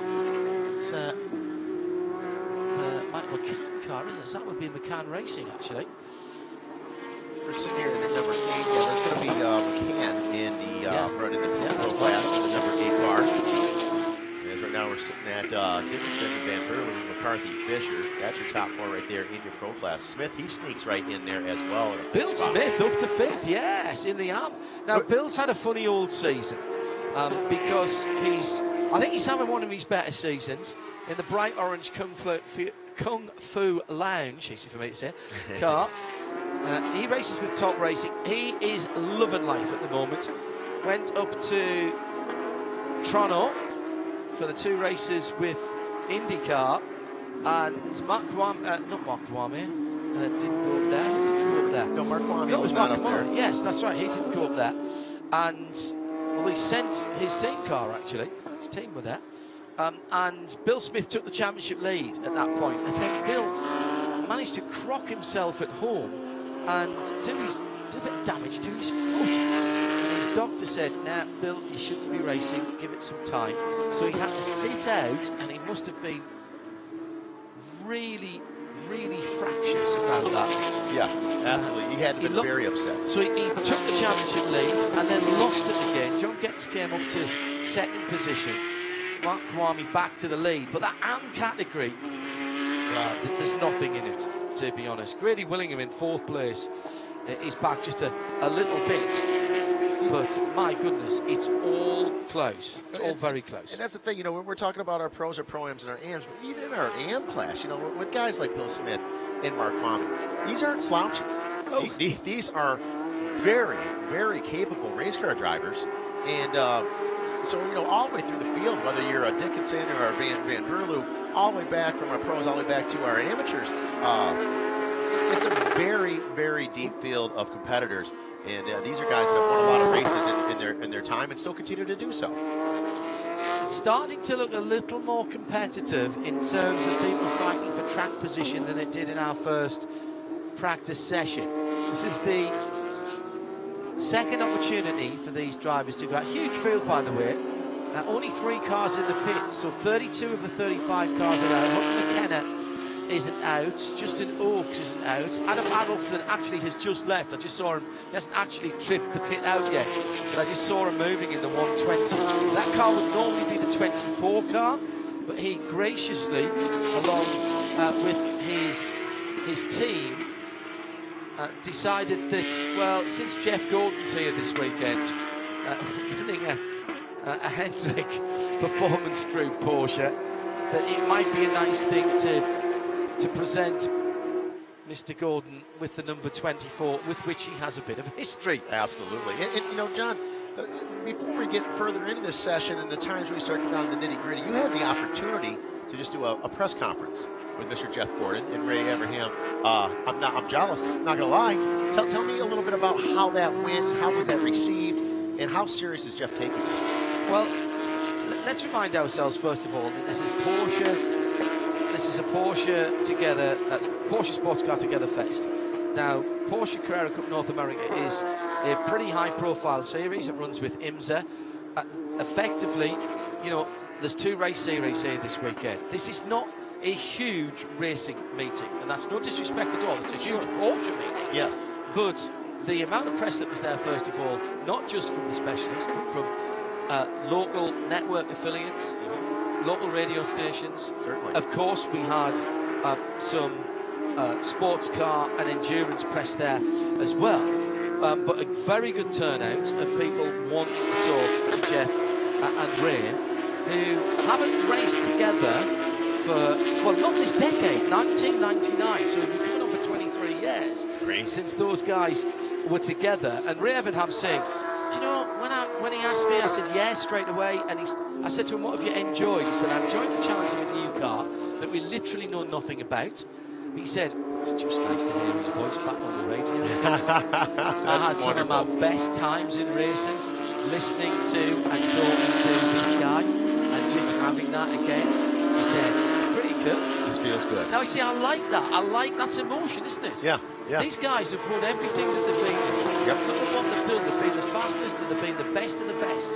And just for Ray Evernham to turn around and say, well, it was nice to hear him on the radio. Efren Castro just gone for a little ride towards the middle portion of towards the end of the lap there, actually. Yes. So he was coming onto the banking at turn 10. Now he's coming on to the end of the lap and crosses the line. Didn't hit anything in that purple and black number 65. Efren, defending champion, right in behind him, the number 13 at the moment, sitting there getting a bit of a draft. You do get a draft in these cars. They're making a hole in the air. Yes. And just to go back to finish off that with Jeff and Ray Evernham. So the story is that he wanted to buy a car because he had driven one or seen one at Thermal. Yep. When he was doing some bits and pieces with they have what they call track attack, where they take previous iterations of stock cars and they refurbish them for people to use as track cars. And they've all got a bit of history. Sure. They tend to be, sometimes they're in the original colours as well, so they go out and live out their dreams. Yeah, very cool. And it's a very cost-effective way to do a bit of track racing because, they're a fairly easy to work on car. Yeah. And he said, we were shaking down a couple of cars and I saw a 992 Cup car and asked Kyle Washington, actually, what was going on. That looks like it. Yeah, it is, man. Look, have a look at this. Have a look at mine. That's right, I'm going to have one. Well, you can't just go and buy one. What do you mean you can't just go and buy one? Well, you can't just go and buy one. It's a race car. It's meant for Porsche Carrera Cup North America, presented by VisitCaymanIsland.com. Oh. So if I buy one, what happens? You automatically get an entry into the series. And you've got to do it. And so he said, and that's why he's here. Now look, we started off with 3 Kelly Moss racing cars out in front. Now, I think they might have gone out on old tyres, and right now they're bolting a sticker set onto all 3 of those cars. So what is it now? Just after 4 o'clock in the afternoon. I remind you, this is practice 2. Yeah. This is not qualifying. I'm wondering where their strategy is, because obviously this is a planned program here. Yeah, absolutely. All 3 start up front, all 3 3 went out, all 3 came back. Yeah. Yeah, this is undoubtedly a planned program for them to do that, for all 3 of the Kelly Moss Road Race entries to start off like that, then come in at the same time to get sticker tires on. That's certainly is a plan. I'd love to be a fly on the wall down there in your paddock right now, just kind of hear what exactly the game plan is. But for all 3 cars to be doing everything exactly the same, this is a team plan of how they want to make this happen. So kind of exciting. And now, John, as they pull out of the pits right in front of us, Mike McCarthy in the number 7, he is the first one out. So now they're separating. So they went out the 3 together. They did a couple laps, came in, all 4 tires being changed on all 3 cars. Now not sticking together. Mike McCarthy, he's gone in the number 7. They're doing some changes on Kai van Berlo's car. That looks like they're putting a new set of brake pads in on the back, and possibly the front as well. Now that's strange to me, if that is what they're doing. There might not be. They're right outside our window. So, hang on a minute. You see, it's hard. Remember what I said when we were doing our phone calls, our calls to set this up? And I thought he was joking. Remind me to bring a set of binoculars. And here they are. He's bringing out the binoculars. We're going to find out what's going on. Yeah, technology is of the utmost up here for us. As we're going to take a closer look and see exactly what's going on here. But there may be more than meets the eye here to the Kelly Moss Road Race. So on Riley Dickinson car, they're making a wing change. On Kai van Berlo's car, that is standing on its jacks and not going anywhere. Michael McCarthy got a set of sticker Michelin slicks and is warming them gently. Temperature-wise, we were up to, 20 degrees earlier on. It's a bit warmer than that.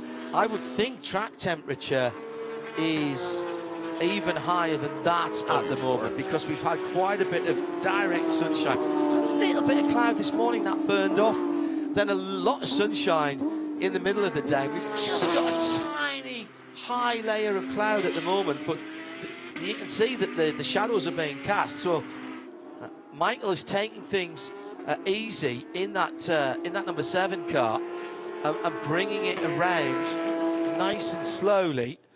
No real times, massively quick times being set by any of the Kelly Moss. Well, actually, Riley Dickinson, I say that, he's quickest.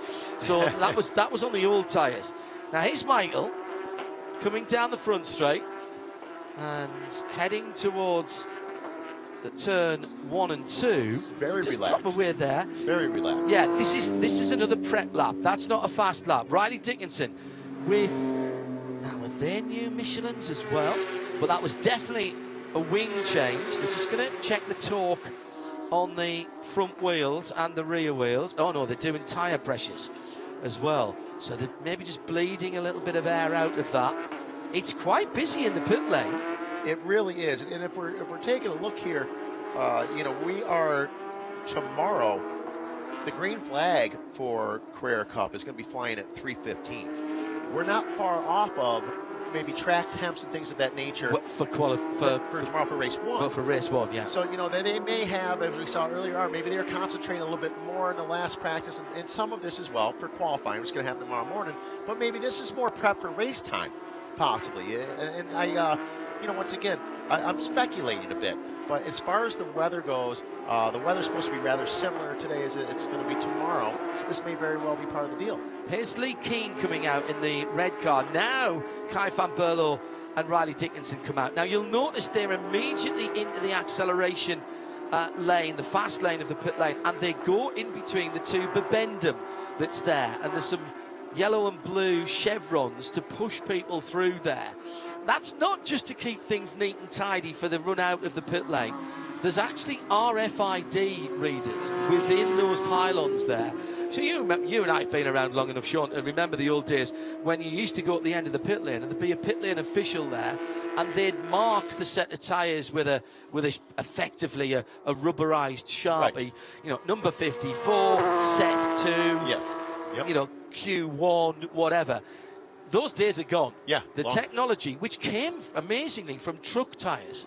Really? The RFID chips were embedded in truck tyres a few years ago now to allow haulage companies to know how, along with effectively a rev counter within the hub, to know how much work the tyres had done. Sure. And then to know when to change them. So you could just blip them when you were back in your haulage depot and know, because you actually rent tyres in the haulage business rather than buy them, and they go back and a lot of them get retreaded. Yep. So which is actually very sustainable, isn't it? Let's be honest. The guys at Michelin in the competition department thought, hey, this is a great idea. And originally in the World Endurance Championship, and it's filtered down, technology has cascaded down that waterfall, and we've all had the benefit of it now. In WEC, you could tell how many laps they'd done, what compound and construction was on each corner of the car. Here, of course, it's only one compound and construction. Everybody's using the same tyres. But it saves all of the personnel from having to mark tyres. Sure. And it has. I mean, we've seen in other IMSA categories where there have been penalties handed out because somebody's put the wrong set of tyres on. Yeah, and it streamlines the whole process. Of course it does. It absolutely does. And speaking of streamlining, well, Michael McCarthy went to the top on that sticker set of tyres by a small margin, just 0.037 of a second, 126.5. So we've got a little ways to go yet. Now, Riley Dickinson, pro driver in the 53, in that white with green and the orange flashes on that car around the front and rear valance, the number 53.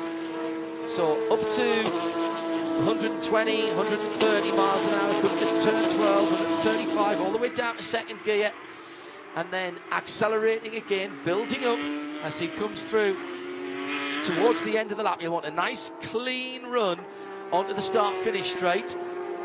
Kai van Berlo's just gone through. They're not drafting each other. Now watch the speed build here. 130, 135, 140, 150, 158, 162, 16. I reckon 164 there before he hit that pedal to slow down. In a Porsche GT3 Cup car. That's moving. That is moving out. And that's a big break down into turn 1, that.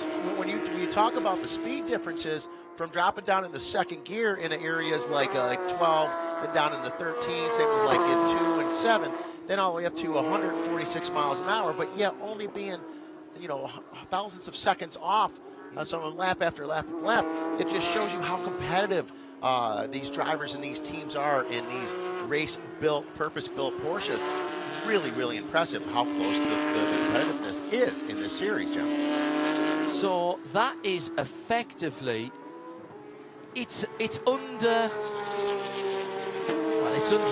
a half a lap, isn't it? So from coming out of 13 to braking for 1, you're going from second gear, 60 miles an hour just to 160 miles an hour. Yeah, 100 mile an hour gain. It was just on about 58 miles an hour at 164. That's huge. It's exciting. Into the pit lane for Riley, so he's not happy with that run.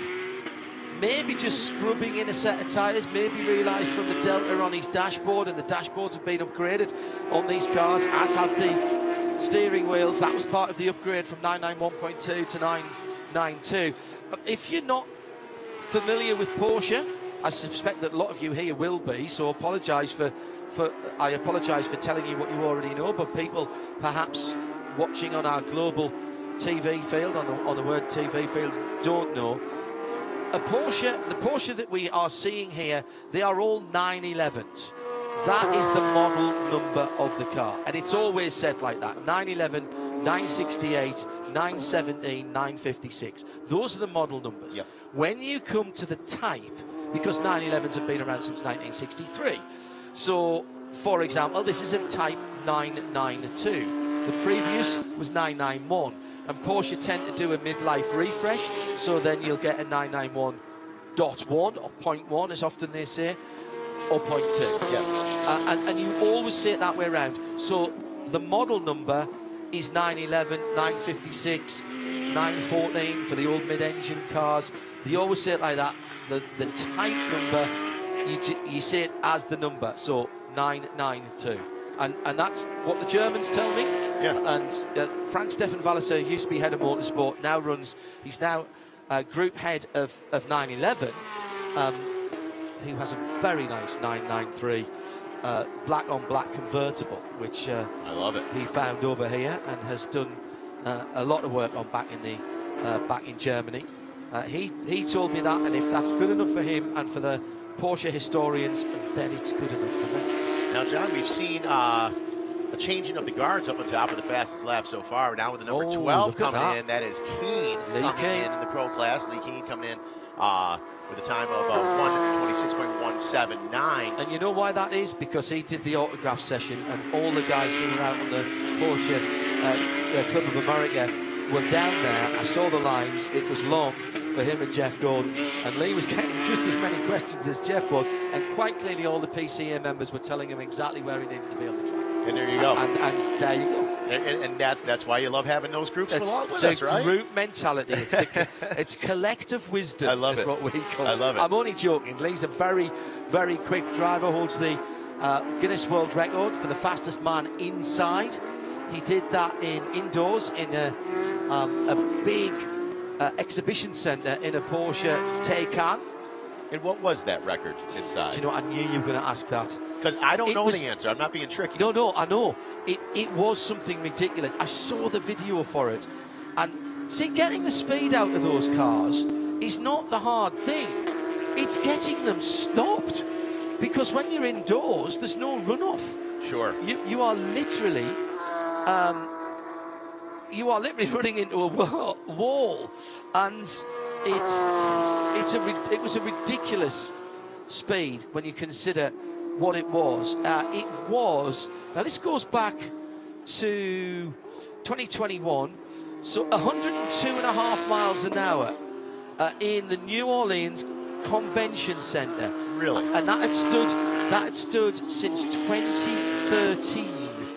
Now, I'll tell you, John, I'm very familiar with it because I've been involved with a lot of indoor stadium and arena events for many, many years. And I still am. All winter long, January, February, March, I travel all over the world and I do indoor motorsports. And I've been to that convention center. I've been to New Orleans. I'm going to toot my own horn. I've won races down there back in the day, about 70 pounds ago. And it's not that big. To be going 102 miles an hour in there, it is not that big. And the record states that you have to start and end at a standstill. So it's not a flying 400 metres or quarter of a mile or whatever. You start and end, and they have the speed gun on you, and the fastest that you get. It's got to be completely indoors. It was a Taycan Turbo S, which is an all-wheel drive car.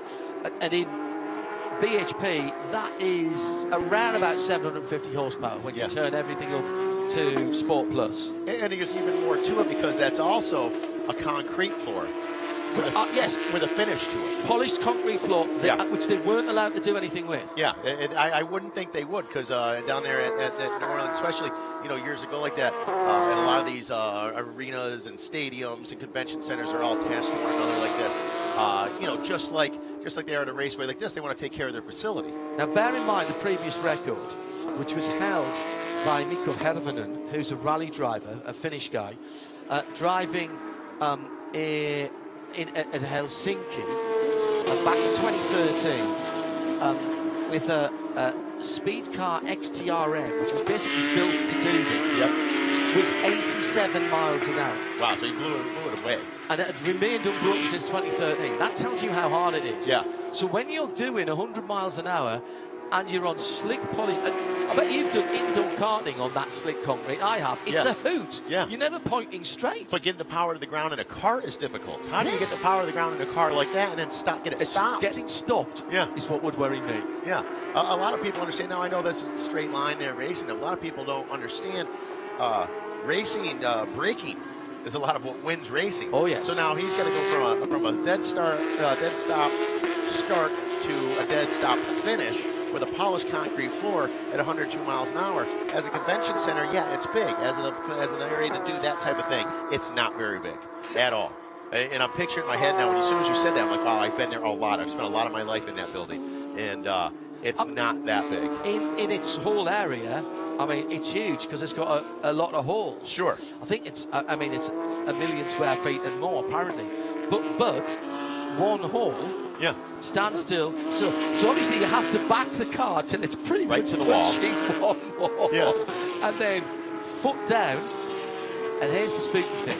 He broke the record on his first attempt. That's wild. Absolutely wild. And never got any better. Yeah. Because I reckon after that, you get it pulled up and go. And after that, all you can see is the wall. Right. Oh, I need to speak to Lee about that, actually. That is wild. I forgot about that. All right, what we got left? We've got just on 2 minutes. And at the top, it's another change. Back to the top is Matty Graham for MDK. That's Mark Kawami's team. From Lee Keane, who's in the pits for 311 RS in the number 12. Trenton Estep for the second of the MDK cars in the top 3. And then the Kelly Moss trio of Van Berlo, Michael McCarthy and Riley Dickinson. That's 6, 3 and 7. That is 3, 7 and 53 of 4, 5 and 6. TJ Fisher for Top Racing in the 58 car is 7. Parker Thompson for JTX is in 8th. Travis Wiley for Top Racing is in 9th. And Dimitri Demakos just in the pits for 311 RS. So a lot of doubled and tripled up teams there in that top 10. ACI Motorsports, Grant Tolkien is in the 81 car in 11th. Michael McCann for McCann Racing in 12th. So let me just, they're all pros. So who's the best of the pro? It's Marco Cerrone. Well, not a big surprise. Not at all. No. Ahead of Efren Castro in second.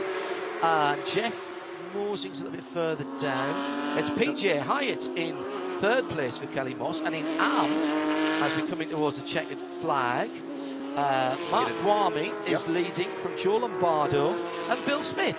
And those three right there, you would expect those three to be up on top of the leaderboard. Joe loves this M place. Joe loves this place. Doesn't do every race. Picks and chooses.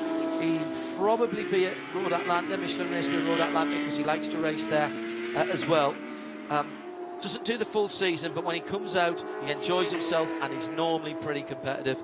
And I present to the court how he's doing today, second. And I'd like to also bring up, I keep talking because I'm so impressed. Just with the lap times these competitors put down from start to finish in all of the classes, and then we get looking at it here, and we're looking at sitting in the 11th spot in the pro class being Grant Talkie. Yeah. Grant Talkie's a champion in Sprint Challenge. He is our gold class champion for 2021, and someone who ran for some overalls and weekends in his 991 versus the 992s, which back then we called, gold, silver, things of that nature. Yeah. The platinum. Silver. Yeah. But then seeing such a talent out here, giving it everything he can to get inside the top 10 here. It just shows you how deep the talent pool runs here in this series with the Porsche Carrera Cup North America, brought to you by Visit CaymanIslands.com. So really, really impressive stuff. And speaking of impressive, he had a rough go at it in the beginning of this session, Efren Castro, but coming around looking very, very good as the checkered flag flies on the last and final practice session here at Indianapolis for our Carrera Cup North America, John. Tony, enjoying the sunshine on a starter stand here that I'd be quite honest, I hadn't realised was quite so precarious to get to. Yeah. There is literally an open ladder on the back of the supporting girder there. Now, I'm not good with heights to start with. I'm very, very bad indeed with open stairways. So that is about my nightmare. to have to go up that ladder to that platform and Tony waving the VP Racing Fuel checkered flag with some gusto there. as the remainder of the cars that were still out on the track, which about 28, 29 was still out there when the time elapsed. And just going through Efren Castro, did he improve? He did not. So quickly, let's run down what we've got at the sharp end of thing. MDK and Matty Graham by, again, a quarter of a tenth, for goodness sake. Unbelievable. Nonsense this is, 0.025. Another tenth further back is Lee Keane. Oh, no, hang on, did Lee just jump up there? So Matty from Lee, so that's MDK from 311 RS, 91 from 12, from 6 Trenton Estep for MDK. He's fully a tenth further back. Then 0.086 to Kai van Berlo, the best of the Kelly Moss Road and Race. So that's your top 3 within 2 tenths. Top 4 within 2 tenths. Riley Dickinson in the 53s right there. If you go to 4 tenths, you'll take in Michael McCarthy for Kelly Moss Road and Race, and half a second takes you down to 7th position and TJ Fisher. That's how tight it is. Shall we go to a second? We'll go to a second. That's 11 cars within a second. Pro-Am, Marco Cironi, and Am is Mark Kawami. That is how the other classes finished. We'll just wait for the last of them to come across the line. I think there will be no more improvements right now. I don't believe so, and I'm curious, and I'm not going any way positive or negative. Kelly Moss Road and Race obviously went out there with a strategy. They tried some different things, made some adjustments. You know they want to see their 3 cars atop the leaderboard here. That's not the way it ended up here, but I'm curious, and I don't know if we'll find out if they got what they wanted out of this practice session. Yes, good point. Good point. Yeah, they very well, and it doesn't look at it by the numbers, but maybe they did, maybe they didn't, and maybe we'll get to find that out. They did use a set of new tyres. They certainly did. All 3 of them, I reckon. So, you know, they got something they're working on that we didn't know about, John. That's Sean. I'm John. We will be back with qualifying for Porsche Carrera Cup North America, presented by Visit Cayman Islands, and keep an eye out for the Cayman in Gasoline Alley in front of the Cayman beach scene. Nice photo opportunity I saw. That's really nice what they've done there. We'll clear the pit lane. Don't go anywhere. We'll take a short breath, tell you a little bit about tomorrow night and something very special from Hagerty, and then we'll go qualifying. It's all here at 2022 Porsche Sports Car Together Fest at Indianapolis Motor Speedway.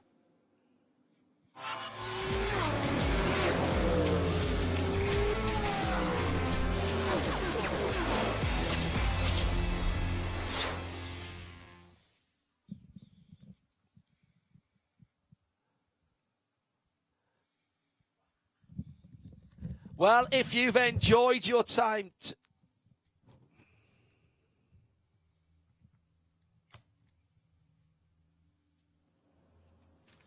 If you've enjoyed your time today here at Porsche Sports Car Together Fest, you can make it a full day here tomorrow. Action on and off the track starts at 8:30 in the morning. Gates open at 8 o'clock, by the way. Now, don't plan to do anything early evening tomorrow, because on the Pagoda Tower screen, which is huge, tomorrow night after track action, we've got movie night presented by Hagerty.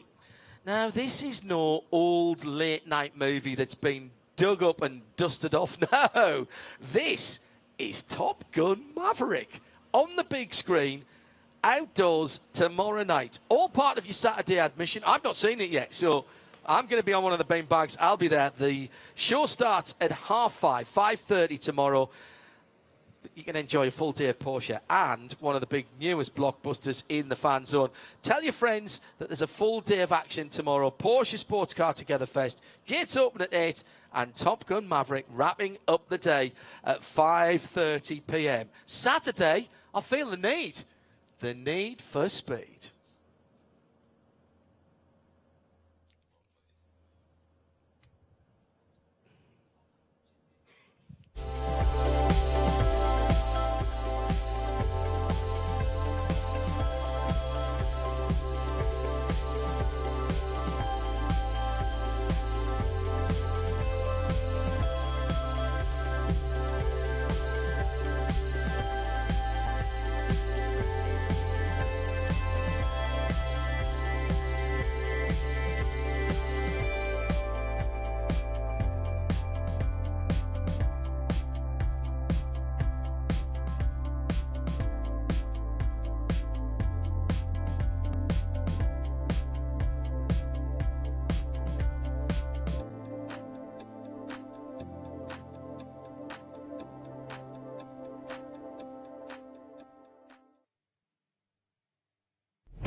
ready for me. Get ready for me. This is my time. Look at me now. Get ready for me. Get ready for me. Get ready for me. This is my time. Look at me now. I'm so alive. I'm so alive. Get ready for me. Get ready for me. Get ready for me. This is my time. Look at me now.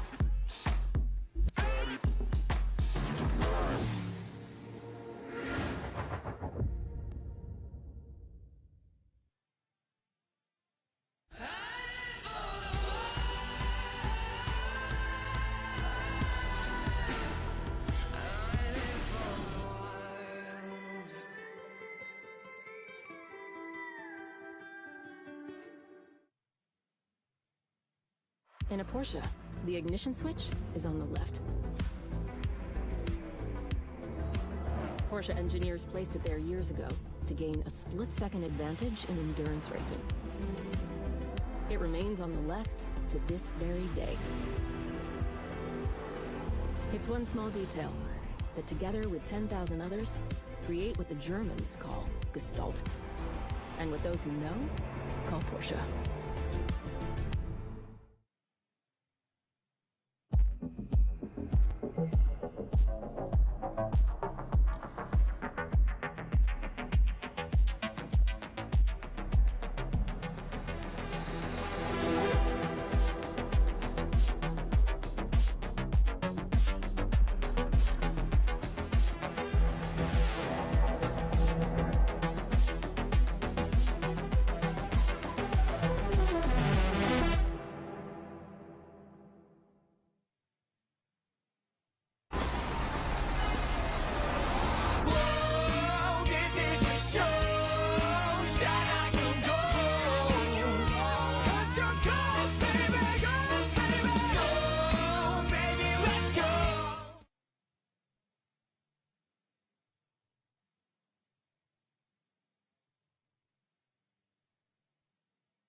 All right, and good afternoon, folks. We are back here again, Indianapolis Motor Speedway. And, folks, this is qualifying time. The practices seem important. You haven't seen anything yet. Qualifying here for our Cayman class for Porsche Sprint Challenge North America, brought to you by Yokohama Tires. I'm Sean Cerveny, down in pit lane. Brittany Kroll bringing all the action. And what is arguably one of the most knowledgeable commentators in the Porsche world alongside of me. I'm honored to give you John Hindhoff. John, what a pleasure it's been. He's looking behind him. He's like, I think I'm talking about somebody else. Who were you talking about there? Really? Thank you, Sean. Listen, we've already had a cracking day today. And I suppose you could say that this is our first bit of competition. Yes. Because before now, nothing has counted. Mistakes, you can forget all those right now. Good performances, you can forget all those right now. Yes. From now and for the next 24 minutes and 2 seconds, for these guys, for these teams, for these cars, it's all on the line for not one grid, but two. One fastest lap will set your grid position for race one. Your second quickest lap, your grid position for race two. So if you bin it on your out lap, you're going to be starting from the back twice. If you get track limits for all your laps and you don't get a clean lap, you're going to be starting way back. And way back, by the way, is 25 way cars. Back. That's way back. That is needing the Hubble Space Telescope to see the green flag. That's absolutely true, as we are set here for 25 laps. And as John was just saying, you know, this is of the utmost importance. You're going to see, I would imagine, you're going to see some of the main front runners. And I don't want to jinx anything, but, you know, you're going to see your Kreinses, your McAuliffes, you know, Elias De La Torre. He's looking to do better where he's been in his practices. I did have a brief moment earlier on also to have a quick talk with some of the other drivers, and Kenny being one of them. Yeah, Connor Holtzman put a fast lap in the last session, didn't he? Yes. And I said, Aiden, he's a young man of very few words. And I said to him, I said, so how you feeling? He said, good. You ready to go for qualifying? Yeah. And so that's what I got out of him in that conversation. And but, you know, however, that's not a big difference for him. You know, doing different interviews and things with him. He's just very serious about getting in the car. Let's go. Let's do better than we did last time. And if it's important, it's going to be right now or then. As you said, if you don't qualify well, it's going to be very, very difficult to finish well here. You need to start somewhere near the front of the pack within reason to run really well here at Indianapolis Motor Speedway, because it is a very tricky course of 2.439 miles in 14 turns, John.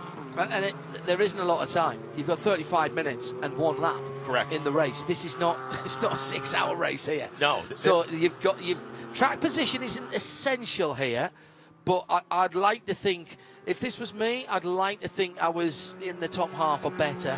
If I think I'm a championship contender, if I think I'm a race-winning contender, I think I want to be top 5, top 6 rows here.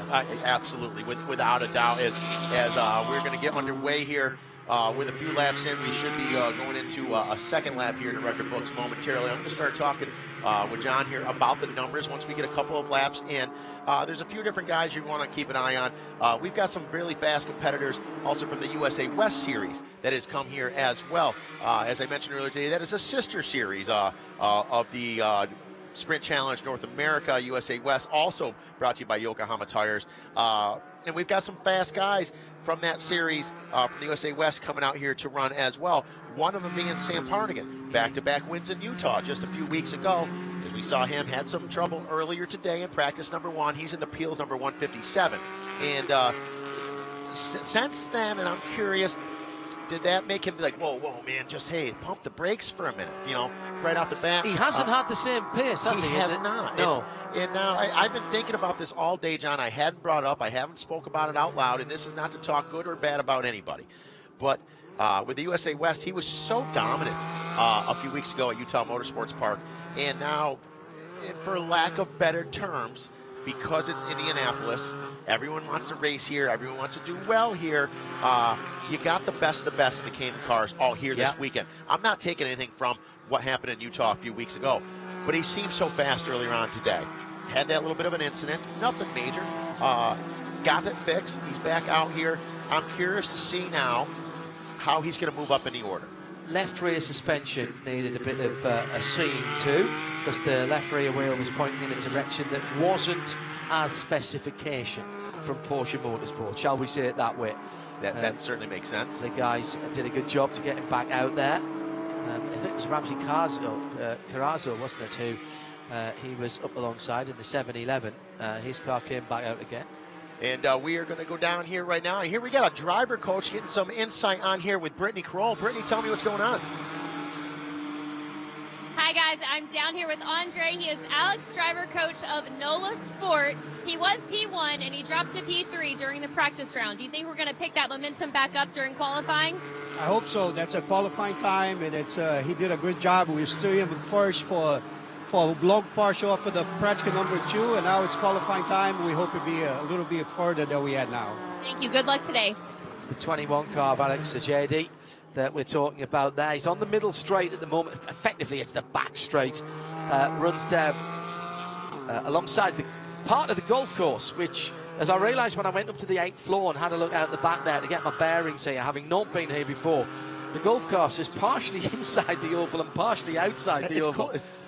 How big is this place? It's just extraordinary, isn't it? I It's think the there's size of a small town. Almost upwards of 9 holes of golf. I mean, par 3s, 4s, and 5s, and half of it being inside the infield here and not taking up all of the infield. No. Just taking up a portion of it. That just shows you the magnitude of just the massiveness of this amazing facility here, John. Horseman to the top, Connor Horseman. He had a good second free practice session in the HM blue and white number 114, just coming through to complete another lap. What's his times like at the moment as Aidan Kenny goes into second in the 22. Doesn't back up that time. 33-1, well, actually 33-1 and 33-2. So you know what? I'll take that. That's consistent from Connor. And the two battling AKs, Aidan Kenny and Austin Kreitz. 22 and 119, separated by a tenth of a second or a little more as well in second and third. 114 from 22, from 119 from 29. Elias de Torre in fourth position, and once again the top 4 separated by under half of 1 second. I think they're taking a note out of the Carrera Cup yep. earlier on as far as that goes. Hortzman, his last lap being his fastest lap. There's only 3 laps in so far for him. Last lap being his fastest lap. Plenty of time to better that yet, as now we look at the W2W team right there, the number 22 of Aidan Kenny. Aidan Kenny is someone who is to be reckoned with every time he's in the car. He is here to win. I mentioned earlier, and I'm going to say it again, it doesn't matter if the gloves are on or you're going bare knuckle. He's here to win every time. Aidan Kelly, he's got the look on him. He's got the build of a boxer, of a young boxer, and he is, without a doubt, when he puts that helmet on, he is a fighter. And he wants to win as many races as he can, and he has done so well here in 2022. And I'm very curious to see what it's going to be like at the end of the weekend for him, as the 22 looking very, very comfortable right now. And Aidan Kenny now across the line, stays in P2, is not able to move up to Hortzman as we head down to pit lane. Brittany Kroll.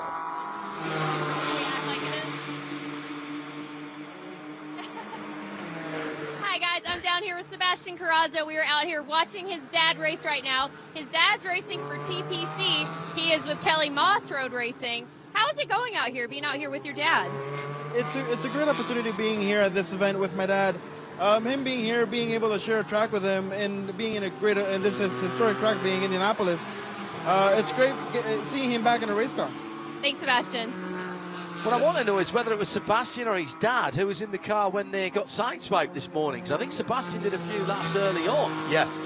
Just to make sure the car was set up okay before Ramses got in. You know what? I think it might have been I think it was. Carrazzo. Because what happens is you don't get those laps scored in the early part. They don't get scored towards the car. Because, of course, if it's the driver coach in the car, you can't actually get the times put against the car and the driver who's in it.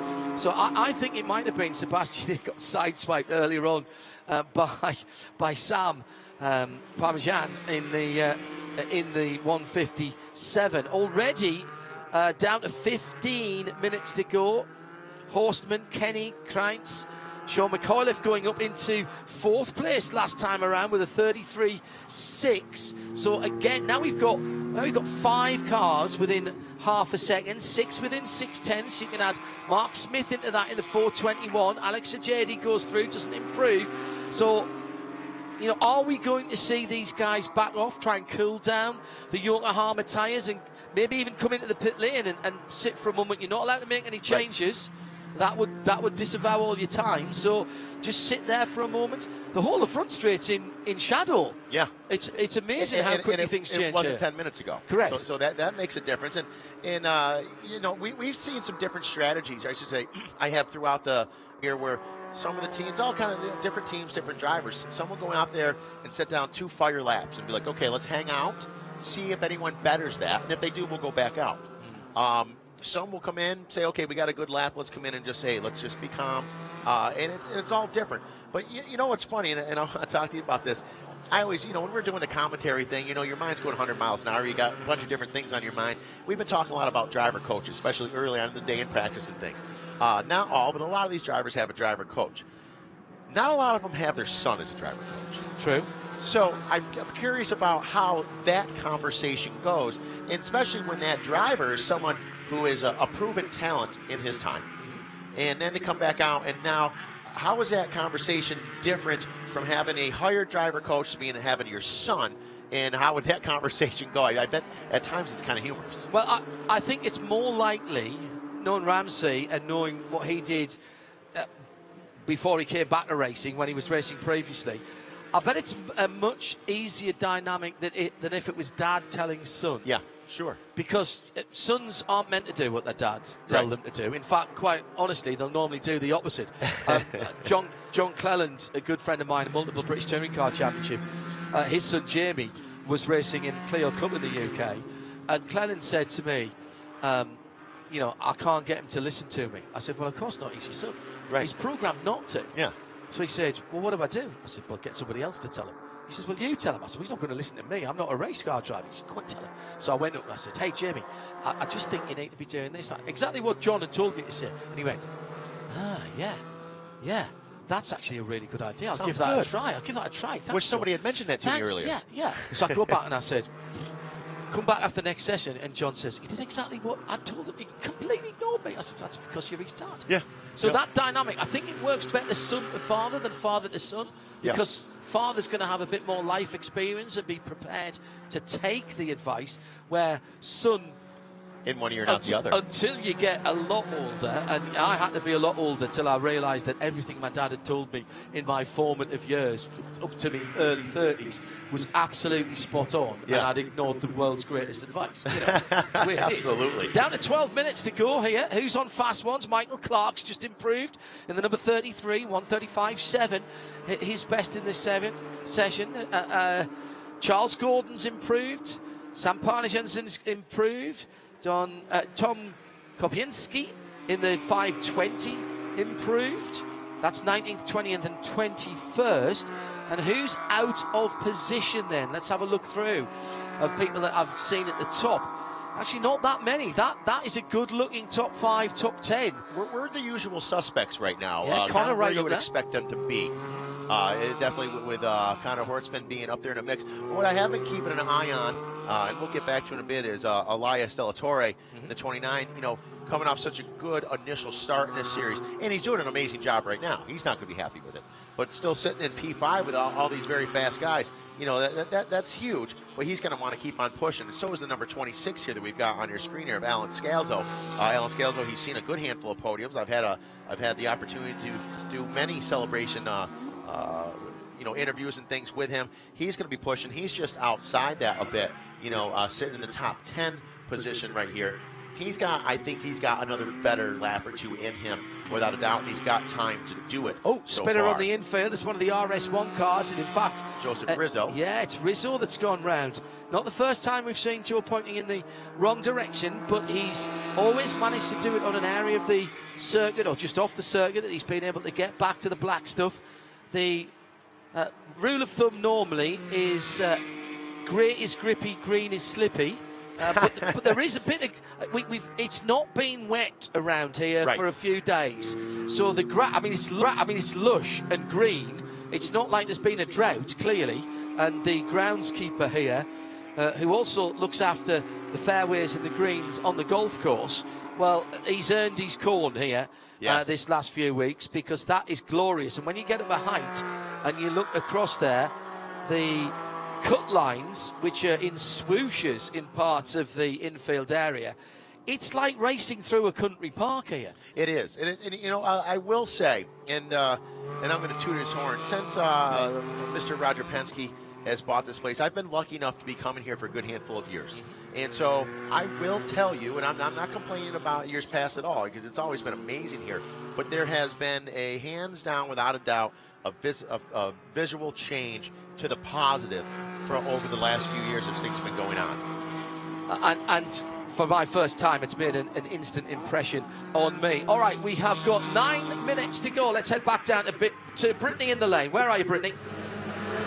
Hi, guys. I'm down here at Scalzo Racing with Phil. He is the Sims driving coach for Alan, and he said his specialty is to kill track time. Are we killing track time out here?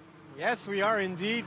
So basically what we're doing is using the simulator as a tool to work on driving techniques, work on the line, just make him comfortable before he's even gone to the track. So when he's here, he's already, as I said, he's prepared, and he can just nail some good lap times and try to get some wins. Good luck to you and the team. It's a heck of a point that's made there. It is. You can. There's no substitute for being on a track. Right. But what you can do, and I know that I do this because I don't race enough, so I go to a new track, which pretty much every track's a new track. Sure. Pretty much every car I drive's a new car. And when I went to Quarter for Aston, I went to see Darren Turner at Base Performance in the UK. We loaded all the bits and pieces up. Now, it's not just about learning whether turn one is left and right. You can actually go far deeper into that with an actual race engineer. Certainly. And so working on what gear you needed to be in down through the ethers, whether left foot braking is the right thing to do through there. How are you holding a higher gear when you really should be changing down? Or should you be changing up and short shifting in places? And the thing is, you can do that and you can try things and get things wrong without bending the car. Right. How many times did I go off at the brow at turn 9 as you come over the top as it goes light and just lose the back end and then end up spinning to the inside? Right.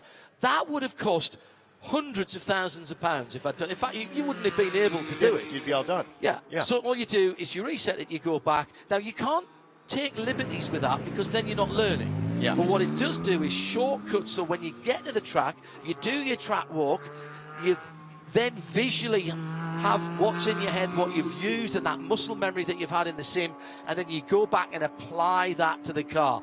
And that shortcut, probably a day and a half or 2 days of what would have been expensive testing. Absolutely it is. And you've got to learn that stuff. You know, there's certain parts of certain tracks and things where, and it may sound silly to you at first, but you think about it, where if you run it in too deep, you think you want to run it in as deep as you can every time, but not always, because then it screws you up for what's going to happen in the next turn. Sometimes you do want to have a slightly early break because it'll set you up for the next handful of turns. You don't know that stuff unless you have track time, and the sim is the cheapest way to do it. And if you've got someone who knows the track on the sim with you, like at Road Atlanta when you come into turn 5, you don't actually take what appears to be the standard racing line. You actually go a little bit wider because there's a bump there. Yeah. And the bump's there in the sim because they're that good nowadays. Right. Of course they are. We're down to the last 6.5 minutes. Quite a few of the cars heading to pit lane. Charles Gordon improved again last time around, as did Bruce Cleveland and Ramsey Carrazzo. They haven't improved their position, but they're getting quicker. That's what it's all about this session. For some people, it'll be about 2 or 3 fast laps and then park the car. For others, maybe the bottom third of the field, Sean. This is, yes, it's qualifying, but it's just a bit more track time as well. It certainly is. It certainly is. And you know what I also would like to bring up again? I want to go back to the Sam Parnigan thing. He's sitting in 21st right now as he just crosses over the start-finish line. I think he may still be having some problems with that car because that is – I'm not saying I wouldn't expect him to just come out there and just be the fast time every time he's out here and stuff, racing with such fast, talented drivers here. but I do expect Sam to be upwards, at least inside the top 10. But you don't expect him 3 seconds off the top time. Yeah, that just something's not Yeah, right. yeah, with I that, agree with that. With something with that program isn't right now. I don't know exactly what it is. He just hasn't got the confidence in the car, clearly. Yeah. Now, whether that's a him thing, whether it's a car thing, whether it's a amalgamation of the two. All right, he's coming back out. But it is definitely a thing. If we got Michael Michael Gawkey in the 90. Coming back out now and seeing if he can get in a better lap as well. There's a couple of bright orange car. Michael's is the Flying Lizards, so that's got the broad white stripe. You'll see a couple of orange cars out there. Michael's number 90 car. Also out there at the moment is the number 95. That's the black and yellow machine of Henry O'Hara. And we'll see these guys now. We've got a good handful of cars sitting in pit lane saying, okay, this is where we're at. We're quite happy with it. Or, hey, I don't think we're going to do better right now. Has Connor Horseman had a pole this year? And no. I didn't think so. No, he has not. No. So to have him out there. Before I proclaimed that, I thought I'd better ask you that question, but no, I can't remember saying that. So. He has not had a pole. Aiden Kenny, sitting in P2. He's not happy with that. He wants to be number 1. Austin Crines, and not to take anything away from him, he's had such bad luck as of recent, just with getting the car going and things, and then using his dad car into sitting in P3. I think he's going to be satisfied with that. I think that's inside a wonderful. Rule 2. I think that's a wonderful starting spot for him, and I think he's going to be very happy with that. Sean McAuliffe, Sean is just really starting to find himself in that car, and then I say find himself, just really be comfortable, really put down some great laps. So sitting in the 4th spot, I think he's going to be relatively happy with that, but Sean knows he's got more in the tank. I know he does. Well, I know from what you've been saying that the 29, the driver, the number 29, Leo Sartori, is not going to be happy on the outside of Rule 3. No, he's going to be irate over sitting on P5 right now. He's very going to be very, very unhappy with that. But, it's a good lesson. He's such a young driver. He needs to learn to say, you're not always going to be fast qualifier. That's just not reality. But being inside the top 5, there is nothing wrong with that. Going out there, so solid. Yeah, he needs to, and with any luck, he will. He'll go out and he needs to get some wins and some podiums where he's starting a little bit further back and realizing, okay, it's not always just snap your fingers, I'm number 1 all the time. But he can dig from a 5th position. He can dig a win out of that. You really can. And he needs to learn that. Mark Smith, I think he's going to be happy. Alex Ajati as well. Derek Harvey, he'd like to be a little bit better. But that being said, I think the who's who is where they're at. Now, we're talking about their fastest time. So this is grid for race 1. I've been kind of trying to remember the second quickest time. Aiden Kenny's second quickest time, I think, was a 33.5. I think Austin Crines' time was about a 33.6. I can't remember what Connor Horseman's second quickest time was, so right. I apologise for that. But things might not look the same in Grid 2, and the opportunities are there for somebody who maybe didn't get the best first lap, but then the second lap is very close. They might be in a better position. Yeah, absolutely, and it's very, very possible. But all in all, I'm thinking no real big surprises here. Very impressed with Hortzman, though. Really been running well all day long through both practices. And very good second free practice. Yeah, really, it's been consistent. exciting to watch him. He's obviously going to be happy with his efforts for he and the team.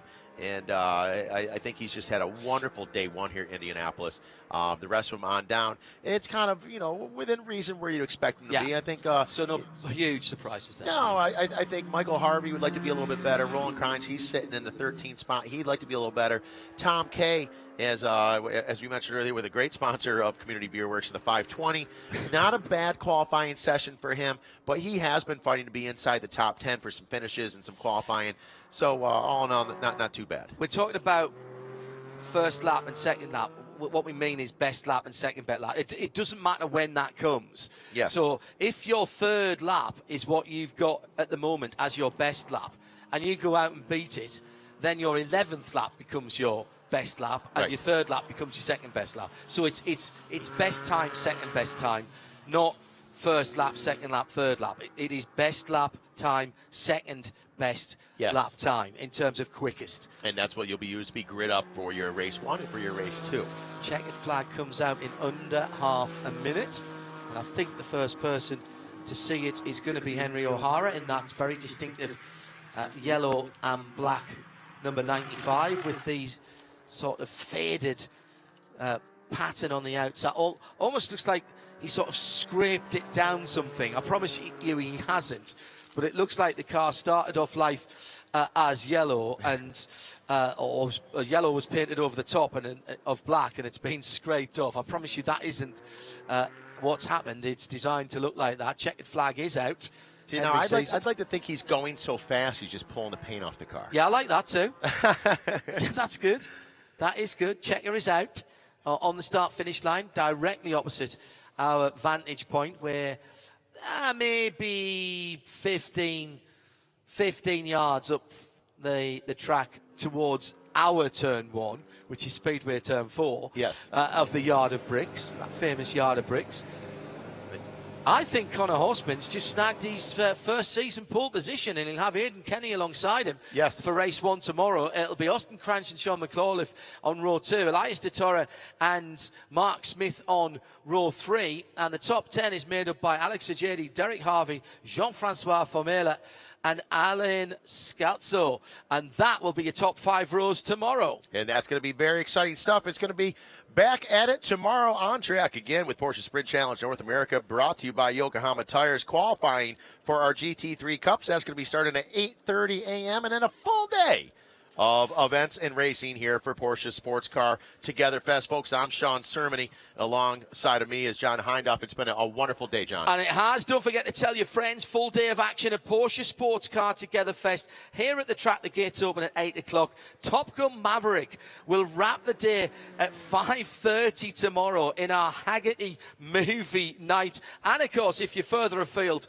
from Indianapolis Motor Speedway, you can still tune in on the official YouTube channel. It's all live. It's all free. No blocks. Join us for Super Saturday tomorrow, wherever you are in the world. Enjoy what's left of Fast Friday. Bye for now.